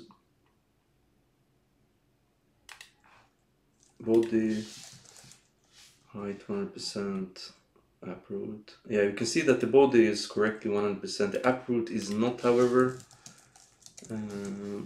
Let's see, if we set that to 100%, then the main, we still have the the main section that doesn't have a height of 100%, and I guess it shouldn't have the height of 100% because, yeah, as you saw, it added the let's say display flex. So it would we have some spacing here to the top that we should probably want to subtract. So the margin of 40 pixels is probably what we want to get rid of later on. But let's see here. I think if we reload the page now and zoom in, I think either we make this inner content grow, or we make it as we did before, ensuring that all of the parent has a height of 100%. I think let's go ahead and remove the margin of 40 pixels. Maybe we want to have 16 pixels would maybe be much more interesting in our case. And then we most likely would want to have a greater height here, and in order to do that we want to have height set in the hierarchy. So that would mean in app component CSS file we want to set the main to have display flex height 100%. And now, as you can see, we have the scroll bar on the x-axis, but we also have the scroll bar on the y-axis. And here's where you could probably want to subtract a couple of things, maybe the header height and so on. So if you do 300 pixels, the y-axis is gone. But as you can see here, this does not look trivial at all. So here's where I usually go in here to check. Either you could examine how high the menu is and so on, or you could just come in here and see when it breaks. So that's 76px. So if we start traversing in the tree to see where do we have spacing, keep in mind we have a height of 60 here and we have a margin of 16px, 60 plus 16, 76. All right, so that's how it's being calculated. Now we have a scroll bar in this way, and now let's start adding more cards so that we see what happens when the actual content hits the height difference that we have, because now we want it to be able to scroll. And as you can see here, it scrolls, but the swim lane name is not scrolling, and we want the swim lane names to scroll because, as you can see, this does not make sense at all, right? So what we want to do now is we want to have the swim lane header to be sticky. So if we would go to, let's see, this is the wrong page. We want to go to the detail SCSS. So swim lane header, and we need to have it a position sticky top 0. So when we scroll down, it should appear on the very top. As you can see, it does. But yeah, it doesn't have any background. So what we would have to do is probably want to add some background. So don't remember what our default background color is. So this should be v.background color, and then we need to ensure that we have variables v, and then we would have to go into the variables to actually set the background color. And so background color would be equal to what it was before, and in this way we can have the same thing set in the detail. So v dot the background color. So when we scroll down, as you can see, it still looks nice, right? I think there's some shadowing here and there, but given that we can have some margin of let's see, 0, -2, 16px, and then would have on the sides padding of 0 to px, and this is just a way of eating up the shadow and at the same time adding backspace for like on the side, so that it's aligned properly. All right, so now we have the delete. We don't want to have delete in this way. We probably want to have the delete as an icon, minifab icon that we have. So if we go to the detail HTML, we have the delete somewhere. So we'll do mat minifab, I think that's what it's called. And what happened? It broke the whole code. Let's see here. We need to check what actually happened. So my first board, my second board, everything just broke down after adding the matte minifab. We're removing that. What is going on? Alright, so we had matte button and matte minifab. Probably confused the hell out of the code. So what we want to do now is we probably want to have one way of actually saying it. I think we can set the color to be a warning in this case to make it red. So saving here, I'm hoping that it should be red, but no, it's not. Let's go with basic matte. I think matte basic button. I think let's go with the erased to see how it would look like. And the color is not set. Why is the color not set to that? What am I missing? Matte. Let's go with a matte stroked to see.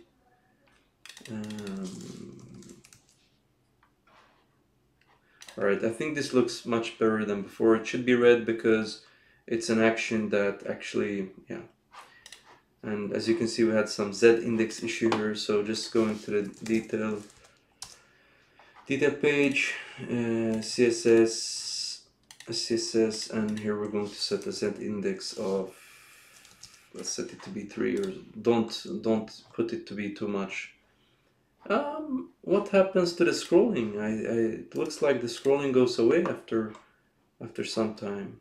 I think this is because the container doesn't have the proper height. Let's see here if we can set the height on the swim lanes to have a height of 100%, then maybe that would make any difference. Let's see here, it's something that actually breaks the height, which means look, what is this?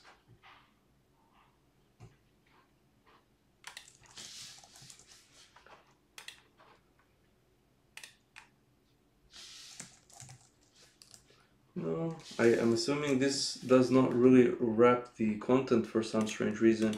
Anyhow, let's just look at this for now. I think it should be enough to set the height, but apparently it doesn't really understand the context of it. Maybe we need to have flex scroll 1 also set, or yeah. We'll revisit that later on. I think we have the base logic here already, so either we could set this sticky or we could just have it fixed and so on, but let's look. Yeah, this is not looking good, right, when we move it in this way, but at least it was understandable to what was what was being done. And as you can see here, the cards look crazy within the draggable area. It's because it pops out of the encapsulation that we have. So I think this would be dangerous, but if we would have, we would remove the view encapsulation none, then I'm assuming that the styling should be the same. Maybe it shouldn't be an array here, I guess. View encapsulation. What the hell? Alright, this broke it totally, so just let's remove that. Anyhow, we can look at that design later on. And the boards are looking, yeah, I don't know what to say, but let's see here, list page, examining it a bit, what is going on here. I think we set the board wrapper to have a height of 100%, which we do not need, so we can just go ahead and remove the 100% there. And the issue started to occur because we gave the parent too much space and so on, and also decreased the margins here so that we have it in some sort of a way like this. Let's see here, this definitely breaks the column.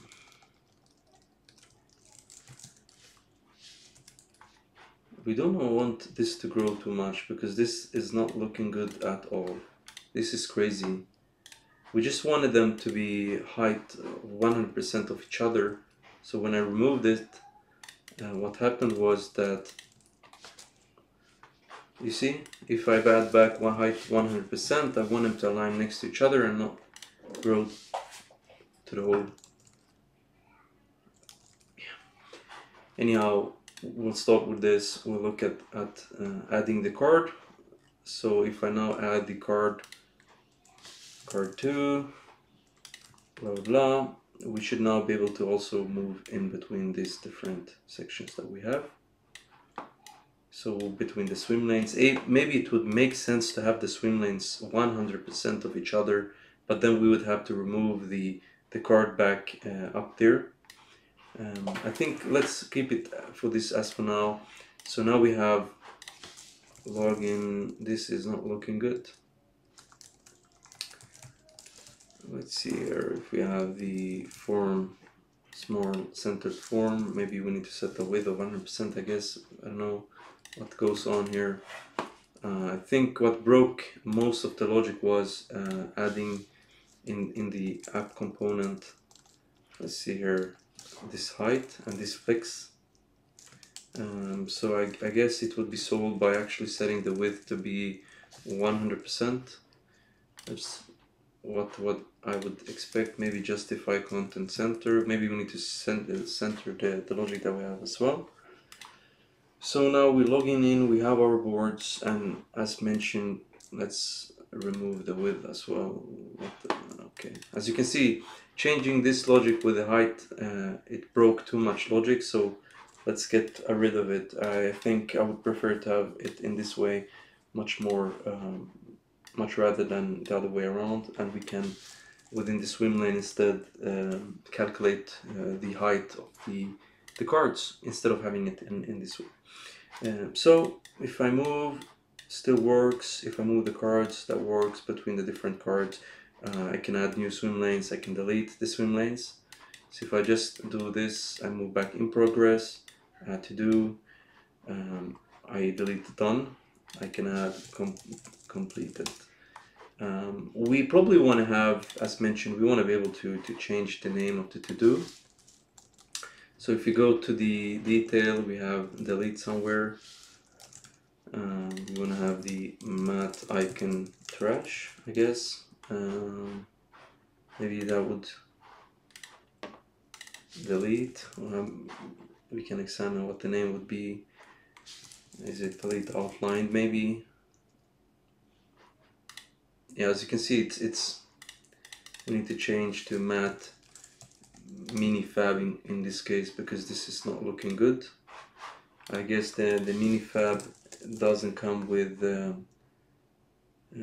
let's see here, it should come with the color warning in this case, but it's not, so I'm a bit confused to what's being overridden, whether we have some styling for the buttons here, maybe, I don't know. We have some width. If I change the width with that, yeah.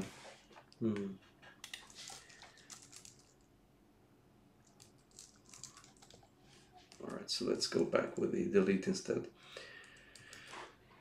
And we want to have also, we want to be able to edit, I guess. And instead of having the inline editing, we can just open a model that changes the name of the board.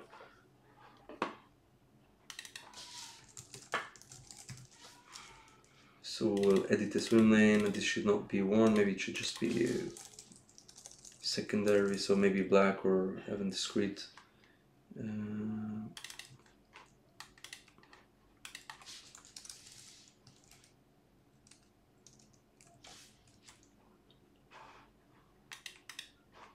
Alright, so this should not add that card, and this should also have a confirmation dialog to actually delete the swim lane just in case.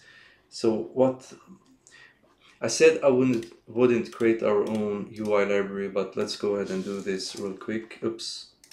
Let's do it for the confirmation dialog, because I think we might want to have that for the cards as well.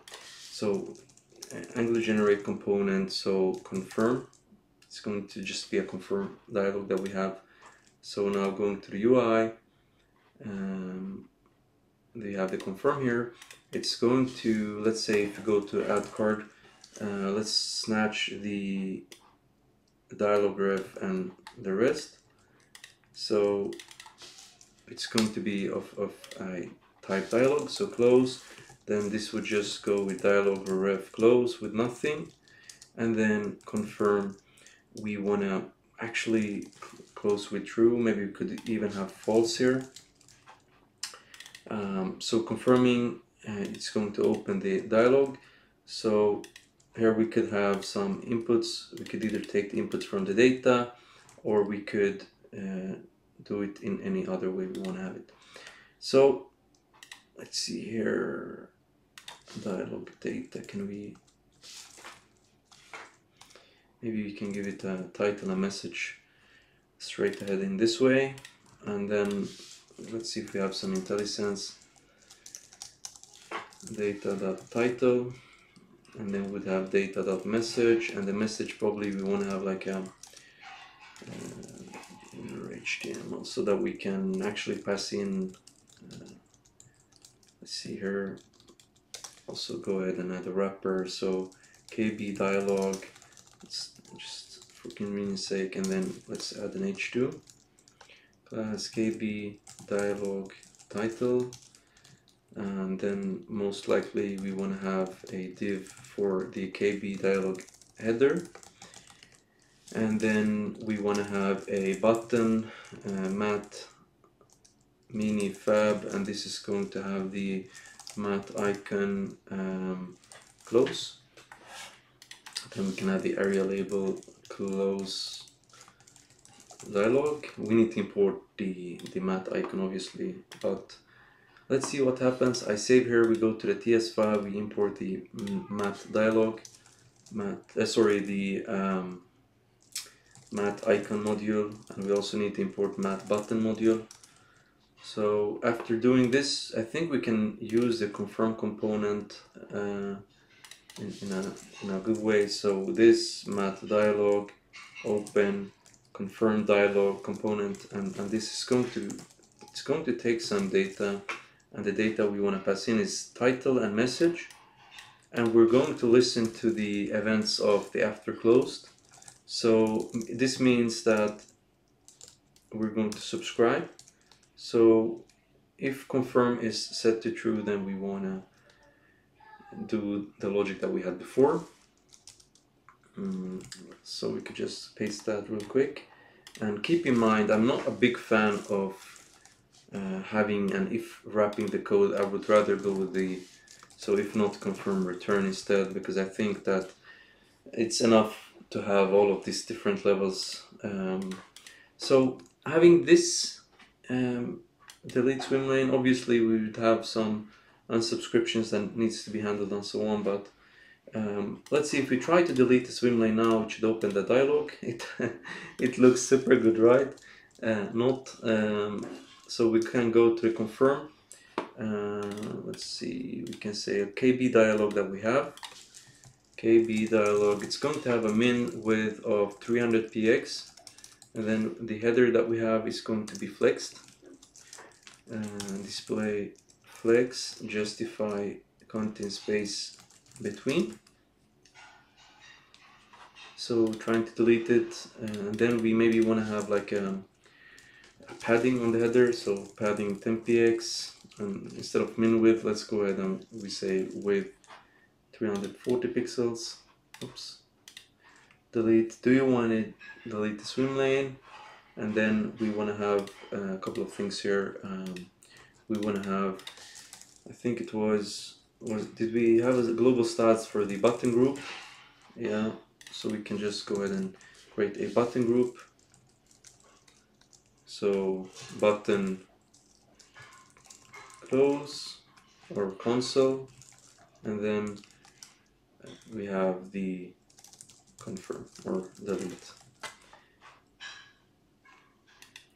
Alright, and then deleting, we should have two buttons, so we can style that with the matte buttons shortly. I think we want to have the no color on the matte fab icon. I think this is too visual, I would say. So we can maybe just get rid of that real quick. So instead of matte mini, I guess there is like matte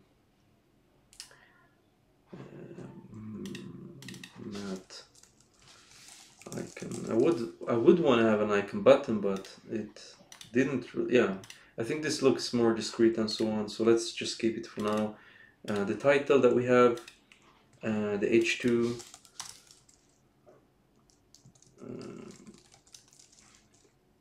margin 0, we want to center them, so align, item center, we want to have like a border bottom, on px solid, and here's where we want to have the use variables scss as v, and then we can just specify our border color. So deleting, it opens, and are you sure you want to delete? And now we need to have some logic for the content. So let's go ahead and add div. I think we need to remove the p here just in cases, so we don't nestle something with like if we cannot have a div within a p element. That would be semantically wrong, so we can just change that to a div. And now we can go ahead and add some padding, so we'd have some padding here to the dialog. I thought it would, yeah, it's because it doesn't exist within the header. So move that out a bit. So deleting, are you sure you want to delete this? And obviously for the CoFM dialog footer or the button group that we have, we want to have like a margin, or we could just skip that and we can say margin 10 px, and then to the bottom we want to have 24 px. And keep in mind, I think we should have a bit more than 12. Are you sure you want to delete this? And we need to move the, I think the easiest way would be to just have a padding here of 16 px, remove this one, remove that one, 0 0, and then on the bottom 24 px. Okay, we should probably have like 16 px to the top as well. So deleting, are you sure you want to delete the swim lane? Yes, no. And now we should have the matte flat buttons that we previously had. So matte flat button, let's see here if this is what, or is it a bit, yeah, we need to have, for console we can have the flat. For delete we want to have, I think it's called matte basic button. Don't ask for the naming because I think it's maybe just matte button, I guess. And then we need to have the color on delete to be warning or error in this case. Delete console, don't think this look good. I think we need to have like a raised button or a flat. I thought the name would be matte flat button. So let's give it a last try before we skip that. So delete, yeah, matte flat button. So you sure you want to delete the swim lane console, and nothing should happen. And now we need to ensure that we, on the confirm component HTML, we need to make sure that we actually call the different functions that we have. So click confirm, and then clicking on the console should close. Okay, delete console, delete, we will delete it. Let's try with the completed one. Test add swim lane, yeah. And as you can see here, we have some sort of a logic where we can delete it. All right, so we still want to have the edit part where we can edit the to-do. So it's not going to be editing the, let's see here. we're going to create a component, ng generate component. Let's call this one add or edit component, edit swim lane. So this is just going to be a dialog editing the name of that swim lane. So I would say this is quite similar to what we had for boards. So to be lazy, we can just copy everything from that component. And where did we end up creating the... Wait. Okay, the edit swim lane needs to be moved to the correct place, which should be under components. Alright, so now we have it here. HTML, copy paste, SCSS, we have some, just copy paste that. TS file, definitely copy and paste. And then I think the imports is the last thing we need. I think, alright, so now there's a couple of things we need to change, obviously. We are going to have a, not an add board form, so let's call it a swim lane form. We're not going to have the create flow, so we need to require to have the ID. So I think it would be good to have the ID immediately. And not board, this should be swim lane. And this is going to be mandatory. Update board, yeah. We can remove the create, and this is not going to be update. Since it's only one function, just move that real quick in there. It's going to be swim lane service, and we're going to inject swim lane service. Swim lane service, and then we're going to be able to, let's see, update. We don't have an update swim lane. All right, so we're going to update the swim lane. We're going to take the, not the board, rather I think we just pass in the, we should have I update swim lane. It's going to have name, it's going to have ID. That's it. I update swim lane, and this is going to return the swim lane, and then we can just return that swim lane. If we wanted to, we have some set up the refetch logic so that it actually refetches every time something is changed. If we want to optimize performance, we should not do it in this way, but as mentioned, this is our proof of concept. It's just a simple application that we build. It doesn't need to be beautiful, it just needs to be functional. To explain and look through this together, and then if you would like to, you could fork it, you can take the code, you can change it to whatever you want, and you can make sure that the sign is looking good.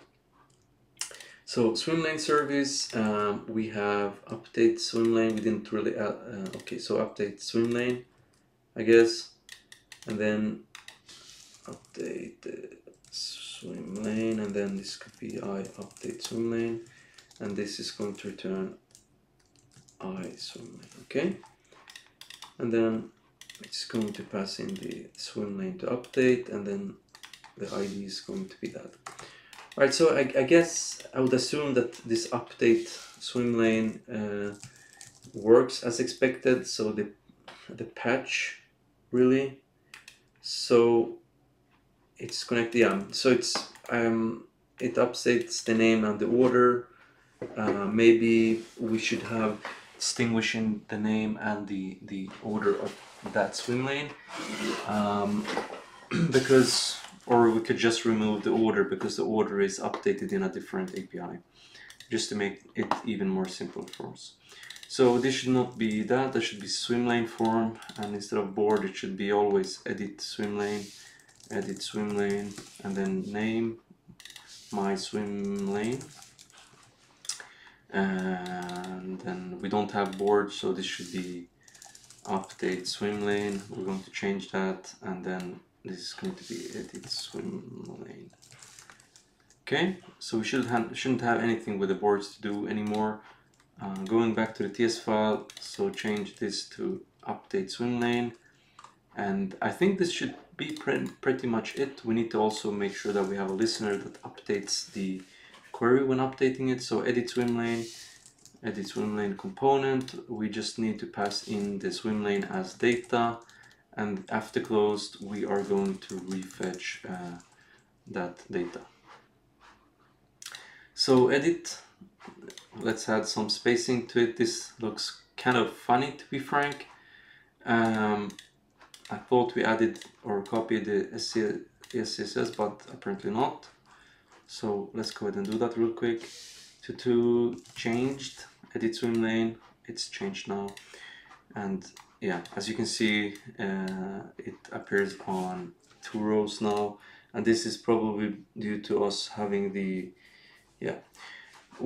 One thing that we could do is essentially we could move the delete into the edit to make it more difficult to delete it. Maybe it would make a bit more sense.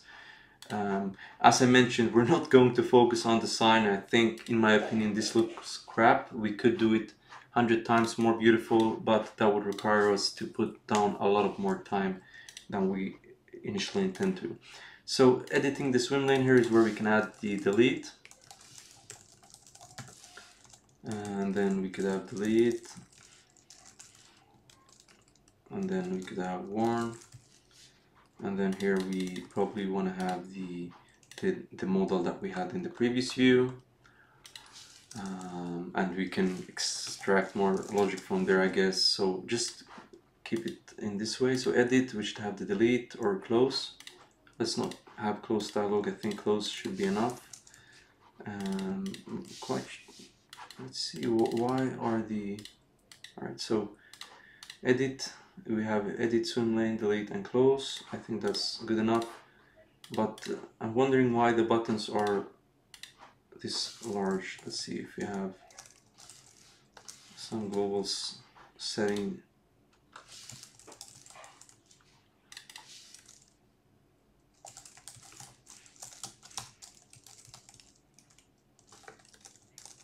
So let's say you cannot grow, you cannot shrink. I must have somewhere where we actually set the button to be, I think that was it. I think because it appears within the form, we have a width of 100%. Yeah. Anyhow, let's look at that later. We can, that's like a easy thing to fix. To do changed, we can remove the delete button and the delete logic from the detail page. So all of this, we can remove the delete to the edit swim lane. Here we don't really need to have the swim lane in that way. We can have the confirm, and we should have the mat dialog. Mat dialog like this, and we also then need to have the mat dialog module. All right, so now we have these kind of things. This is going to close the, so if we confirm, maybe we need to make we should make this into a merge map instead. So filter,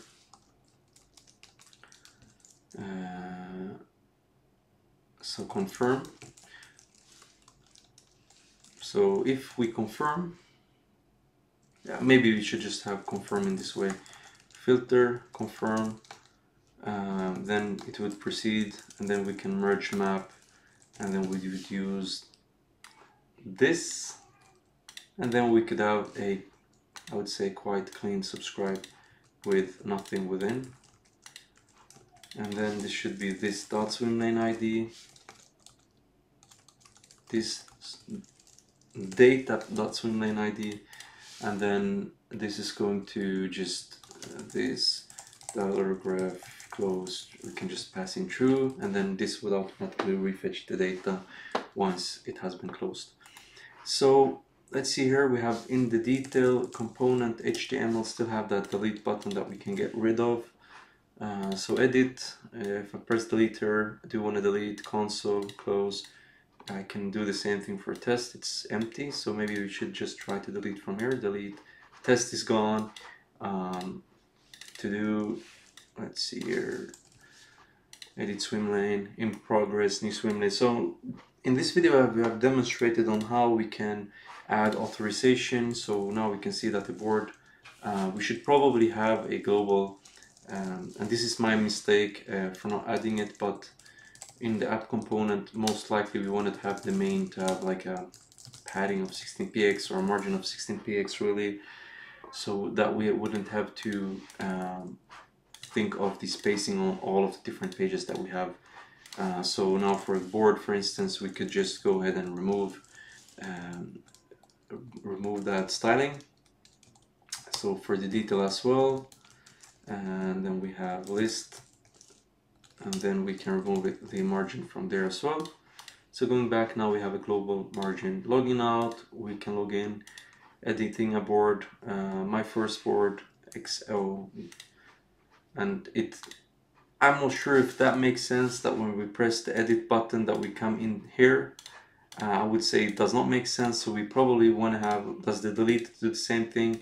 That's even more worrisome. So what we would have to do is when we press the edit, let's see here,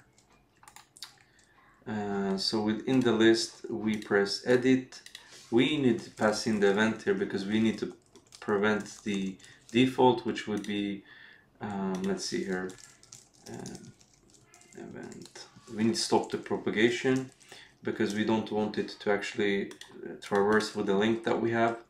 Same thing goes for the delete here, and here's where we could use the confirm dialog. You see we don't have any confirmation dialog for this, so this is definitely something we could improve. Alright, so let's go ahead and add the stop propagation there as well.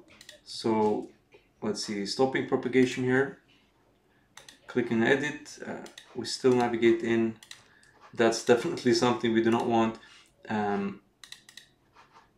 Let's see here, maybe prevent default would make that logic for us even better. What is going on? Let's see, stop immediate propagation. Let's see here, saving. I think we're getting some complete. Oh, right. So we have the event here that needs to be added as well. So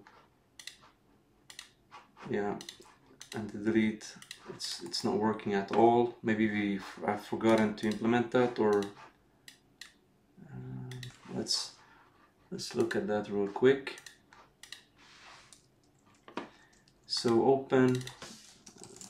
I think stop propagation should do, so it doesn't propagate back. But let's go ahead and with prevent default.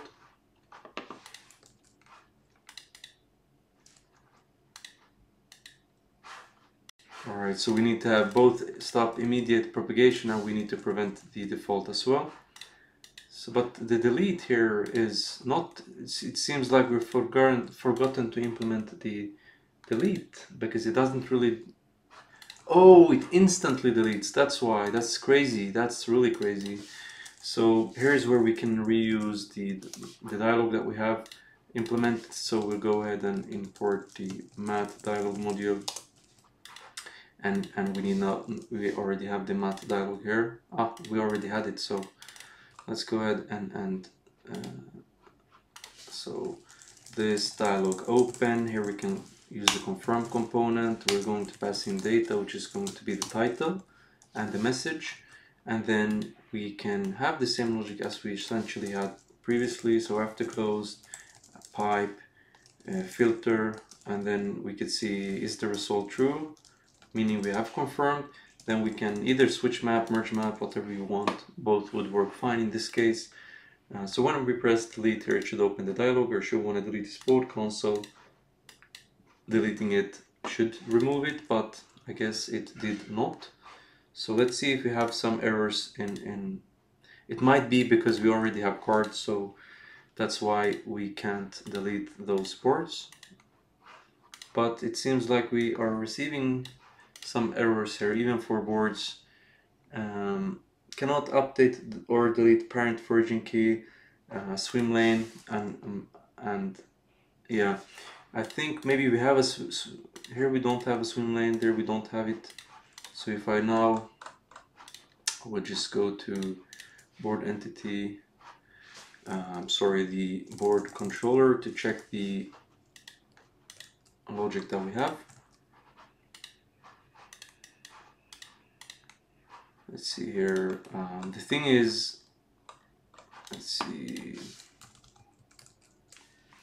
I usually do this to ensure that we reload the page and so on.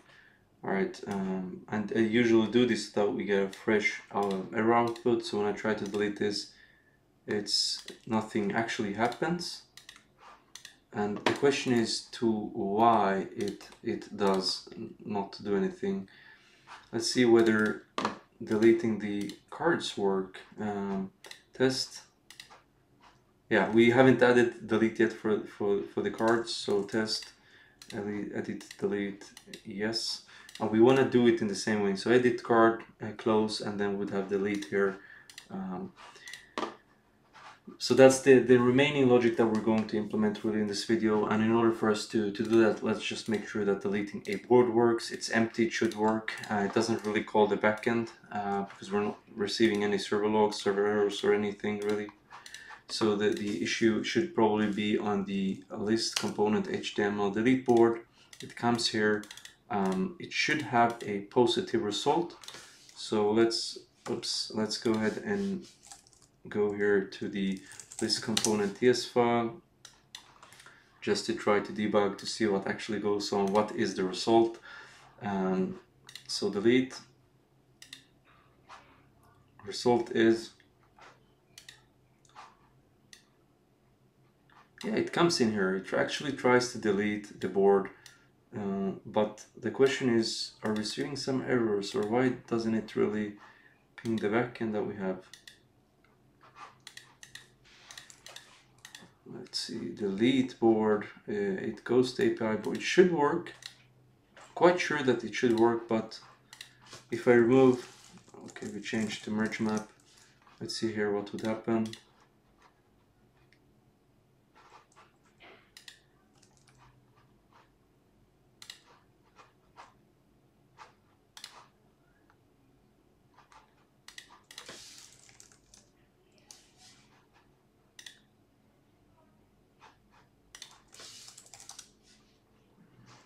Okay.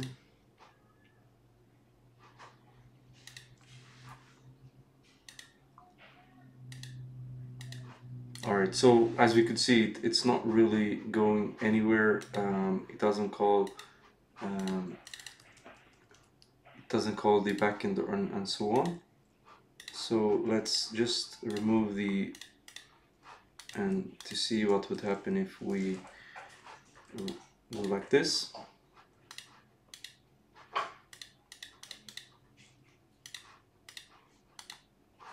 So doing that, it's not. So let's see the confirm here. We close with through.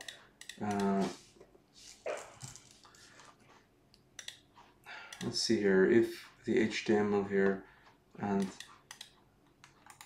sorry, this HTML of the confirm component obviously. So confirm when we click delete, and that should work, but it's not really continuing. So question is why and what happens. So delete board, in my opinion, this should work. It's probably some obvious thing that's yeah, obviously sometimes my brain doesn't work as I would probably hope. What we need to do is we need to subscribe to it, otherwise it won't trigger the observable at all. And now we can have the merge map, switch map, or whatever we want. I think we can have the merge map as for now. Deleting it, delete, bam, you are gone. Probably we don't want these ones to grow in size. I think we did set a width on them. So I think we also need to say flex grow 0, flex shrink 0. So we don't have a shrinking or growing logic. And yeah, as now we have 25%, we can have, I think, for small screens, maybe we could have 33% for it to be a bit bigger and so on. Anyhow, let's work with this. let's see here, I think the size of it is super small. I think we should have 25% is yeah, as mentioned, this is definitely something that could be improved in terms of layout and so on, but the focus on this would not be the design. And as we can see here, the swim lanes here looks crazy, so we need to ensure that we don't have a too large swim lane. So detail, let's see why is this growing. It should have a grow 0 on the swim lane. So that's it. It had a grow 1. So if I go here and we just remove the grow 1 on the swim lane and set it to be 0, so it doesn't grow or doesn't shrink. To do test and whatever you want to have to do. Maybe you want to have waiting. Yeah, whatever you want to have in your team, you could have. And I think this is it's looking quite nice. I think what we want to do is we want to be able to actually preview the code in a large screen to ensure that it looks good here as well. And I think it's more common to use it in a larger screen. So you would have to do in progress with new swim lane here, waiting for a test, or yeah, waiting for review, and then we have done. So in this way we have to do in progress, waiting for test, waiting for review, and then you can just working with your tasks, you can move them in between the different sections. And as mentioned, I think one of the last things we're going to do in this video is in fact to add a logic where we can delete a card. So that's the last thing we're going to do for this video, guys. So let's just shrink this a bit more so that we have a responsive, so that we can preview the code and the website at the same time. So we had add. Now the name of this component is add card. Maybe it should be add update or delete card, would probably make much more sense. Delete card, and this is going to be worn, and then we're going to have only percent this if data card ID is set. So if it's a new card, we cannot delete it, and then delete card. So going to the TS file here, let's add some delete logic. It should be on the add card. There's something wrong with my computer right now. So delete card, and here we're going to have the same logic that we had before. So we're going to inject the mat dialog module, and then we're going to inject the private read-only mat dialog, and then here we are going to say this mat dialog open, and then confirm component, and we're going to pass in the data, which is going to contain title and sure you want to delete this card, blah blah, and then after closed, and then we have the pipe filter. And obviously we could build in all of this filtering and stuff so that we only have like a better way of handling it. So confirm, and then we can have merge map, and here's where we're going to merge one map with the where we delete the card. So let's see, import that from there. Let's just go ahead and remove a couple of things like this, and then we need to have the subscribe here, and then this subscription should in fact return this dialog ref close with the true, which essentially will trigger the reload of the item. All right, so if we can just add a restriction here. I don't like to have the question mark syntax because this is going to be much more difficult to test when you have it down here. It's better to have the edge cases up here. So if it's not set, return, or like if the ID is not defined, then do nothing, and then we can remove the question mark from here. And if you want to have this one in a one-liner, which it makes sense to have in this case, because yeah, we don't want to do anything else, we can have it. So delete card, test should be removed, something is not working. So what we need to do is we need to check the server logs once again. Probably this is could be potentially, yeah. So it's the same issue that we had before with the where we check for where we check if the user is or has access to the board. So this was solved in the other. It was solved for the other solutions by actually fetch it. So we're going to first fetch it, and the reason to why we want to fetch it is find one by, I think. We want to fetch the item so that we can, card, so we can fetch either the card ID, sorry, the swim lane ID of the card to make sure that we actually can delete it. And then if we have a card, it should work. If not, then it should be covered here that it doesn't work. So if we now minimize the VS Code once again, deleting, hopefully it should work. So delete, bam, the card is gone. In fact, now we have the delete logic set up for all of these items. Obviously, we cannot delete a board with full of cards because we haven't specified the cascading for that. And I think it makes sense to not implement that as for now. Obviously, you should be able to remove all of your boards and so on if you wanted to. And you can do this by actually implementing the cascading or soft delete or whatever you want to call it,